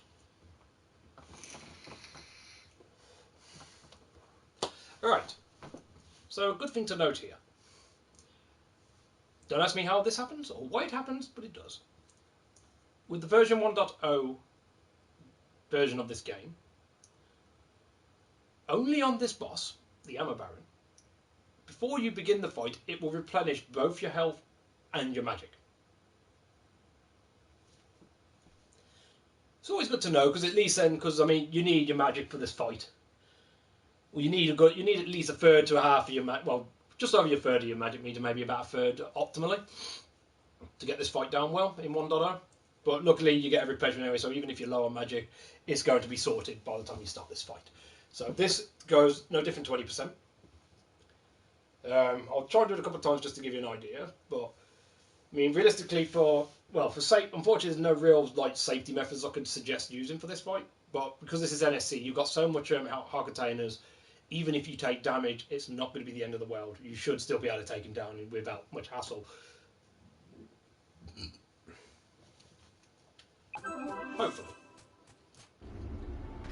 But the idea is, Ammo Baron's going to be basically in the air throughout the fight. Scimitar is going to do most of the work. You're going to try and get some hair whips in as you can. Now, at the beginning of the fight, he's going to move forward a bit. You're going to, as soon as you can, jump and activate your scimitar straight away. Get a hair whip in as you go towards him. Don't go full right because you'll end up tanking into him, but unless you want to tank into him, then you can do. But whip in, jump, whip into him. Then you're essentially going to keep jumping and getting hair whips in. The idea is to get one hair whip as you're going up, and one hair whip just at the peak of your jump going down. Once you get a feel for that pattern, you'll be able to score more damage and end the fight sooner. optimally, you shouldn't get very far past his first phase of firing the ammo guards at you, because after you get enough damage on him, he will then start to home on you, or he'll have his guards that are homing on you. That'll be indicated by a circle on the floor. You want to have some space to the side to help you avoid damage, but enough that the scimitar's going to get good damage and you can still get your hair whips in. When it shows, you'll just basically cross over to the other side of him and use the same type of spacing, and then just follow with jump, try and get 2 hair whips in, let the scimitar do the work. You should be able to get at least 4 jump attempts in before the cursor then switches. Unless you get a hit, then that can switch to 3 for at least the remainder of that round. But because you've got so much health, you can choose to tank if you wish, and then because it will be tank damaging in the air, that'll keep you in the air a little bit longer, allow the scimitar to do a good amount of damage anyway. How he moves, if you don't get enough damage with him straight away at the beginning of the fight, he will either move in at you and go across you, or he'll move backwards. Then you just have to follow him and just get the last bit of damage in before he begins. If he does move, then when he begins the next phase, which is indicated by him doing like a chuckle laugh, then you pretty much just need to be aware, because if he moves one side, he'll always try and move back to the centre of the screen or similar to the centre of the screen. So you'll have to just be aware that he's going to move over. If you can get him down without him moving, which is the main optimal, then you can pretty much stay where you are and start and continue to do what you do until that cursor hits. When you go underneath him, ideally you want to just do like a tap jump, just to get a bit of scimitar damage, but you can run the risk of an ammo guard maybe clipping you as you go by.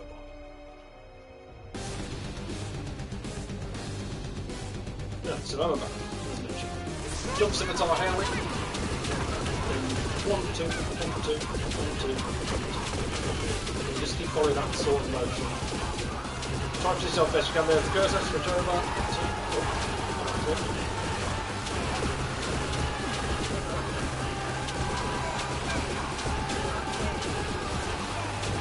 That's pretty much all you need to do. Just follow, just 4 jump. Try and get double whips in where you can. And drop it.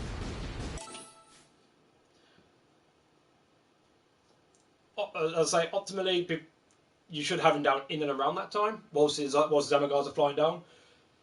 If you haven't got quite enough damage in, he's basically going to stay there and he's going to start surrounding himself with ammo guards. He'll have at least 2 or 3 rings of ammo guards that will come in.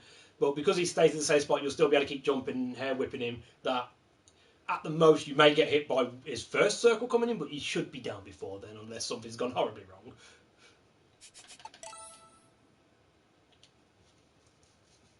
I'll try and show that again. I'll try and just get the opening a little more optimal, because he did start to move.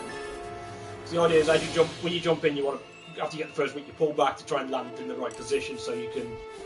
So then, when his guards start to circle or start to move in the circle around him, then it should miss you.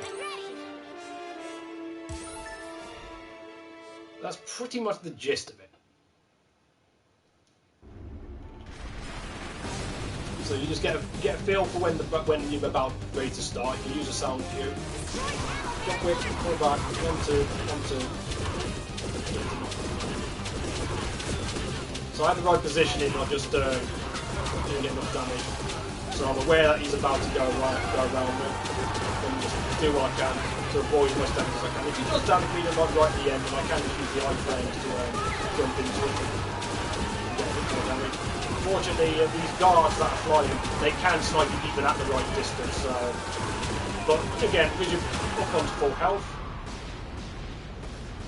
he's not so bad. It's not so bad as you saw there. I took quite a bit of damage going into him, and I've still got like 8 hearts.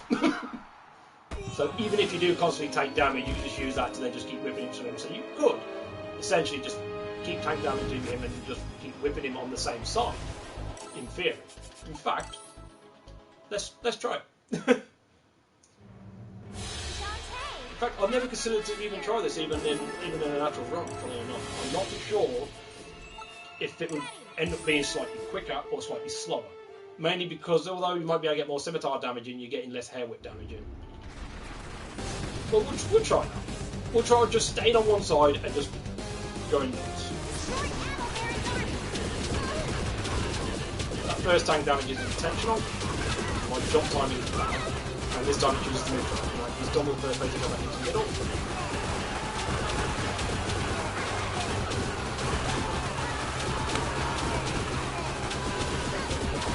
I'm going to say it's slow.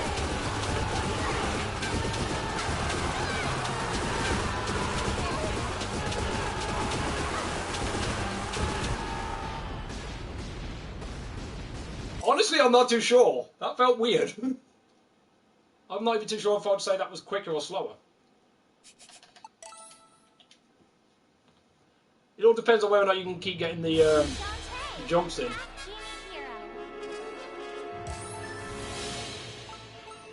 Alright, one more time. Well, I guess that's a hypothetical thing you could do. That was mainly just to show that you don't have to keep moving if you don't want to. Although I'm not too sure, I mean, to be fair, from the looks of that, it didn't look like you would lose much if you did lose time.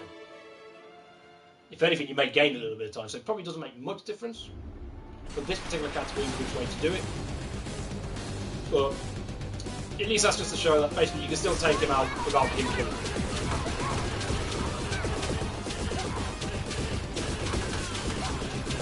Right, so he didn't move there because I've got the right amount of damage in without moving.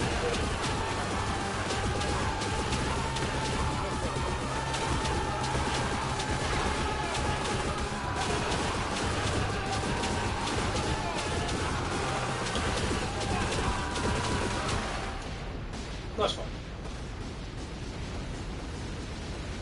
Yeah, certain things you can think of on the fly. I mean, like if you take a hit as you're about to transition over, then you could just jump up and into him, get a whip or two in, whilst using your iframes. Well, that's pretty much the gist of it. Get the right position at the start, jump whip, try and get the two whips. As mentioned, it's getting one whip as you're going up. It's not directly as you jump, but it's like midway in your trajectory, you get one whip followed by another whip. So you get one whip that hits just before you reach the peak, and then your second whip is starting as you're on your peak, about to go down. You get used to that pattern, that kind of feeling, then you can get two hair whips in at a time, otherwise you end up just getting one hair whip at a time.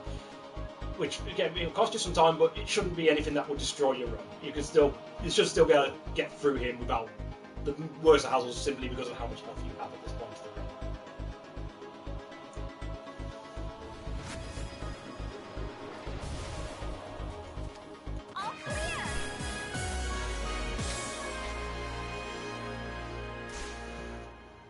Oh, cheers for the welcome back, sorry.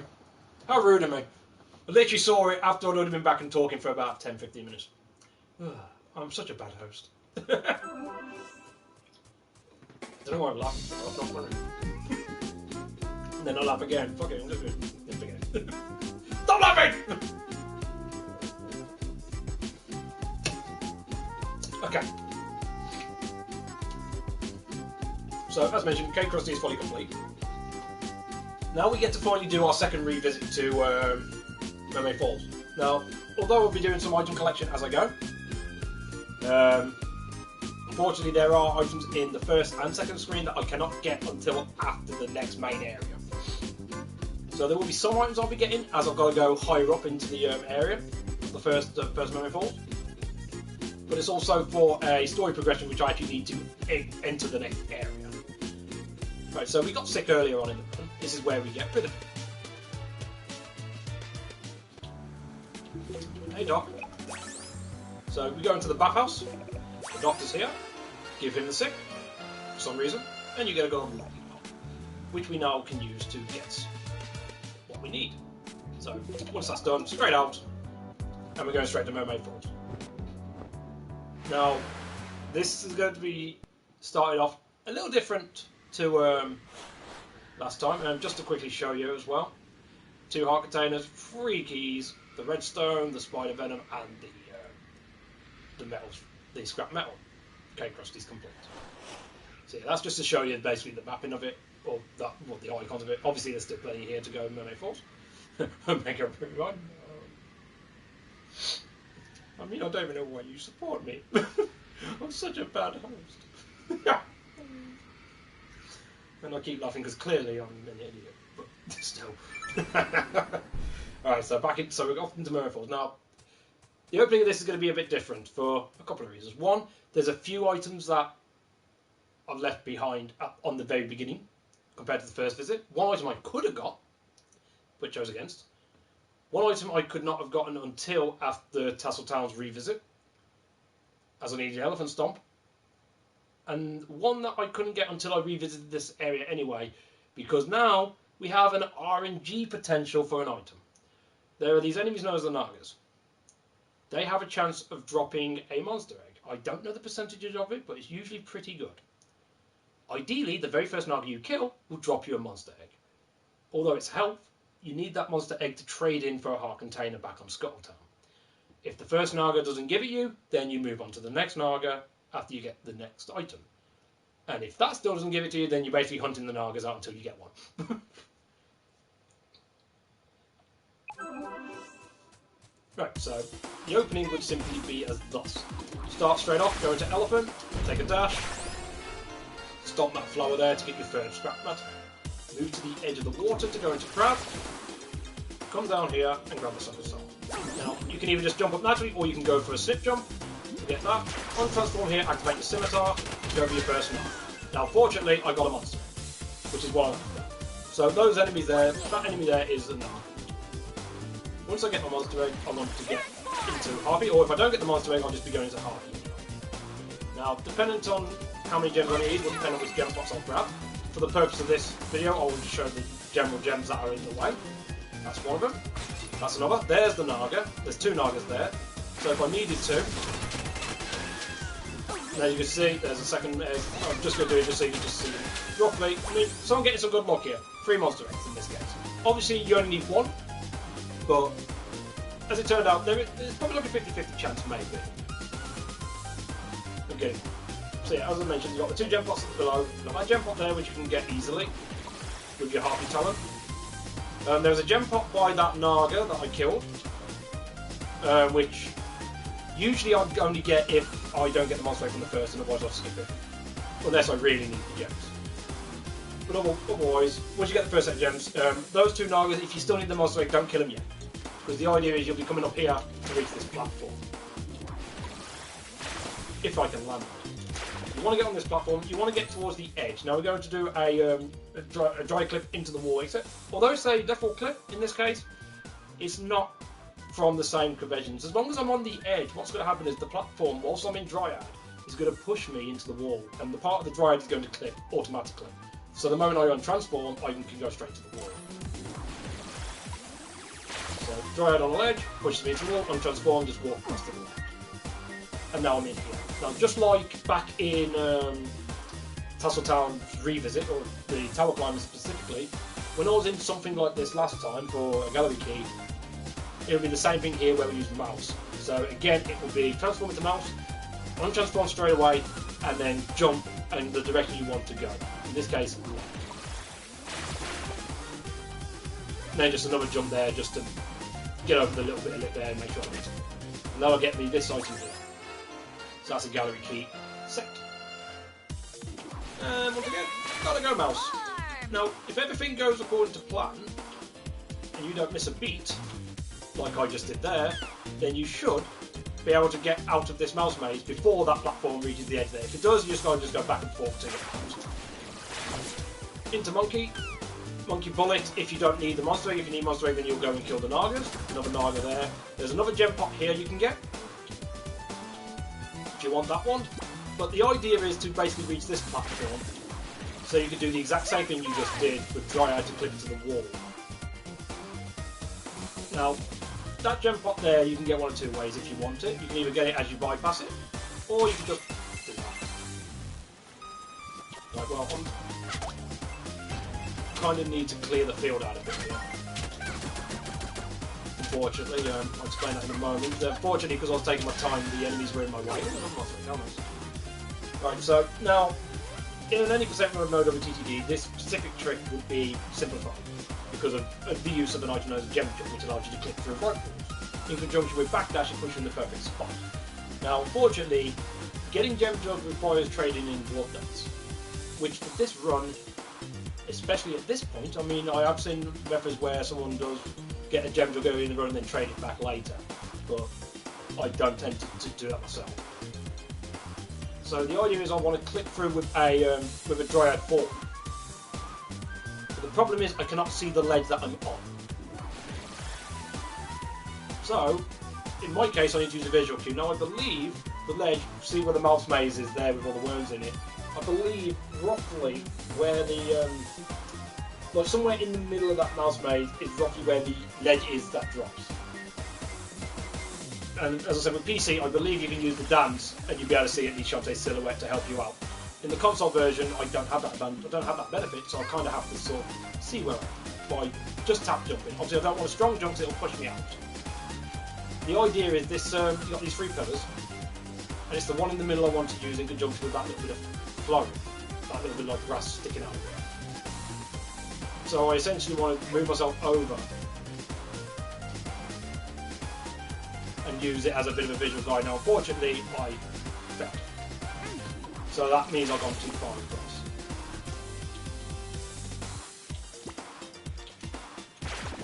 I'm not so sure if I can get myself back on that ledge.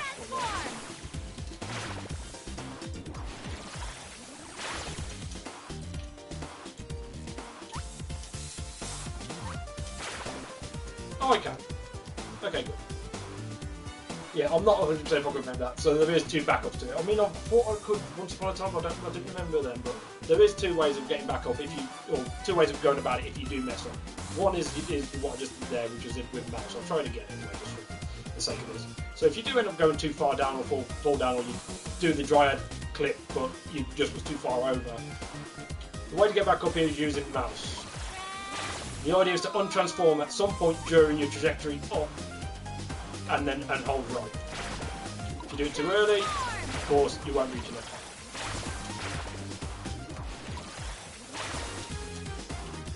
And if I do it too late, I'll end up in the ledge. So I guess it's going to take a little bit of precision. Or I just get lucky. I think I just got lucky.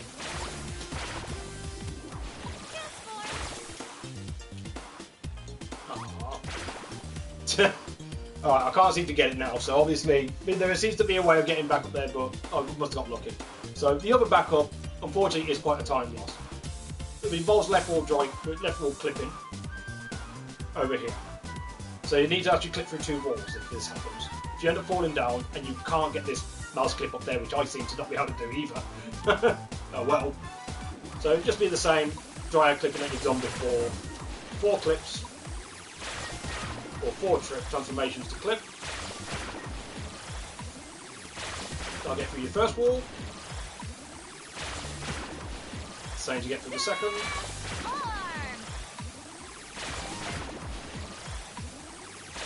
And then you sort of want to go across, but you also want to fall right so as you fall down. And that'll get you into where you want to be. Just for the sake of now, I'll grab it, but I will position to try and get the trick that I'm supposed to. So.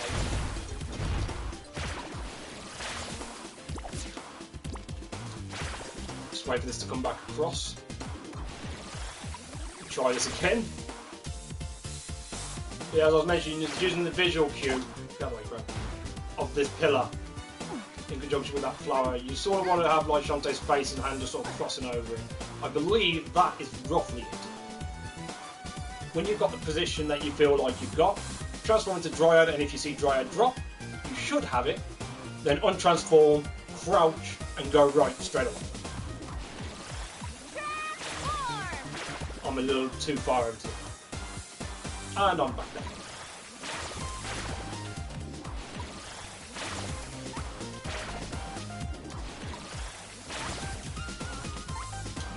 Come on, mouse.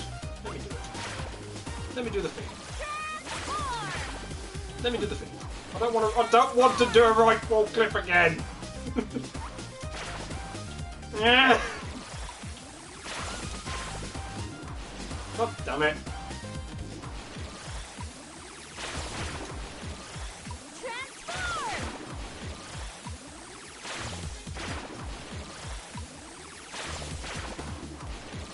Yeah, unfortunately, this is not easy to get. I mean, this is something this is a way we used to use in the 100% run originally before Django was discovered. or what we could do with Gem Jug was discovered. So unfortunately, I do apologise, it's taken me a few attempts to get.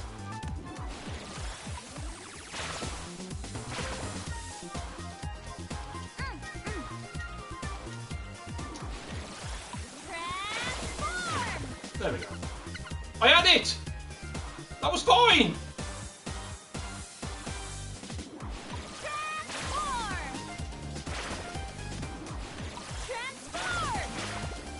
I'm pretty sure I had that then, so I don't know why the game said no to me.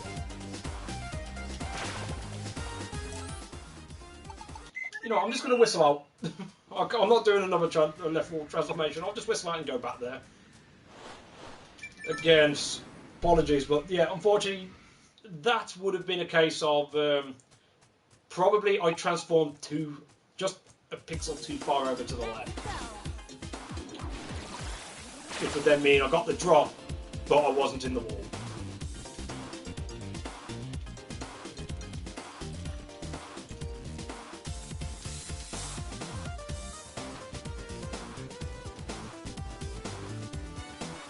As I say, this clip isn't even the last thing we need to do either. There's one more thing in the area.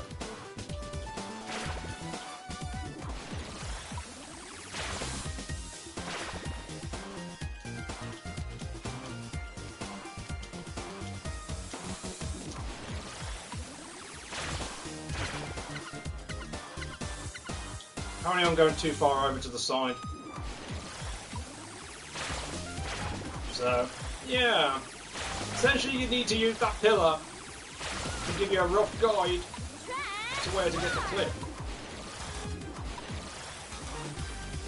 I can't transform into an elephant in that clip in that wall apparently.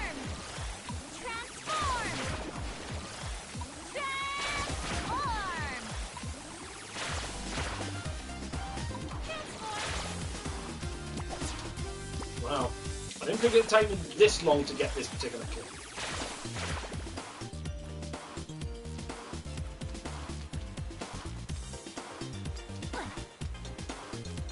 Don't feel comfortable with it anymore. Knock it off!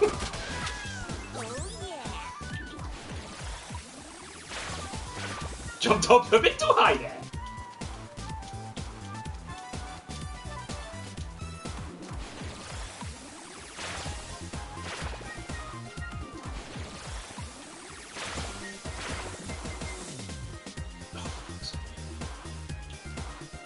Now I'm a little upset myself because I really don't normally have this much trouble trying to get this particular clip, so I'm not too sure what's going on with me.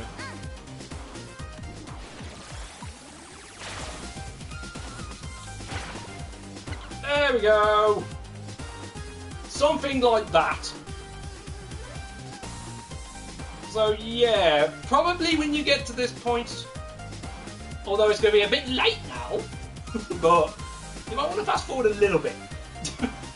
Because that took me forever. First try, yeah. But that's sort of what you want to go for. Now, just imagine the blocks were there. You crawl into you go through the first space, crawl in. You'd end up landing on top of the blocks here. Then you crawl through this tiny gap here, or this bit of wall here, which will then get you in here to be able to do the trick. From there, you would use elephant, break the 2 blocks, into monkey, pull it over, and just come up here. Now I'm going to just, for the hell of it,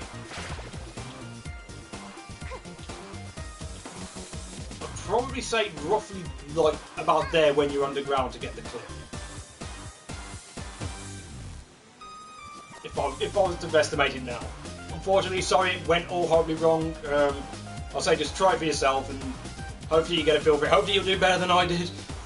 But yeah, normally I don't have that much hassle with that trick. I mean, I'll have runs where I won't get it, but I don't usually mess it up that bad.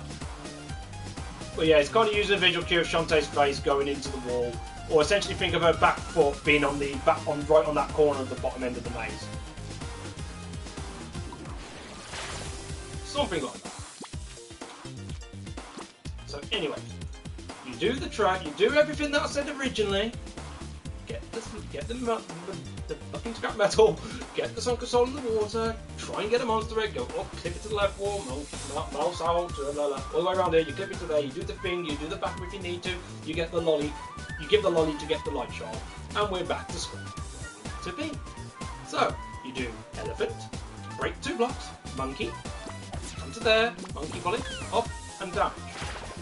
Right, so now we've got another dryad drop. Now this edge looks like that. Looks like I'm not far over enough, but funnily enough, I actually am.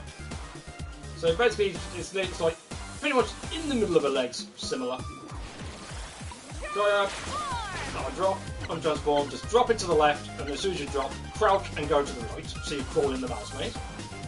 And then it's using the mouse again to clip in here. So, mouse, untransform, jump, and then jump again to get over the ledge. And then there's one more jump up there for that. And that's the final item you pick up on this revisit. And whistle up. I have 5 eggs. I only need 1.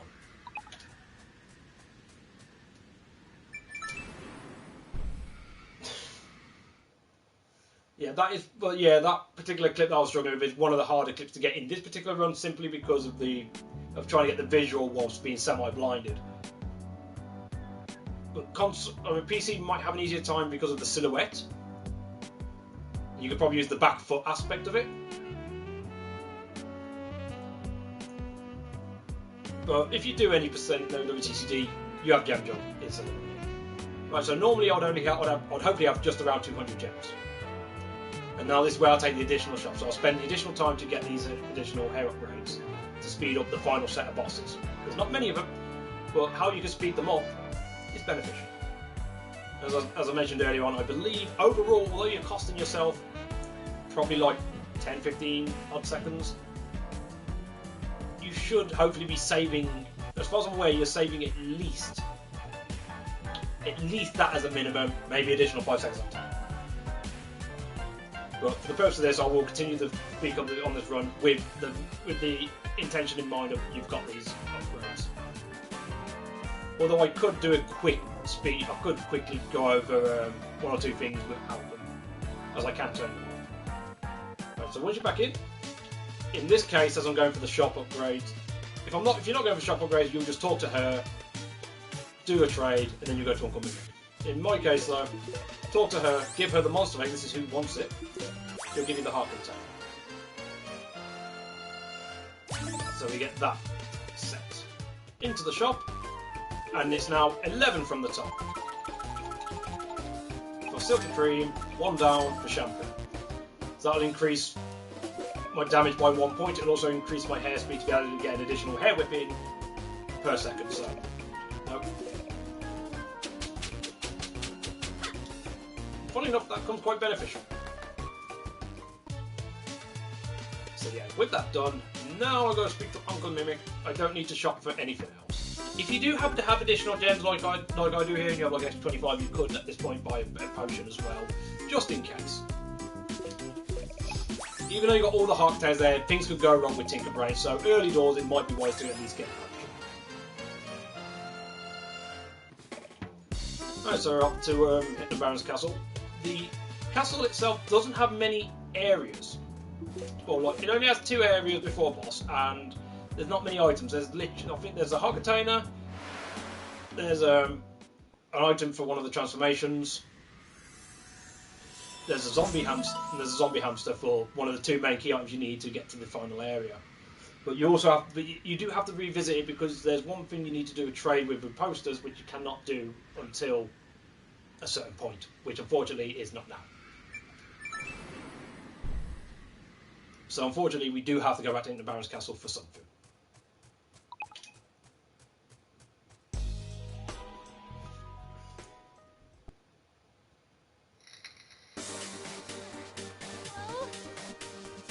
Hi, Shotgun. Hello. Okay. Alright, so beginning this area, we're going to be doing a ceiling clip straight off the bat. This is using Harpy again, a bit like this. So this ceiling clip, so the monkey ceiling clips are the real tricky ones to get used to. These are pretty straightforward. So, as you can see, I've got those blocks above me. I want to move to the right of them first, just because it makes life easier to fly up with Harpy. Fly up, turn around, 2 shots in, fly towards it, untransform and hold the direction that you're going in with the select. Whoops. Do not crouch. Before you get stuck, just jump. And you can get this heart container here. Now, just to save a bit more time, just gotta get Monkey, because unfortunately, Shantae can't reach up there. So you just want to Monkey to get onto here. Left wall clip.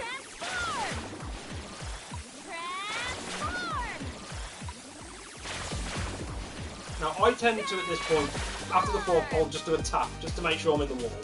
But the reason for that is because now I'm going to transfer to Harpy and fly up. I want to fly up through the barriers and get out of the door that's above me. But if I go just a bit too far to the left, I'll end up hitting the intended loading zone and it will take me somewhere else. So I tend to do this first to prevent my Harpy from veering off a bit. Then you just clip through like so. Fly up top and over to the left to pick up the most useless item in the game, like so. This is specifically for the bat, and you can use it whilst in bat form to illuminate around you, to light things up. There's only one room in the game where that is applicable, and we've already done it. I was back on Cape Frosty. But for the purposes of the completion, we get it, transform into Monkey, start making our way to the point. Try and get what Monkey bullets you can. There should at least be 2 of them, I believe. Like the one that we just got, this one here. Now this one we don't need to go for because we're falling straight down here and to the right. Speak with Pope to get the zombie hamster. So that's everything in this area for now. There's one more thing I need, but I can't get it yet.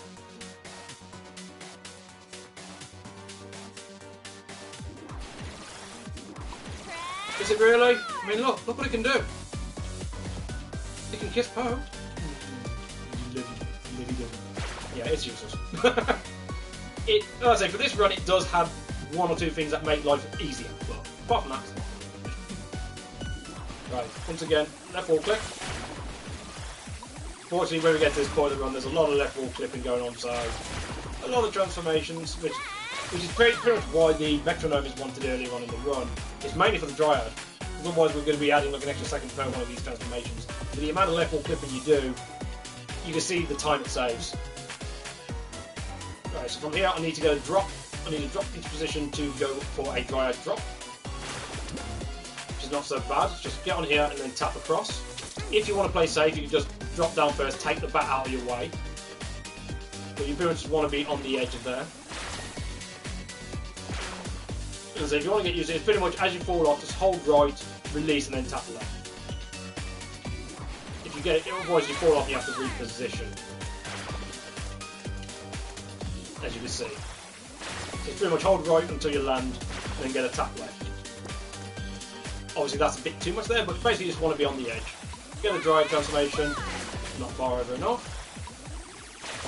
There we go. Once you see it drop down, you're clipped in, transform into Monkey, hold right. Get on here, try and get a Monkey bullet if you can, if not, just keep holding right until you exit. Right, so Graveyard. There's no items in Graveyard required. So, we can just go ahead and do a nice little clip. Now, just for history purposes, before this clip, well, before this particular setup was found, the original way of doing Graveyard was turn to Harpy and fly above the screen for the entirety of it, so it's pretty straightforward. At least for this one. The only time Graveyard is probably the worst section to do is in a glitchless run. A glitchless run, Shantae mode. But for this, we're going with left wall clips. But we've got 2 walls we need to clip through. Obviously we can see the first one. Then just hold right for a short period of time, or you could do like 2 full jumps if you want to use that as a sort of a gauge to determine roughly how far you need to go.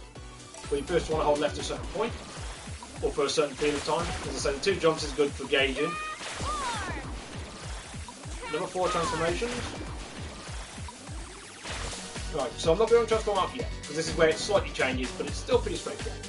After the 4th transformation on the second wall, you'll untransform and then hit jump, or press and hold jump and left. You should just jump straight into the loading zone to the boss. Like so. skipping out of graveyard and making your way over to the Jaw Barrels.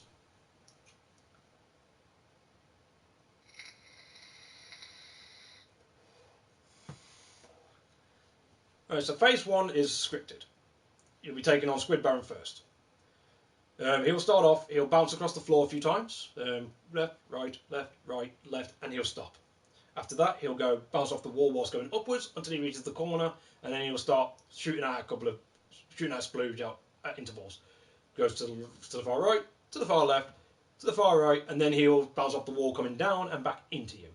After that, if he's still alive, he'll start doing some stunts where a little bit of RNG comes into how far away from the wall he'll bounce, and when he'll do a big jump.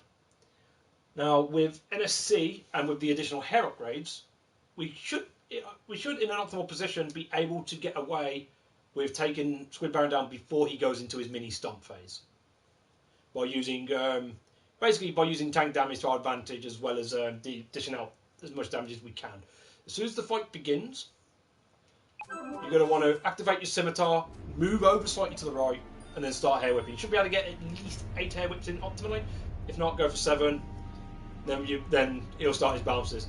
At that point, you want to sort of wait. When he ricochets off the wall, jump up, turn around, and then as you're going, landing behind him as he's moving, try and get a hair whip in. Do that for a couple of his wall bounces before he stops. Then just whip the hell out of him, let him hit you, then use your iframes to jump into him and hit him. When he's doing his little splooges phase, you can then just keep hitting him with, jumping up in the air, hitting him with the scimitar, but intentionally trying to take as many hits as you can just to keep yourself in the air a little bit longer to get more scimitar damage. Then when he starts to bounce down, try and get him with a whip, and go straight into the right hand corner. So when he comes in at you, you just jump up vertically. He'll bounce off the wall, you'll land behind him, turn around and start whipping the hell out of him. Hopefully he'll go down at that point. And he will always follow this script. So once you get used to the script, it's pretty straightforward. But I mean, this is with each hair upgrade though.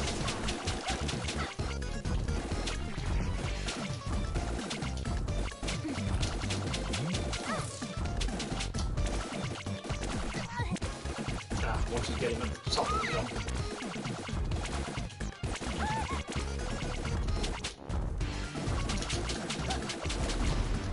So unfortunately, I didn't quite get enough damage in there to take him down. Well, I mean, again, this is if you're using, you go with the hair upgrades.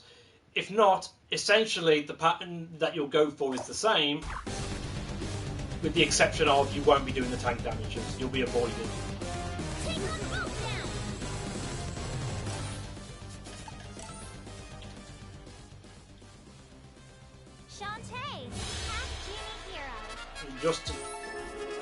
I'll try and show it without the hair upgrades. I believe I can turn them off. Should you choose to skip them. It's essentially the any % variant of the run. Unfortunately, I can't get to the menu right. Where are they? There we go. 3, 4, 5, 6. So you'll follow the same pattern, except when he ricochets off the wall, you want to go 1, 2, 3, jump away from him, crouch. That'll avoid him. Then you just want to stick to the side of him, so you don't get caught.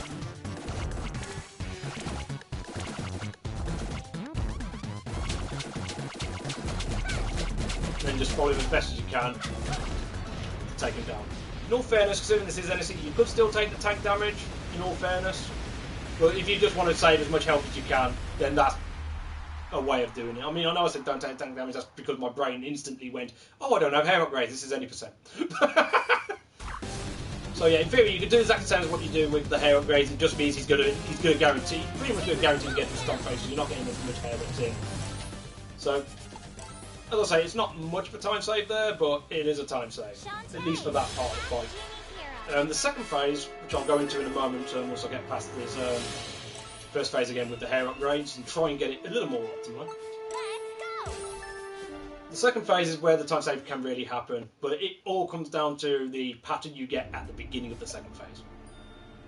If Squid Baron's nice, so you can get a lot of damage in, you can get him down after he switches sides once.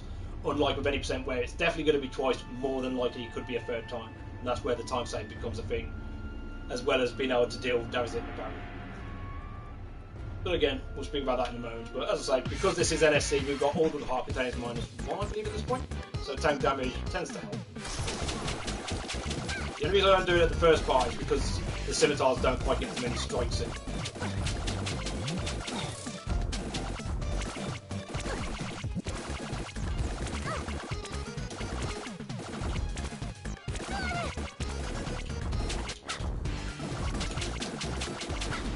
He just about stopped. He didn't get far away from me, so not bad. Not a bad fight at all. Just a little off. So second phase will be when Hypnobaron joins in the fray. And pretty much there's going to be a couple of times he's going to basically take Squid Baron up and they're going to do a couple of stomps. Or Squid Baron's going to stomp. Now, where exactly he's going to stomp is up to him. You'll either fight by setting off your scimitar. I believe he does 4 stomps before the 5th stomp is guaranteed he's going to go into the opposite corner. He's going to to a corner. Maybe the opposite corner where he is, I'm not 100% on that. But ideally you want them to move only a bit away from you on each time so you can get as much damage for at least phase 1. Try and get your ascension damage with him as he's going off. And he's guaranteed to go to a corner. Right, so at this point you just want to wail on Squid Baron. Forget about Hypnobaron. If that happens and he's in your way, just take the damage and go. Unfortunately, I don't think I'm going to just get Squiddy down in 2 sides, so I'll have to take him down there instead. I mean, so Hypnobaron's RNG is essentially roughly where he starts within his arch, within his cycle arc. So he could be in your way and it could cause you to take tank damage, but again, because you're on NSC with so much health, you can afford to take the hit. So it's not so bad. But which one you go for first is up to you, really. You can go for Hypnobaron first. Wouldn't recommend it. Because Squid Baron's second phase, when he's on his own, is much more awkward to deal with. He spends more time going up into the air and delaying himself before he stomps and sets off a small shockwave either side, then he'll go back into the air. It means you can barely get... It's hard to score enough damage with him consistently. So, and plus, he's stood in the corner, so you may as well take him out first. He's definitely the most optimal to take out in the first phase, and he's certainly the least optimal to take out in the second. There's no real reason to do damage to both during phase 1, because if I remember rightly, when you take down one, the other one's health pool resets. So, the damage won't count. However, Hypnobaron's second phase is just like what he did when they were both there, except he goes faster. So he'll spawn either side, and he will go either clockwise or anti-clockwise, and he will just go in. He'll go in a circle once, and then when he comes back around on the second one, he'll arch into a figure 8 motion. Now, ideally, he's going clockwise. No matter which side he spawns, he's going clockwise, because then when he transitions, he's transitioning from the low point, meaning you can get more hair strikes in. But again, essentially, you want to take some tank damage and then use the eye frames to your advantage to score more hair whips in against him. And it's just a case of following his pattern and just following him around and just beating the hell out of him. And he is going clockwise, so...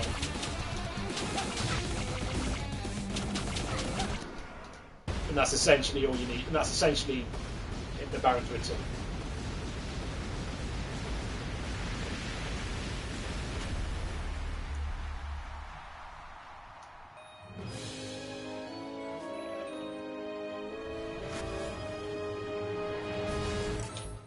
Just for the sake of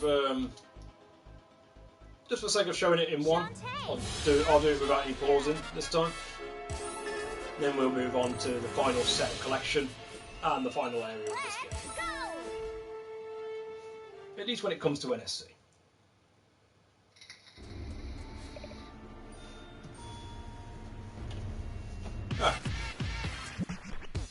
Take care, Phantom.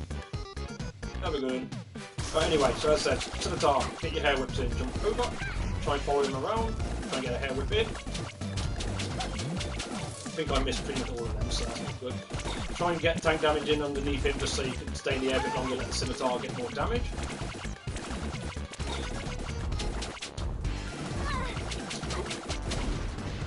And then just wail on him. So again, he is scripted, he will follow the same pathway all the time. The only bit of RNG could be where he spits, so just follow him and you should be fine. onto phase 2.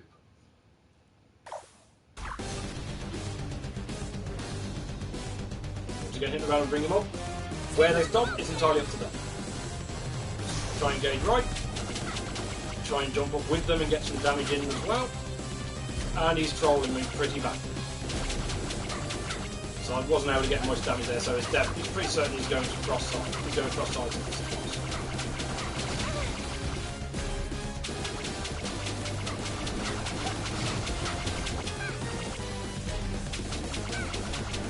Then just keep going back and forth, wail on him, take him down. Then hit the Baron, do his pattern, then just take what tank damage you want. Then just score as much damage as you can. Try and get him in the middle of the field, so stay waiting for him to come back, and that is done.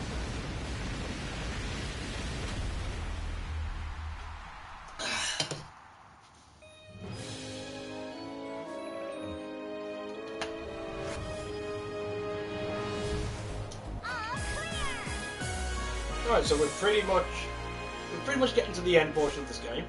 We just got the final set of collections to do to complete the NSC quota. And then we can move forward. Right, so allow me to show you something real quick. Now the thing is, at this point of the run, you've got the 2 key items to get to the final area, which is activated by talking to Uncle Mimic when you get to this point of the run. Do not do that straight away, as NSC requires you to collect all the items from collection from the game within the world. Just to show you, at the moment, you got a guy there in the shop, right in the corner, and you got Grandma Blobfish here. Both of which are required to get one other item in this game. However, if, for argument's sake, I was to inadvertently do this,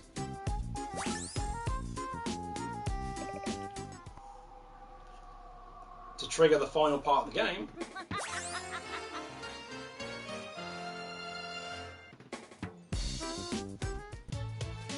well, as you can see, here's Techno Baron, he's new.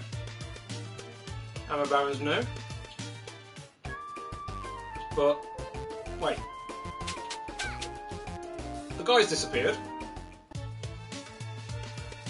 And so has Grandma Blobfish. Now the trading sequence between them is earlier on in the run when we picked up the Enchanted Blade from Main Street. Or the Bubble Blade. Sorry, Pirate's Curse in the brain.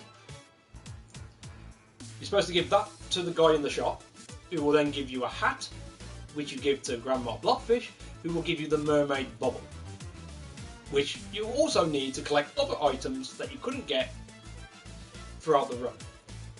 So if, as you follow the run as I've been doing it, you have the 2 key items you need to finish the game, and you trigger that first, you have now soft-locked yourself. And your run is officially gone. So, whatever you do, don't do that. Shantae, half Jimmy's hero.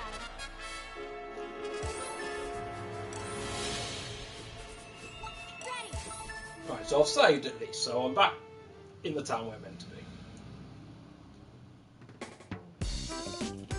Right, so when you're done here, you'll exit out. Now there is something I did forget to do earlier, which is where I would normally do it in the route, but as a result, as I remembered, I can do it at this point and it won't make a difference in terms of time. Back when we got Cape Crustacean done, we went out and did the collections in Mermaid Falls. We got the Light Shard, we got the Heart Container, and we did the shopping, and we gave the shard to Uncle Mimic to activate Hypnobaron's Castle. Now before you speak to Uncle Mimic normally, what I would normally do is come across here, get to about there, transform into an elephant, stomp here to get this scrap metal. Now, of course, I forgot to do it at the time when I would normally do it. So, in that instance, obviously, if you haven't got it by there and you're following right here, it's not going to change your time. As soon as you get done with Hypnobaron's Castle, exit out of his shop, come to the left, get that first, and then make your way across. And you want to be in the shop, as I mentioned. Speak to this guy. Give him the ball blade. He'll give you the Foxy Grandma hat. And then you exit. Just for the sake of this, though, as I've got those gems, I'm just going to pick up a potion. Just in case. I don't think I'm going to need it, but just in case, I'll just put it in my inventory. But normally, you won't shop there unless you've got the gems, and unless you collected additional gems and hit the Bounce Castle to pick up those safeties. Then, of course, while you're here, grab some shop. But normally, you wouldn't need the additional health simply because of your heart containers. But again, mainly because of the final boss, it's understandable. So you come in, you give it the bubble blade, make your way out. Come across here, and it's time for Foxy Grandma Blobfish. And she gives you her seed in the form of a mermaid bubble. I had to get a bit of loot in the tutorial, why not? So yeah, you give her, you do that little training sequence, you know what the mermaid bubble to be able to do the final part of collection. Now, you can go ahead and trigger Uncle Mimic and trigger the end game.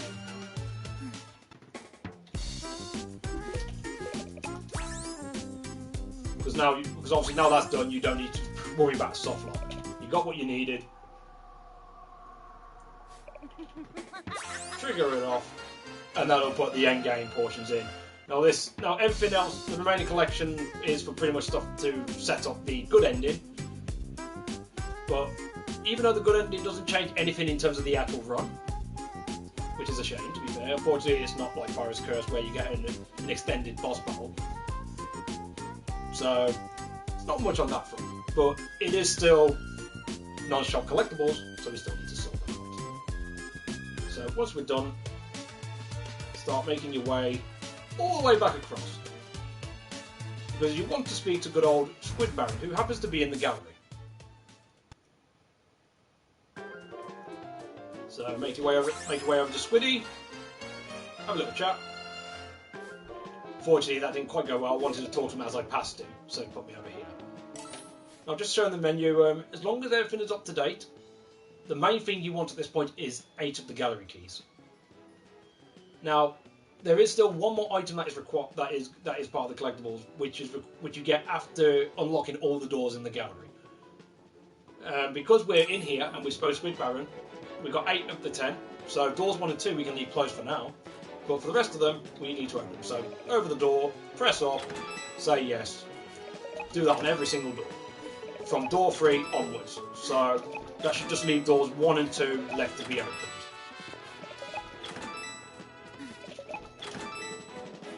Unfortunately, you can just exit out on the right side, rather than walking all the way back.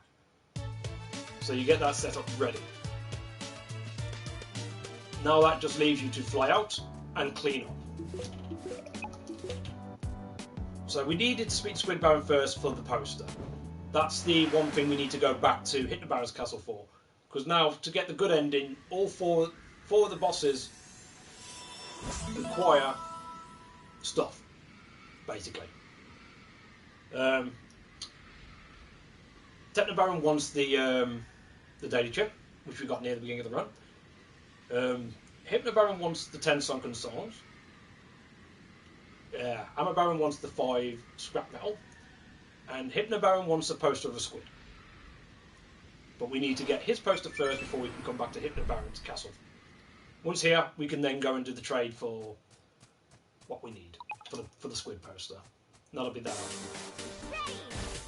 So the revisit here is going into Monkey, drop down, coming up here, get a Monkey Bullet out of the way, delay for him, Monkey Bullet across, and in this door. Now again, we're just going to be going to the right. Just try and get what Monkey Bullets you can. You can choose to skip this one because it will always force you to hit the enemy if you do use it. So that's up to you. But you just basically go all the way across and speak to Adam. He'll trade you the Velvet poster in place of the Squid poster. And you can go. So now, Hypno Baron's Castle is done. We don't need to return. We just need to return back to Mermaid Falls for one last time to collect everything that is still left there, and we're done. At least in terms of the main areas, we're done there, and then we just need to finish off what we need in Scottown, and then we can go into the final part of the game.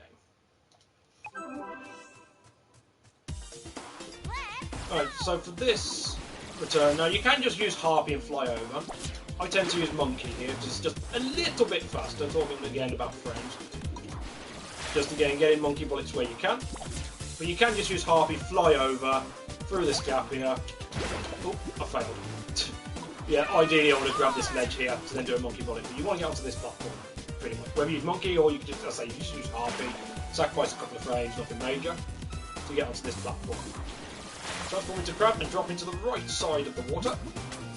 Sneak them down, get the Sunken Soul. 4 jumps up, onto there, untransform, T-pose and Shantae. Then we now want to go to the other side. This time though we want to use Mermaid. And just use Mermaid to fall around the area, that's Mermaid Bubble. Get under this lip here, go all the way up to the next Sunken Soul. Stay to the left and go down. You can go all the way down and go across if you want, or you can just follow that path there. But this is why we need the Mermaid Bubble. We've got a couple of brick walls here, blocking in this side. And then up and across. Now, there's 2 ways of doing this. I believe the way I'll do it is slightly quicker, but there's not much time in it. You can either go all the way to... You can either come down here first, do this room,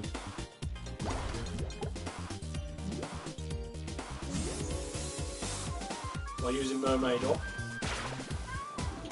turning into Crab, coming up here, getting that chest. I'm not going to do it now because I'll just show you the way I would normally do, because I believe it's a bit quicker. But you can do it like that way, then just use Crab, use the untransformation glitch there to get into this point, then go back into Mermaid, and then make your way upwards for one other item. Now, the way I do it, I mean, we're going up for that item anyway, so you'll see where I'm going to go in a second. The way I tend to do it is I'll come across here, I'll come down to break this open first, then I'll make my way up. The reason being is that downward momentum is quicker with Crab. So, once I get this gallery key, I'll then go down for the next item by using the Crab transformation and using the Crab stomp essentially to get back down here quickly and then come back in here. It also means I don't have to untransform out to go back into Crab and then back into Mermaid. So it just saves me a bit on there. Right, and that's the final item in the first part of Mermaid Falls. And then your final usage of Warp Dance on page 3 and down to bring you into this area. Now the rings are back on the fast path, and I did mention Monkey is faster in this area when the rings are faster, just because it's quicker to grab the rings than using Harpy to fly. However, if you feel more comfortable using Harpy, there is no harm in doing so. Just use Harpy at the start and fly all the way across like you did last time, until you get to the next screen. Then you want Elephant, because you want to destroy this lovely little flower to get the scrap metal. That's the final scrap metal of the game. Not Crab. One more thing down here. Now the thing is, there are enemies all the way around, so unless you want to take the long way around, you can. Personally, I tend to just tank the damage and destroy as I go along. So I'm always going to take a hit there. I shouldn't take a hit there though, normally. Normally I still have iframes to destroy. In this case I didn't. But that's the final Sunken Soul. Get back out. Harpy up. Now it's not all the way to the right, you have to delay a bit because you want to get through this hole again. Elephant. Really, Croc? That's a first. Then down here to get the final item in the world, the gallery key. Now, just for the sake of going back on what I mentioned on the very first time I was here. Now, I did mention that you could leave the data chip and the back transformation until later, but you'd have to reconsider gem routing to a degree, which would be recovered in the second visit at the tower, of the Tassel Tower. If you've chosen to go with that route and skip out those 2 items at this point of the run, or that early point of the run, then this will be where you come and get them. So after you get the gallery key, you come over into Harpy and pretty much just make your way across to the left first. Where am I? Yeah. Then it'd be on. Then again, now we're back onto familiar territory. And of course, at this point, you won't need any gems unless you really want to do another shot. You go up, you get the bat the same way as you did before, and then once again up here and into here to again get the data chip. So again, you can choose which path you want to take. You can either play safe and go onto that edge and use bat, or you can harpy across. And again, you could use magic mouse. However, if you don't feel comfortable getting used to the magic mouse, then you could do this vanilla. Now, I haven't done this vanilla in a very long time, so I'm not really sure what it is. Well, it's not that, that's for sure. So just be untransformed, come down, and I believe it's spike. Let's get down there. Bat. Get there. Oh. Harpy. Then Harpy finally to get across. So, I mean, at this point you'll have those transformations anyway, so if you don't feel comfortable with Magic Mouse and you want to leave this item till the end, you can do so, and you'll have the transformations to do the vanilla variant. Of course, that's going to cost you a lot of time, but to be fair, if you do vanilla, it's probably going to be about the same pace as messing up Magic Mouse once or twice, maybe twice, closer to twice, somewhere in the middle. But of course, this is only if you've left this item out from the earlier point of the run, and you don't want it. Well, so you can still use Magic Mouse even in the later part of the run if you still feel comfortable. You might prefer to come here later when you've got more health, so you're at less risk of death. So again, that's up to you. And if that is the case, then you'll come here, you'll get the data chip, and that'll be that. You'll just whistle out. Otherwise, where that gallery key was, the second gallery key after I got the metals piece and the sunken soul in the water, that's where you'd whistle out instead. And just to show that one, yep, 2 hot containers, 3 keys, mermaid, harpy talon, bat, crab claw, 7 sunken souls, 2 scrap metal. So that's that island for complete. So now you've 100%, well, you've gotten everything. You've gotten everything for the non-shop collectibles route so far. From all the main islands, they're done. That just leaves finalising this area. Which is to say, this is where you get the collection for the good ending. It's say, 2 gallery keys left, 10 sunken souls, 5 poster, data chip. You have everything you need. First thing you'll do, come to the right, in here. Oh. Whoops. Talk to Hypno Baron. He's chilling out at the bathhouse, trying to get his soak on after he just got mauled by us in his castle earlier. That gets you something. I forgot what it said. But basically, you're getting 4 parts of Risky's uniform or such. So we're able to use this to get the magical polarizer to finish the game. Well, to get the good ending, so to speak. So back in here. Open up the final 2 doors, speak to Squid Baron, he'll take the squid poster off your hands, and he'll give you Risky's buckle. I'm not going to ask why the squid of all characters has her buckle. Looks like it broke off a size 7 festival leather boot. That smelled great. Okay, whatever you're into, Squiddy, by all means, but that's not what I was thinking. Anyway. He's up to some weird stuff. Alright, so you've got that. That's 3 parts done. But there is still one more item here, which, as I mentioned, you need all 10 gallery keys and open all the gallery doors to obtain. Once you have, speak to the mayor, and he gives you this OP piece of crap. The magical tiara. And again, that is part of the non-shop collectibles route, which basically gives you infinite magic. So, there's that. And that's also a reason why you don't have to worry about potions for the final part of this run, for the bosses, the final boss rush. Because, simply put, you don't need the magic. The only time you want those potions if you want them purely for the health at the end game. Yeah, once you've got that done, you can start making your way back towards Uncle Mimic, where the Techno Baron is waiting. And ideally, you'll talk to him as you're passing him, so you'll end up here. And that just basically puts you in line with the door perfectly, so you just enter the door once you're done. If not, then you just walk over to the door and go. So give him the data chip, get Risky's cuffling. In we go. And then just speak to Uncle Mimic, as long as you've got all 4 of these parts.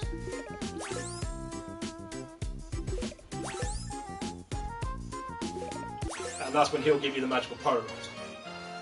Now, as I mentioned, that is for the true ending of the game, although because there's no addition to the bosses, Tinker Brain in this is the same as any percent. Slightly different with certain timings because you don't want to run certain risks, but nothing major. And for the story aspect, because you're skipping the end-game story, well, at least with console, we can at least skip the end portion. PC can't, but then again, PC can skip the credits, console can't, so don't know how that happens. But either way, it's not much of worth in terms of casual playthrough, but at least for speedrun, you're set. That's the final item you need for NSC. It's just the case of now making your way over to the final area.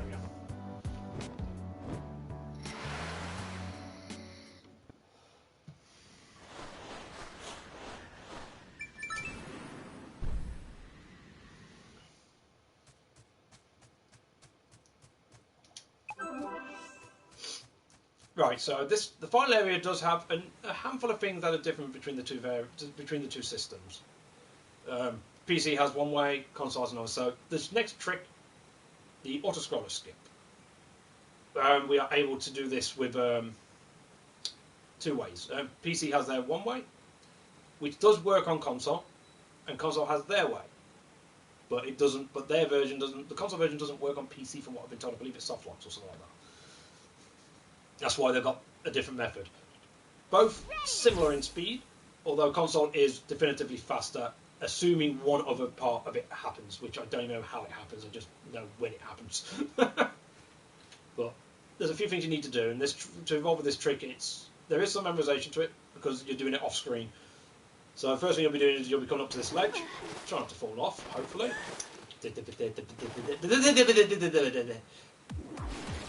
You want to basically be on this edge to do a dryad drop. Once you drop, you'll go to the left again, 5 swims, a bit like one of the tricks from earlier, and then you'll jump up to the left. That should bring you onto an off-screen platform.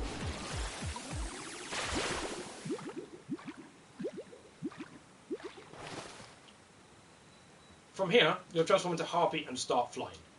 Now the screen is going to start to scroll at a certain point.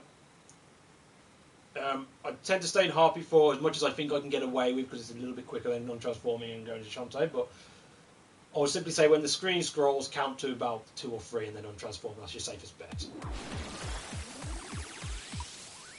But you basically, once you transform, keep mashing the jump button and holding right.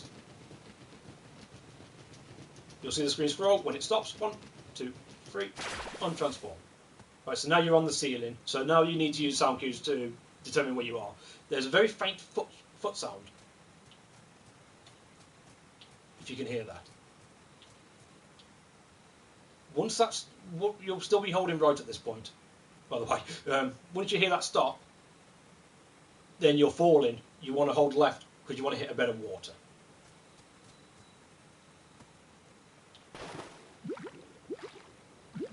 And obviously you know you're in there when you get the sploosh and you hear the sound here. Now, there's another sound cue for the console. There's like a big sploosh. So at this point, you're in the water, you'll be holding right, and you're waiting for the sploosh. There. I mean, luckily, I can go back and forth just so you can hear it. That's the sploosh you're listening out for.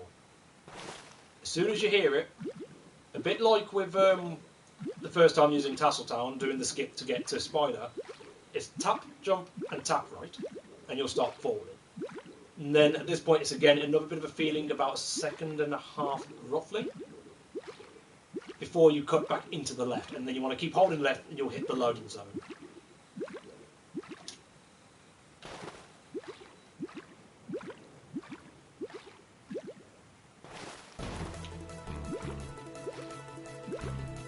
Right, so the music's kicked in. That indicates you got it right the first time. To finish the trick, you're doing the exact same thing again. Once the music kicks in, just hold left until you hear yourself splooshing the water. Then go right, so the big sploosh shouldn't be too far off. Once you hear that, same thing again.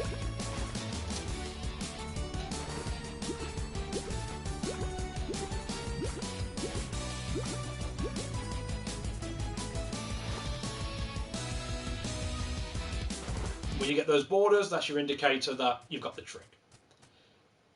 Now, the thing is, that was with the final quick skip. As I mentioned at the start, I have no idea how it triggers. I don't know what's involved to actually do it.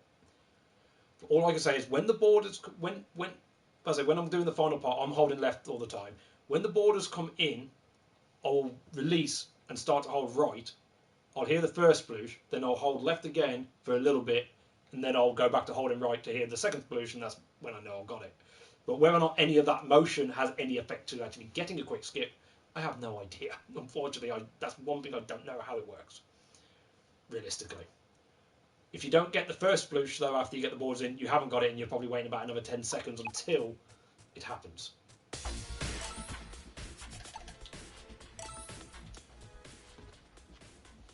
Well, until you transition into the area. So the quick skip you don't need to actually get the trick.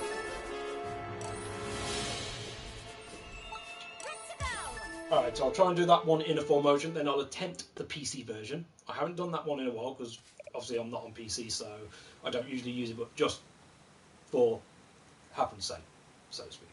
So, again, back with console version again, try and get it in one motion. Across, dryad, flip in.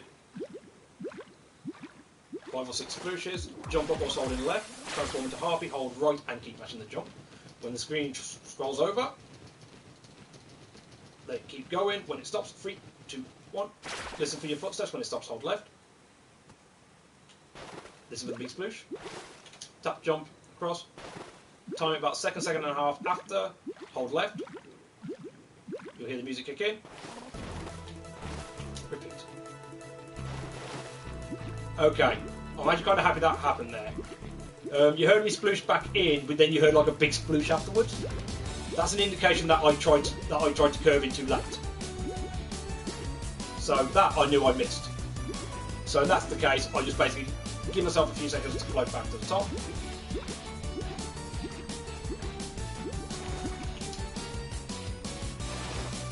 And reattempt. Unfortunately, I missed it again there. But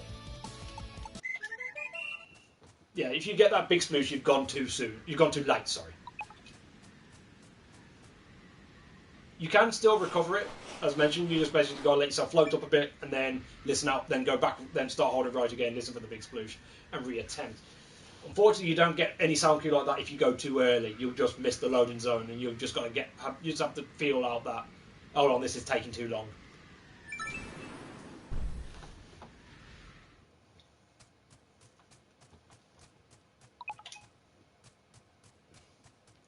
Okay, now let's do it for realsies.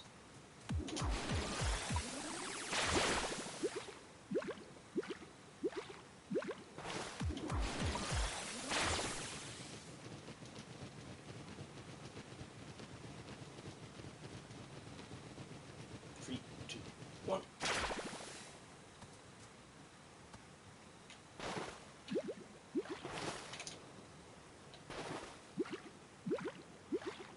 That should be good.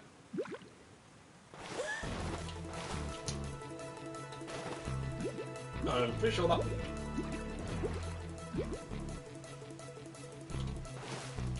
And that sploosh indicates quick skip it. And that's pretty much the auto scroller skip for the console. Right. Now to attempt the PC one. Because using the methods that I just explained, for whatever reason doesn't work on the PC version, it messes the game or something like that. I'm not exactly sure what. I can't remember exactly what happened. Basically, you can't progress. Unless something was done wrong and I've heard wrong, but as far as I'm aware, this is why this version was put in. There are 2 ways of doing the PC's version. One way is far slower, and unfortunately, I don't know that method. It's something to do with falling into the water and allowing yourself to swim much further before you try and do a sort of cut and curve into the right. But that's as much as I'm going to leave that out, because I really don't feel as though I could explain the original method of doing the auto scroller skip on PC. The other method is quicker, but there is a bit of gauging. You're using your own timer to your advantage on this one. It is roughly, the beginning will be the same. Transform! Except get the tip.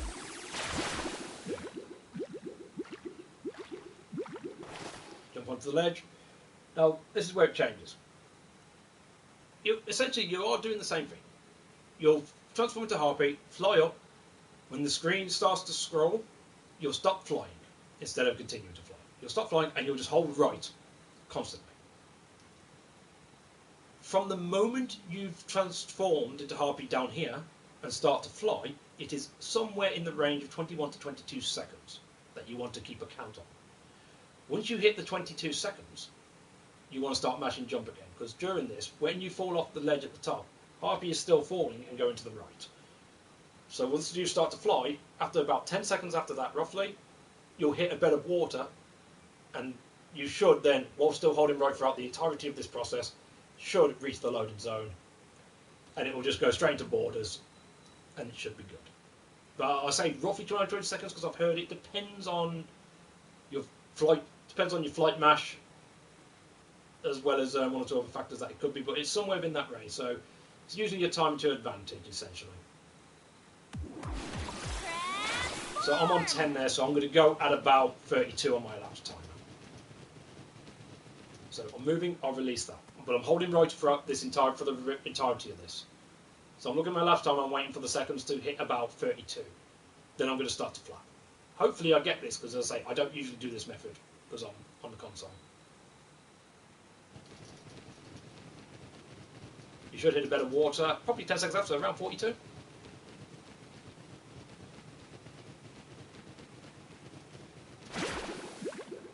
Oh, 43 then. Just keep holding right. It would seem I missed it. Alright, I'll reattempt. Unless I'm misremembering something, I'm pretty sure it is in and around the markers I mentioned. So maybe I want to leave it a little longer this time around compared to what I just did. Or I left it too long. By like half a second. Maybe. Ready. But I'll at least attempt it again just so we can get it in the tutorial. Journal edge. Shantae in the water. Transform. Fail clip. There we go. Transform. Midway in the 39s, so 49, 59, 01-ish.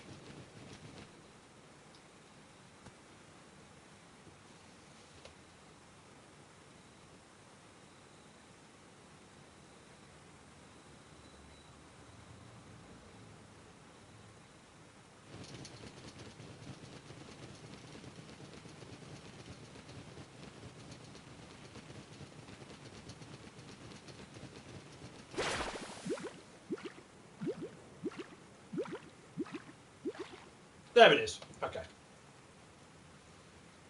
So as I say, there's one or two other factors in terms of how you time it. That's why, as I mentioned, it's somewhere around 21 to 22 seconds from the moment you start to flutter away.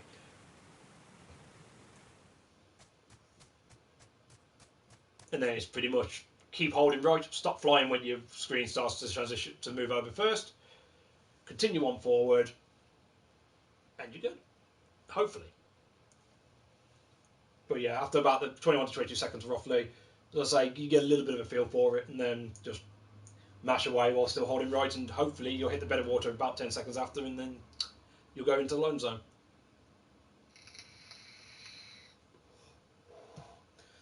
Alright, so Risky's Hideout Part 1. The only differences between, well, there's a couple of differences, there's two that I can remember. But although I think one of them might be more with the second area, the second part of this. But one of them is simply down to the console has 2 additional screen transitions versus the PC, where it's more straightforward and fluid. So this is where a console will lose some time as a result. However, this also slightly changes the way you do a certain trick, or a certain movement texture, let's call it.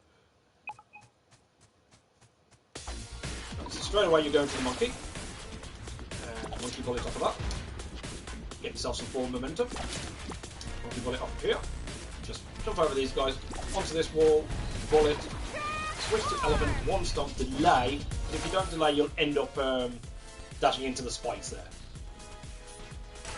Yeah, that's pretty much the gist of that. Get over this ball, take the damage if you need to, smash that, straight into Harpy. Right, so for the console version of this, is tap, tap, tap, and up. It's what's known as Harpy Corner. So because of that screen transition, the enemy placement of that little muncher is slightly different. So for the console, it would just be to tap to start going in, 2 taps to keep yourself near the spikes, but obviously leave yourself a bit of a gap, and then at the right time just flutter away and through. There is a chance that the Tinkerbat would fly in there with a gun can decide to try and snipe you, in which case you sort of have to react accordingly. But again, that is the that's the console way of going through the Harpy Corner. I'll try and do the PC one, but because there's no screen transition, as long as you've done the first part without issue, the enemy position will be at a higher point. So instead of doing the tap and 2 taps near the top, you want to allow yourself to fall down and do a tap at the bottom and then start flying off. Essentially. And of course, I kind of caught out. But yeah, essentially that type of movement. Unfortunately, because the screen change is there, it's a little awkward to properly show. Then using Harpy to carry on through. The other alternative is if you don't feel comfortable with Harpy Corner, you can just, instead of transforming into Harpy when you take down that little mini boot tube thing, just continue on until you get to that ledge, transform into Bat, and just use Bat to cross it. And then switch to Harpy once you get across. So when we're on here, 2 elephant stomps, transform to monkey, pull it across, and over. Then this is just a case of getting across as best as you can. Try and squeeze these monkey bullets in if you can as well, just for additional pace. Monkey bullet off of that wall, and you can either go up the top, grab onto this wall and bullet there, or, as long as I don't get killed, bullets here and drop instead, grabbing onto this wall and following the lower path. Neither one of them is realistically faster, although I believe top round might be slightly quicker if you get it. Take out the mini picture, use your scimitar. At this point you've got unlimited magic. Get yourself a quick little monkey there, monkey bullet there, and across. That's the general gist of that area. It's pretty much just squeezing your monkey bullets, getting familiar with the layout. The main thing is, one of the main things is the Harpy Corner itself. And as I say, it's slightly different between the 2 versions, or you can just, if you don't feel comfortable with the Harpy Corner itself, just use Bat, as you will have that transformation as per this route. Now, because I did some delays there, this may change the cycle a bit on this screen, because this is cycle based. Usually when you go for a run, it's always going to be in the same spot. But the last tutorial I did, I said that, and then it was in a different pattern because I took more time at the first screen. So I'm not going to be 100% certain as to exactly where it's going to be, but it's mainly for 1 or 2 points. But as soon as you enter here, straight into Harpy and go above the screen. Stay above until you get past them, and just sort of let your feet poke out so you can see where you are. Now, by the time I get here, this platform should be close so you have to delay yourself slightly. Luckily it was just straight over, so I'm still on a good enough cycle. Until you fly over the top, get past these 2 spikes, let yourself fall down until you get to here. Let that thing happen, that one should open when it's ready. Flutter across until you reach this platform. So basically it should always be the same way every time, but usually when the first area is done flush, I mean with that first spike set opening, that's usually an any percent thing where it opens straight away and you can just continue across. With this one, because of having the additional hair upgrades I believe, the platform that gap will not be quite open at the moment you get there, so you have to slightly pull back before you go across. But then after that, the rest is in the same scene as you saw. Forgot where I was now. Oh yeah. Okay, so here, monkey bullet, jump onto this wall, monkey bullet through the gap. Then just jump across and make your way. Now this particular part can be done 1 or 2 ways, and it makes no difference in the time. You can either time it out with this first set of spikes, which is what I usually do. To get Harpy, you get pretty close in just as it opens. Then you can go under the next spike, pillar, and then up, curve up, around, and then you're in front of the triple set of crusher doors or crusher spike sets that you have to delay on. Or you can give yourself leniency here, but then wait on the second one to let that come down and then back up while staying low. Then you can go under curve up, and then you've got just about enough time to get through the next set of pillars. So this is the way I tend to go about it. Then it just means I've just got to wait here. And then just fly all the way up and over. Now these set of spike blocks here is another difference between the console and PC. Now the PC versions, they move. Consoles, they stay stationary. However, if you follow the same method path on both versions, they should never touch it. Once you're past there, just make your way across.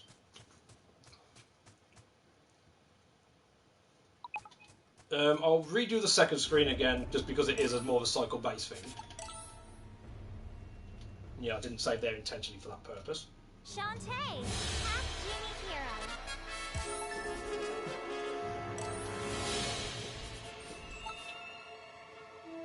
Ready.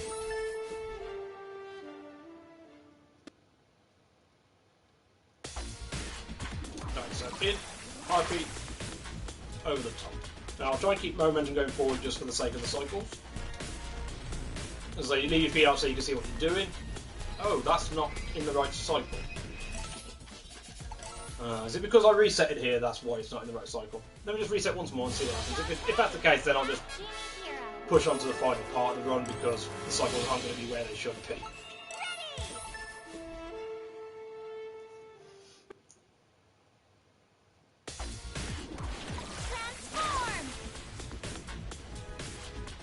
Okay, so over the top. Leave your feet sticking out just so you can see what you're doing. Delay. Well, that's closer to what it is. It's a little bit longer than it should have been, but essentially the same thing. Get across the Tinkerback, 2 pillars, let yourself fall. Try not to let yourself fall too much. Wait for that pillar to manoeuvre. This one will open up as you go by. Get under here, flutter up, onto this platform. Straight into monkey, monkey bullet across, through those gaps, and just go. Right, so this time, when I get to this room, I'll do it the other way, just so you can see what I mean by the cycle. So instead of going like crazily in, I'm going to just wait that one, but from here, once it moves, you've got to move. Because you've only got a certain amount of time to get through that gap and into here. As long as you do that, then it doesn't matter which of the 2 patterns you take, it will be the same speed. So that's a preference for me.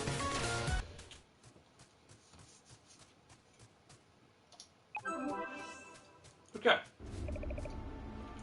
So now we're on to the final set of bosses. So we've got 2 bosses back to back, but 2 phases of the second boss.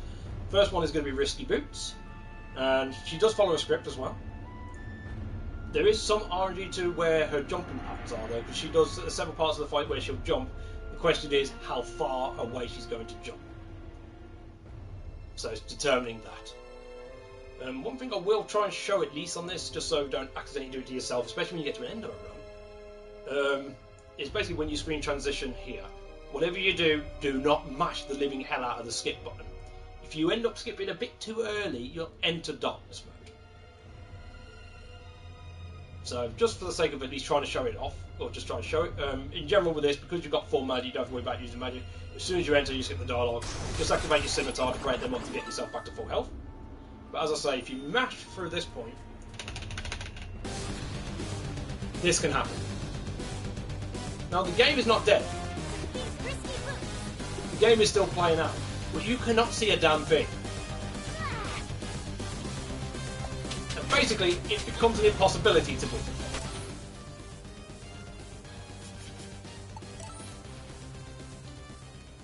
Luckily, I know the menu, because the menu is also invisible at this point as well.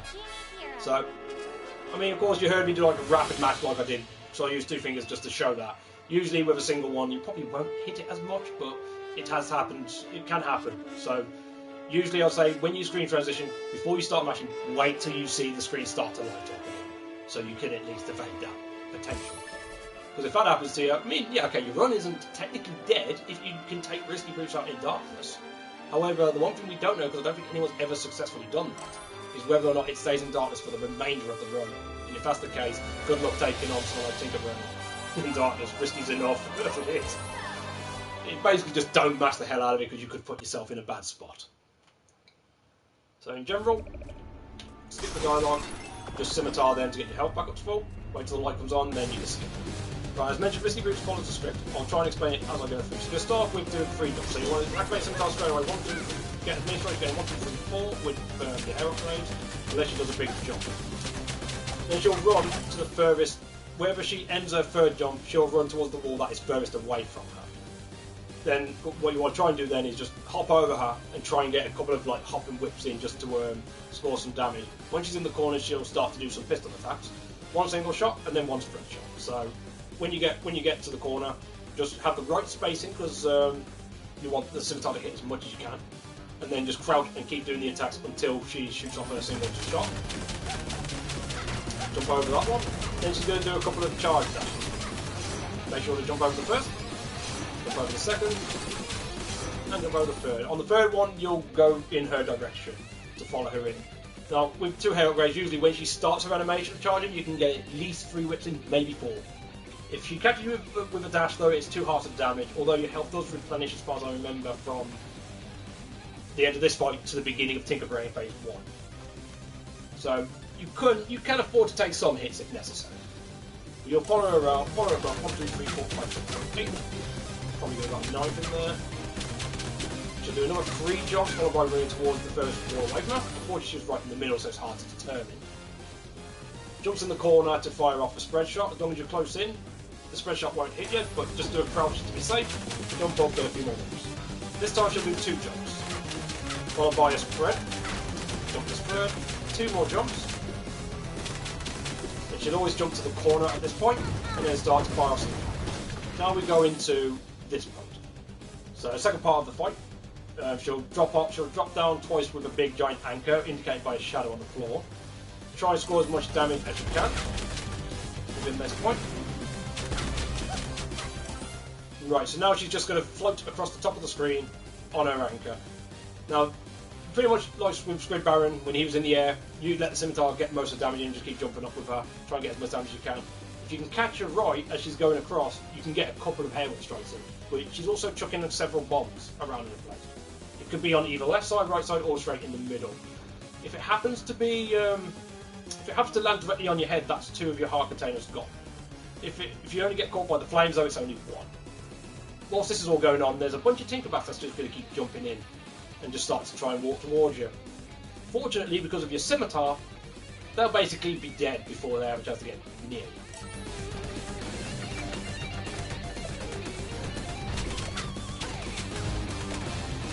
So just trying to follow her, see where she's dropping the bombs, and try and avoid them as best as you can. If you want to tank damage, you can.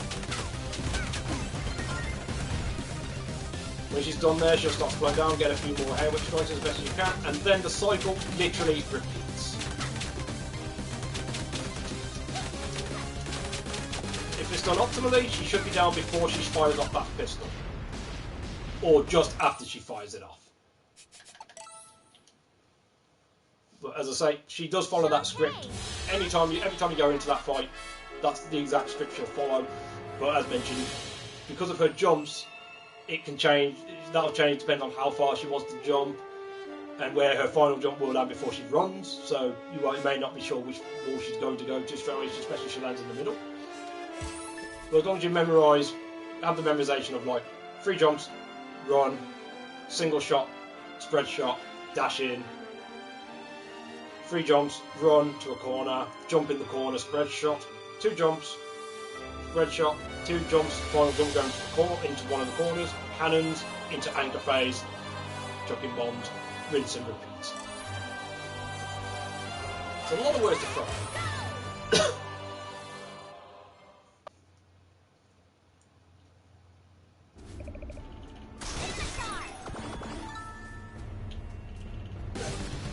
One more time.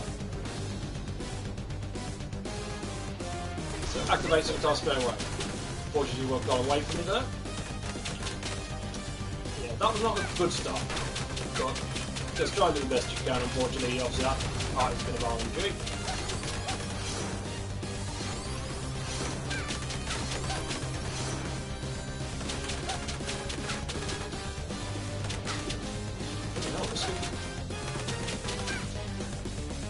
Just go to the middle again, so. makes it all much determine which direction it's actually going to take.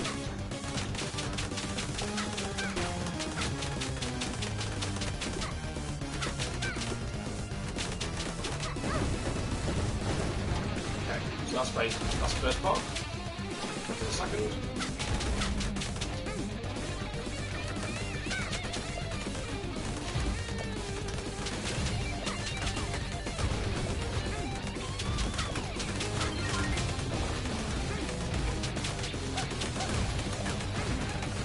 As mentioned, the Tinkerbats should never be an issue because of your scimitar.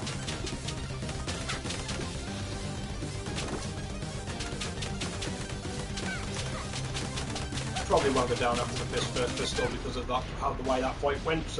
Not the best of RNG, but luckily it's not going to be much of a time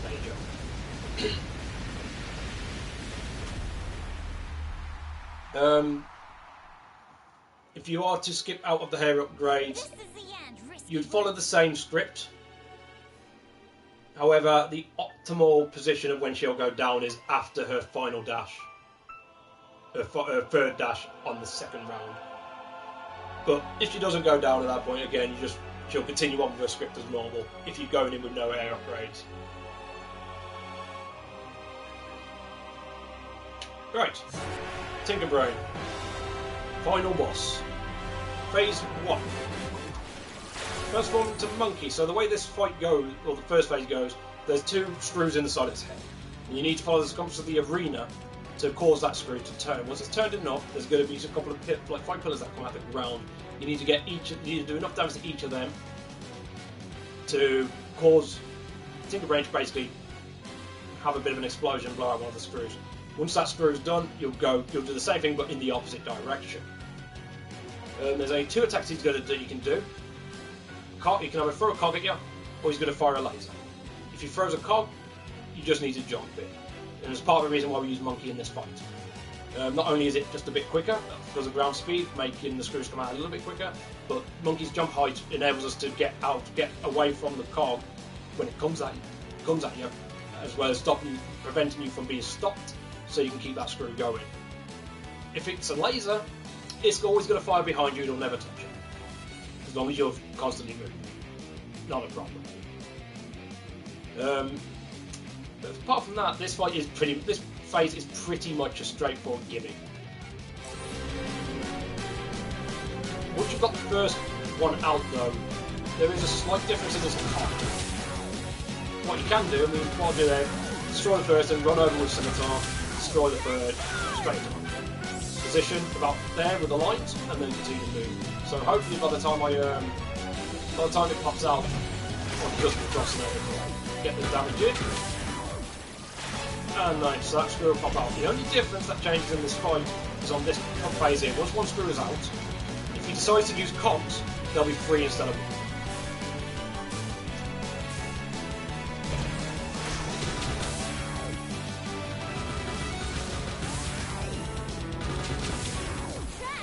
The reason we go with the transformation there is the odds that you getting the 4th one done completely is slim. So, fortunately, you can only go for 3 at a time. Get that one. Get that one. That's Tinkerbrain 1. Now we move on to the real boss, Tinkerbrain 2.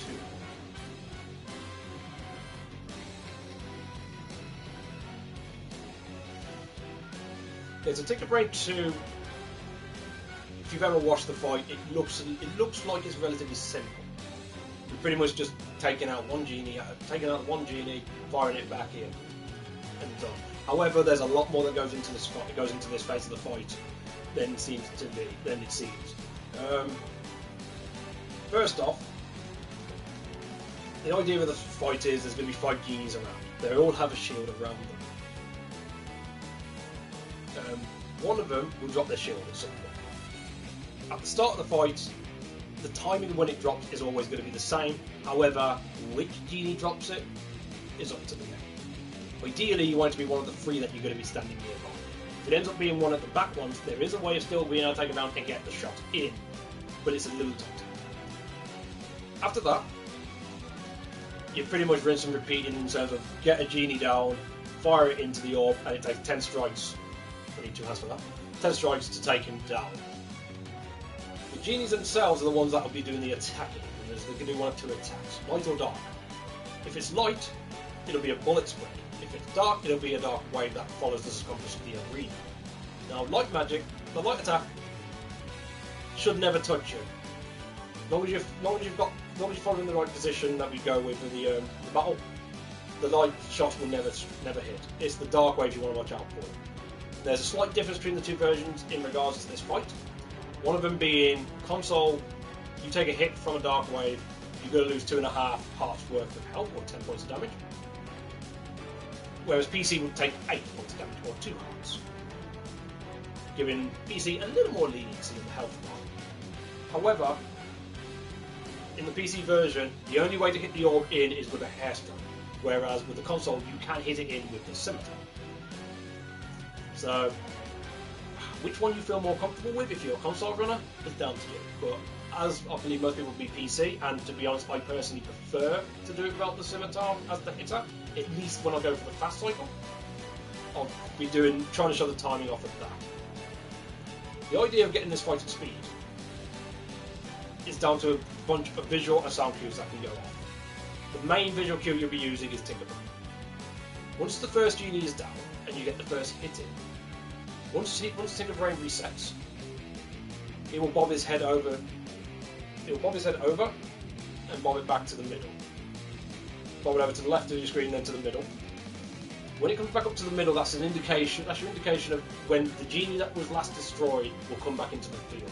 This is what we use this visual cue to manipulate the kill on the same genie, because when it spawns, its shield is temporarily down for a moment. So as long as you've got the right timing, you've timed it right, you jump up with your scimitar out, get a hair whip or two in, the genie will be taken down, and then you can use that genie orb to strike.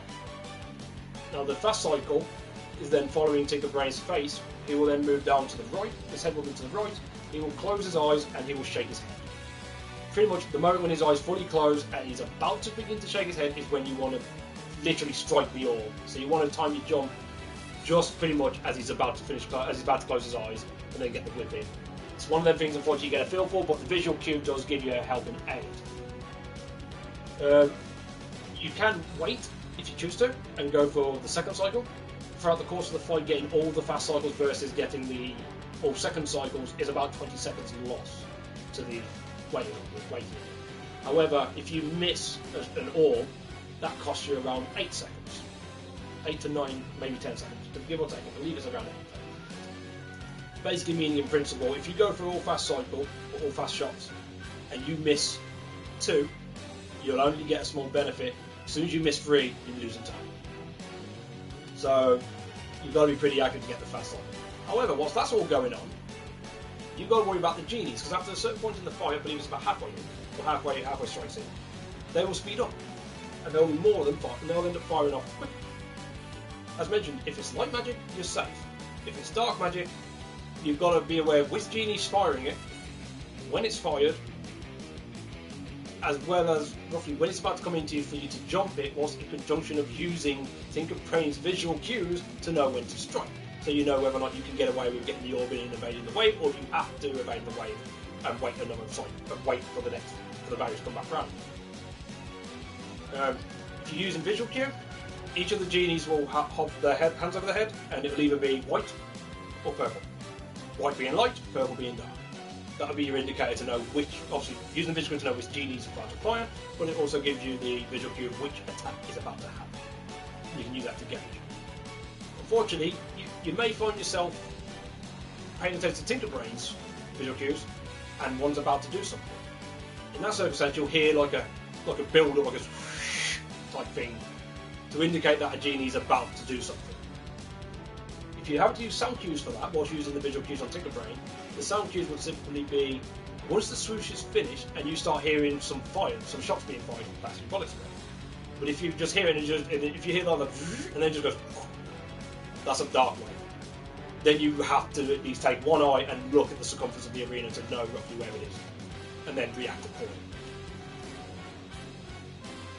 The only thing I can advise if you want to try and take the fight safer is that basically after every time you strike Tinkerbrain, you go into Monkey, and then that gives you the additional jump height as well as a bit of speed advantage to help you to evade said Dark Waves. The biggest problem with that is, though, you're essentially sacrificing your position for manipulating the same genie over and over.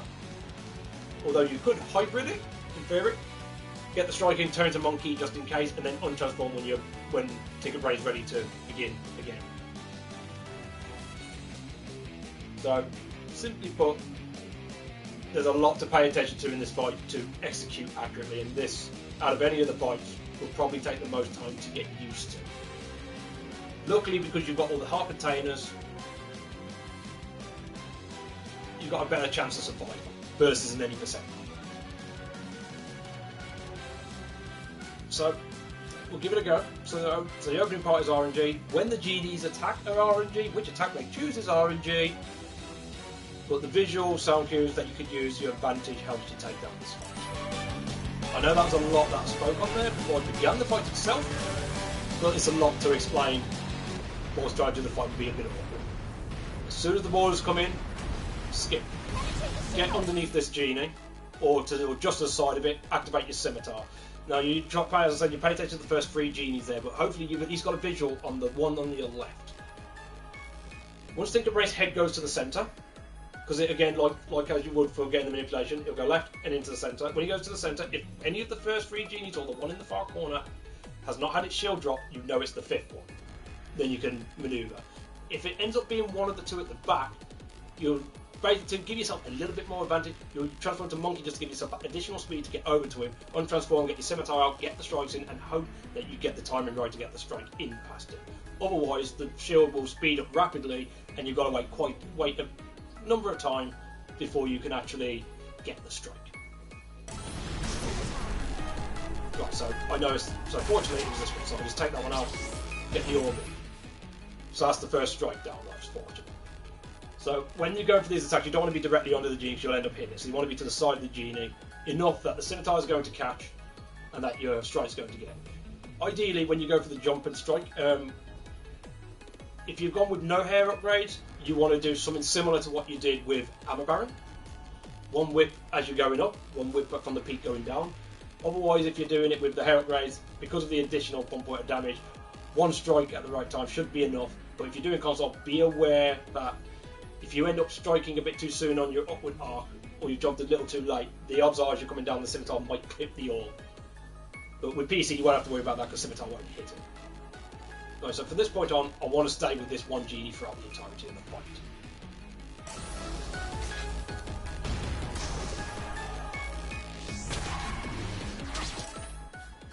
As such. I mean, luckily I got that one in. Now, unfortunately, I never saw what the first stat was, but I didn't hear the bullet spread, so I knew there was a dark wave coming, so I paid attention to that. As you saw with Tinkerbrain, once the first hit came in, at his reset, head went to the left, head went to the middle. When it went up towards the middle, I knew the genie was about to spawn. I jumped ready, get my whip in, land, I turn my scimitar off, for me anyway, to prevent that getting in my way. With PC, you can leave it active throughout the entire fight, it won't affect. Then once his head moved down to the side, I started to close eyes, I got my jump in ready. Then just as he was about to shake, I put the whip in and I managed to get in. Granted, it's not 100% perfect, it's also a bit down to your overall positioning. But that's the rough gist of what you're looking out for. I'll try and let the rest of this fight go in full motion. Oh, there's a dark wave right next to me. Ah, that's what I meant by the thingy. So in this case, if that happens, and it fires off too early, he'll move his head over, he goes over to the left, he'll come back over to the right, and it's around then when you want to jump up. Like there. He's gone back to the left, so I kind of misremembered that. Right, so he's reset, scimitar out.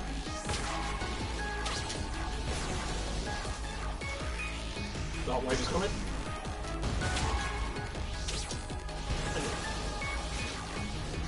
So, reset. Get the kill. Fortunately, the dark wave's getting away, so I can't really say what I'm doing with Tinkerbrain. So, to the left, into the centre, jump up, hit. Fortunately, it got in the way, so I got to delay a bit. Missed the shot. Unfortunately, these dark waves have been so cruel that I can't I'm struggling to be able to explain anything. And this is the problem if you end up letting a genie get away with things. Then you just sort of have to react.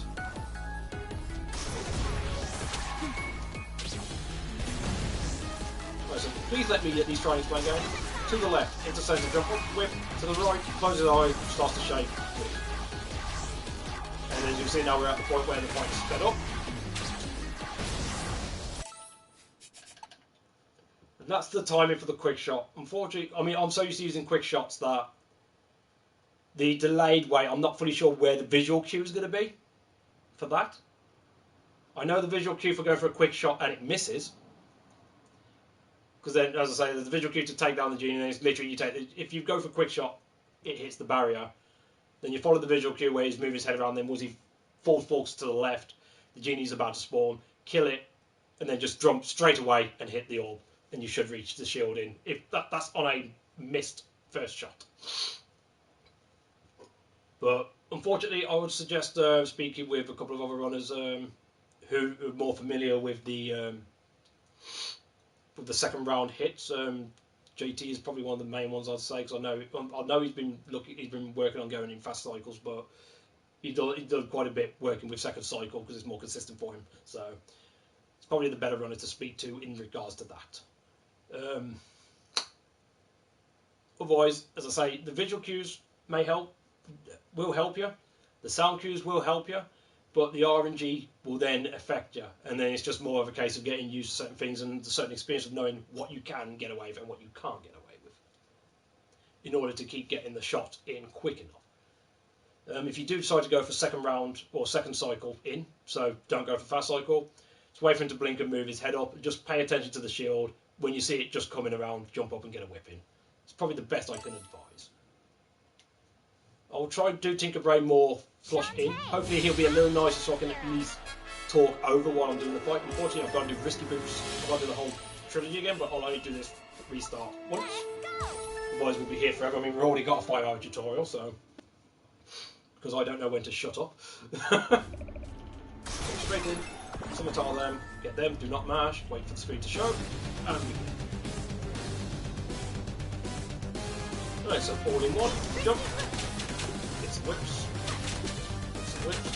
jumps, goes to the furthest wall, crouch, let the single shot go, jump over the spread, 1, 2, 3, 4, well, I did get 4 shots somehow, 5, 6, 7, 8, just 5, 5, and then we're back to jumps. Don't know which wall she's going to, she went to the middle, jump up into the air, 2 jumps.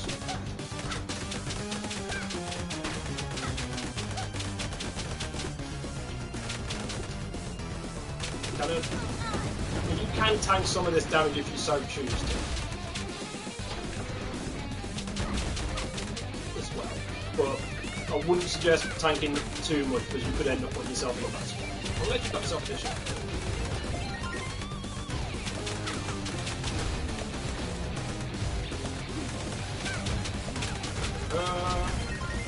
So many magic drops, but I've got infinite magic, so it makes no difference.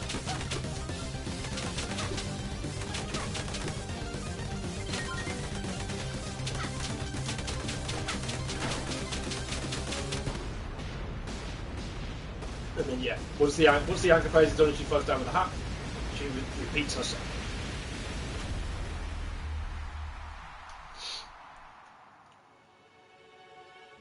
This is the end,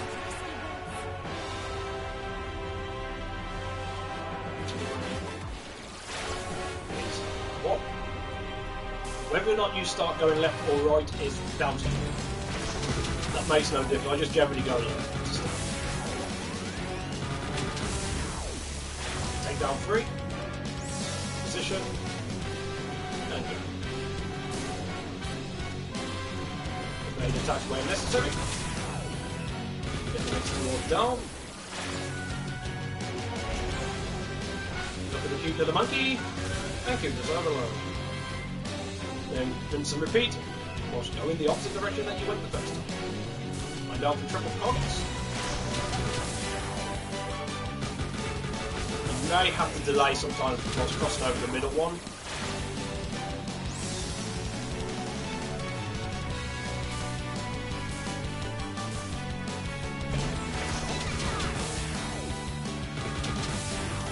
And go. So when the borders come in, that's when you skip. If you leave it a little too late, you won't be able to skip this. You won't be able to skip the cutscene, so pretty much once you get the borders, go. Scimitar open, get ready in the middle. Okay, it's the far right. You can see the shields and all the others. So monkey, just to get a bit more movement. Unfortunately, the dark wave put me off a bit. Just manipulate to kill the genie. Unfortunately, I have to wait this out. This gives me time to position, look around, dark wave coming in. Wow, that was a bad shot. Dark wave coming in. I'll just wait for this out now. So this would be a very bad start. Right, now we actually go to the meter ball. Into the centre, jump, whip, jump. As he's going to the right, closes his eyes, starts to shimmy, that's when you get it. Too early. So in this case, wait for his head to go to the far left, hit that, and I'll just jump in with the scimitar as I've got the console version, and that'll recover.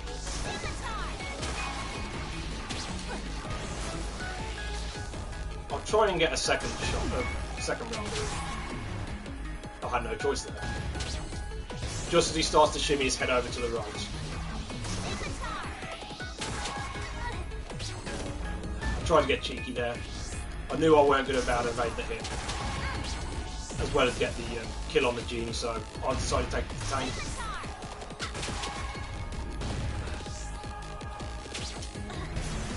Wasn't too sure if that original dark wave was going to hit me.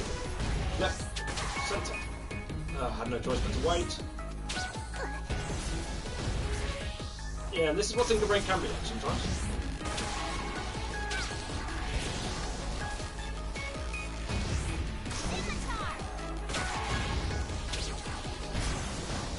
And done.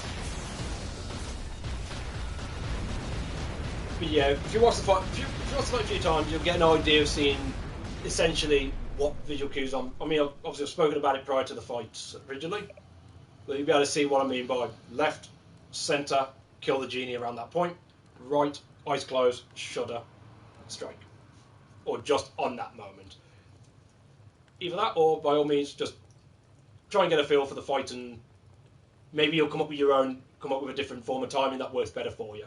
But unfortunately, that is one of them fights that not only does it take quite a bit of takes a bit of knowledge, takes a bit of multitasking, which I'm usually bad at, so I'm surprised I can do that fight to any degree, and a bit of luck, depends on what genie patterns want to give you. I mean, fortunately, because obviously NSC, you can afford to tank a certain amount of hits, simply because you've got the health to do so. So even if you gauge it as, okay, I can kill this genie, land on this dark wave, and still have enough time to jump and get the quick cycle, then you can afford to do that. Then it's up to you. But yeah, that fight takes probably more practice than any fight in this game, just because of how Tinker Brain can be. Probably better off in NSC than an 80% scenario, because an 80%, essentially, you take one hit, you gotta heal. All that leaves is to get the zombie hunter back.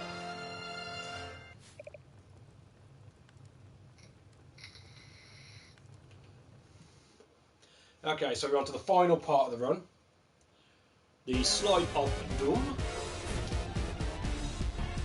So, again, this is down to memorization, like the slide on Memory Force. Now, no matter how many times you fall off this slide, you can fall off it for several hours straight if you want.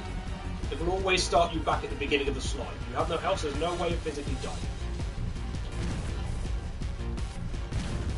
So you're pretty much good in terms of a run. Obviously, if you fall off though, it does cost you a lot of time. So don't really need to be panicking. To be fair, you can just take all the hits in the world and just know when to jump, and that's pretty much the gist of it. If you want to as well, with this category at least, you could switch over. Like, even though the magic meter and everything is not showing, it's still primary or still active. So you could just like switch over to Fireball. You can use Fireball to give yourself a little bit of air delay, just to help you out a bit. Then if you fancy just showing off a little bit, then you can do what's known as the swag jump. That was just an additional Fireball for myself. But essentially, yeah, just if you want to give yourself a little bit more aerial time, you can fire off the fireball as you've got infinite magic, so you're safe. So this will be the final ring. Time will be the moment the screen fades completely to white. So that would be time.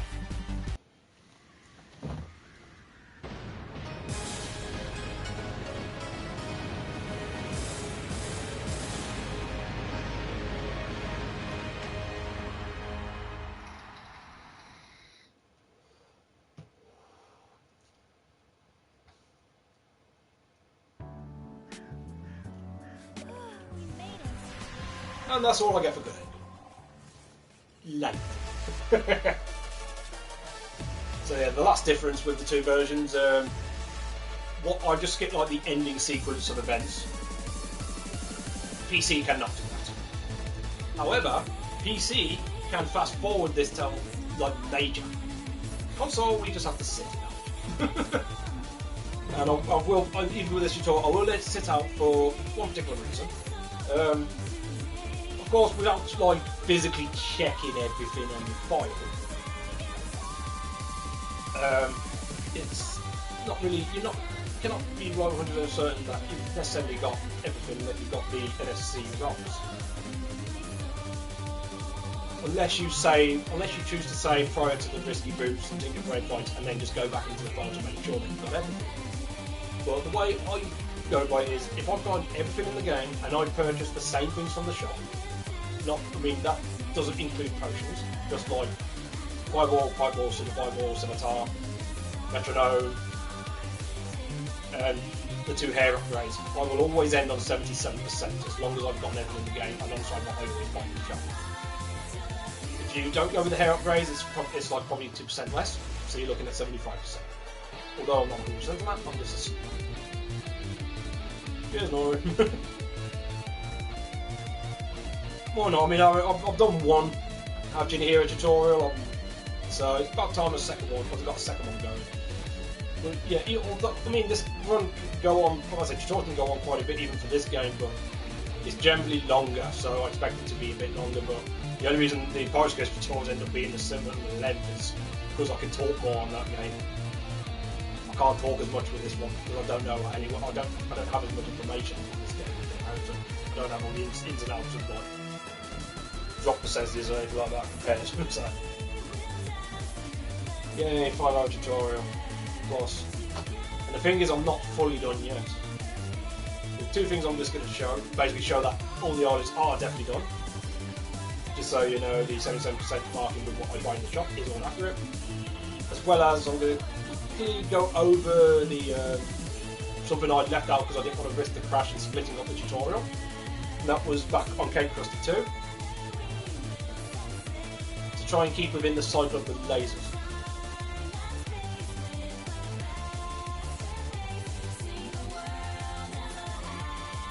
There is that. I mean, Tinkerbrain alone takes up a good amount of explaining. If I'm going to explain like everything that I keep in mind, at least with a fight, it looks relatively simple. It fucking ain't.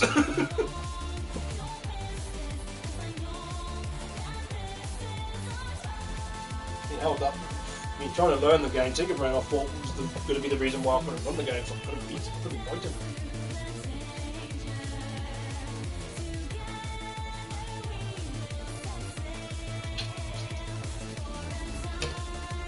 Oh yeah, there's that as well. Of course. that does boost it sometimes. Fair point.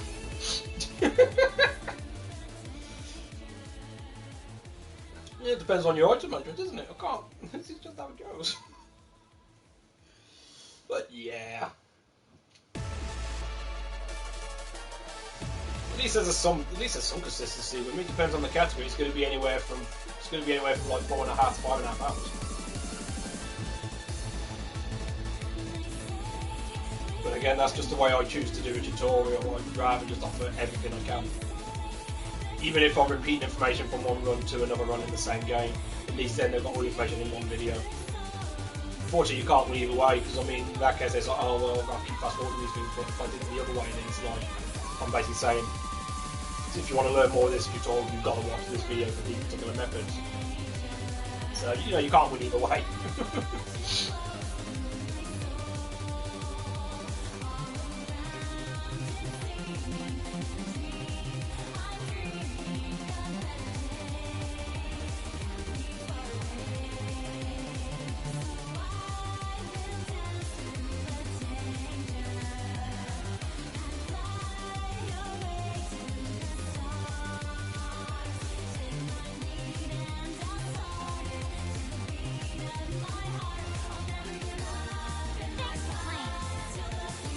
Okay, credits are done now. So as mentioned, as long as I got everything based on the shot route I do as well, I should be on 77%. Playtime's a bit bad, but but yeah, essentially that's what I look for, 77%. If I've hit 77% and I know, and the main, I just basically remember, okay, did I pick up everything that I usually do from the shop? So in other words, as long as I have scimitar, as long as I have fireball, as long as I have metronome, and as long as I have the hair upgrades. As long as I know I've got all of them, I know I picked up everything from the shop that I would normally pick up. And then if it doesn't add up to 77%, then it means I've left something in the game.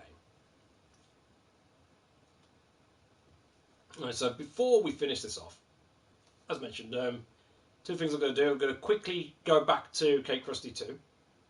As again mentioned, I chose not to repeat the area just because I didn't want a chance, or give it more of a chance to crash and force this to be a two-part at a time tutorial rather than have it in one.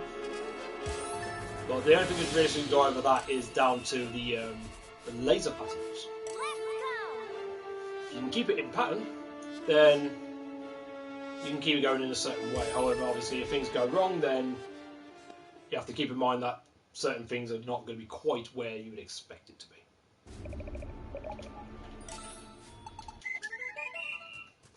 Luckily, I've got stuff like Warp Dance still, so I can just walk to the area.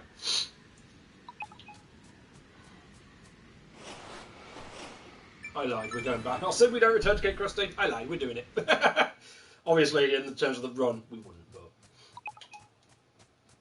On your mark. Get set. Go. Cheat. Okay, so hopefully if things go well, I'll try and explain it as I go, just to try and keep the pattern of the cycles up. Although the area might have changed a bit since this is a revisit.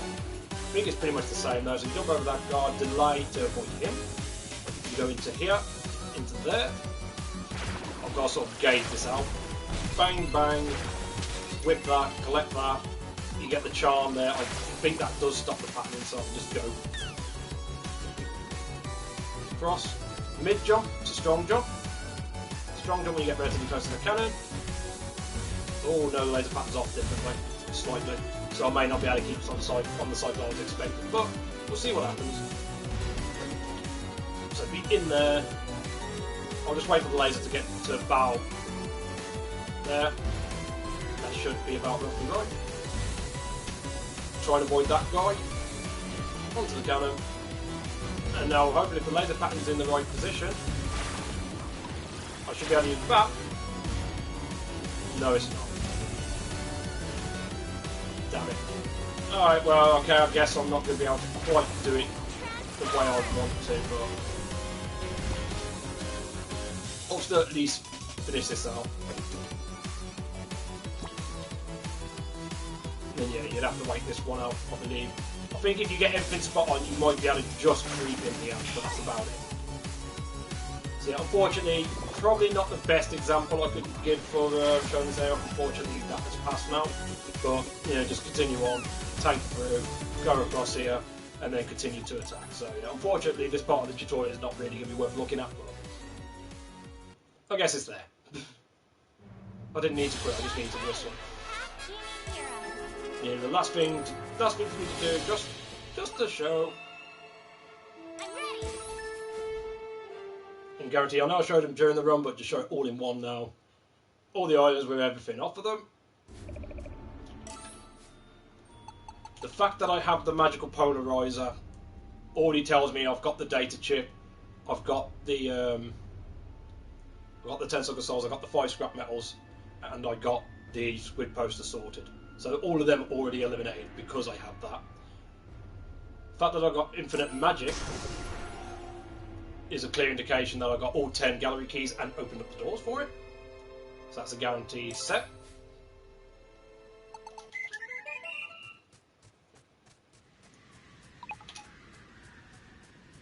That just leaves the islands. So, 1 heart container, mermaid bubble, scrap metal, done. 2 heart containers, monkey bullet, waterfall relic, green stone, and another scrap metal, done. 2 heart containers, 3 gallery keys, mermaid, harpy talon, bat, crab claw, 7 sunken souls, and 2 scrap metal.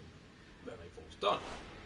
Tasseltail, elephant stomp, mouse bite, spider, 4 gallery keys, 4 heart containers, 3 sunken souls, done. Cape crustacean, or Cape crusty as we know it, 2 heart containers, 3 gallery keys, redstone, spider venom, or spider spit, and scrap metal, done. And finally, heart container and bat sonar, done. And there's nothing there. Going in anywhere. And that is basically NSC in a nutshell. I mean, I did try and offer 1 or 2 different variants that you could do in terms of routing, but this was primarily showing the way I generally would do the run. How you adapt is down to yourself. Oh my god, I suck. I'm trying to quit to the menu. I'll just whistle down. Yeah, how you choose to adapt your gem routing and such is up to you. How you choose to collect your items and the routing you do is again up to you as well. But pretty much, I mean, with the exception of the hair upgrades, although they are beneficial, I believe they save some time. They're the smallest time saved from the shop purchases. Everything else is highly recommended. Fireball is simply for the gator stakes, mostly, and if you're a PC runner for taking on Wilbur just a bit quicker. Scimitar is useful with everything, simply put. Metronome, because of the amount of left wall clips we need to for transformation with Dryad, becomes very useful, saving about a second per time per transformation, I think. Give or take. Half second to a second. And yeah, that's pretty much it. As I say, the hair upgrades do help, but if you choose not to go for that route, that's fine, because to be fair, the gems that you gain to get those upgrades are basically right in your way. It doesn't really cost anything. It's just the time to go to the shop and purchase them. So it's up to you whether or not you deem that worth for taking on the end game. Shantae, Ask Genie Hero. And with that, I believe that is the NSC Hero Mode WTTD tutorial covered and done. I kept it under 5.5 hours. Fuck me. So, to end this tutorial, I will just say, hope you find it useful. Hopefully it offers you anything, and if there's anything you know that I don't, please let me know, because I'm always up for that. So with that, the tutorial is done.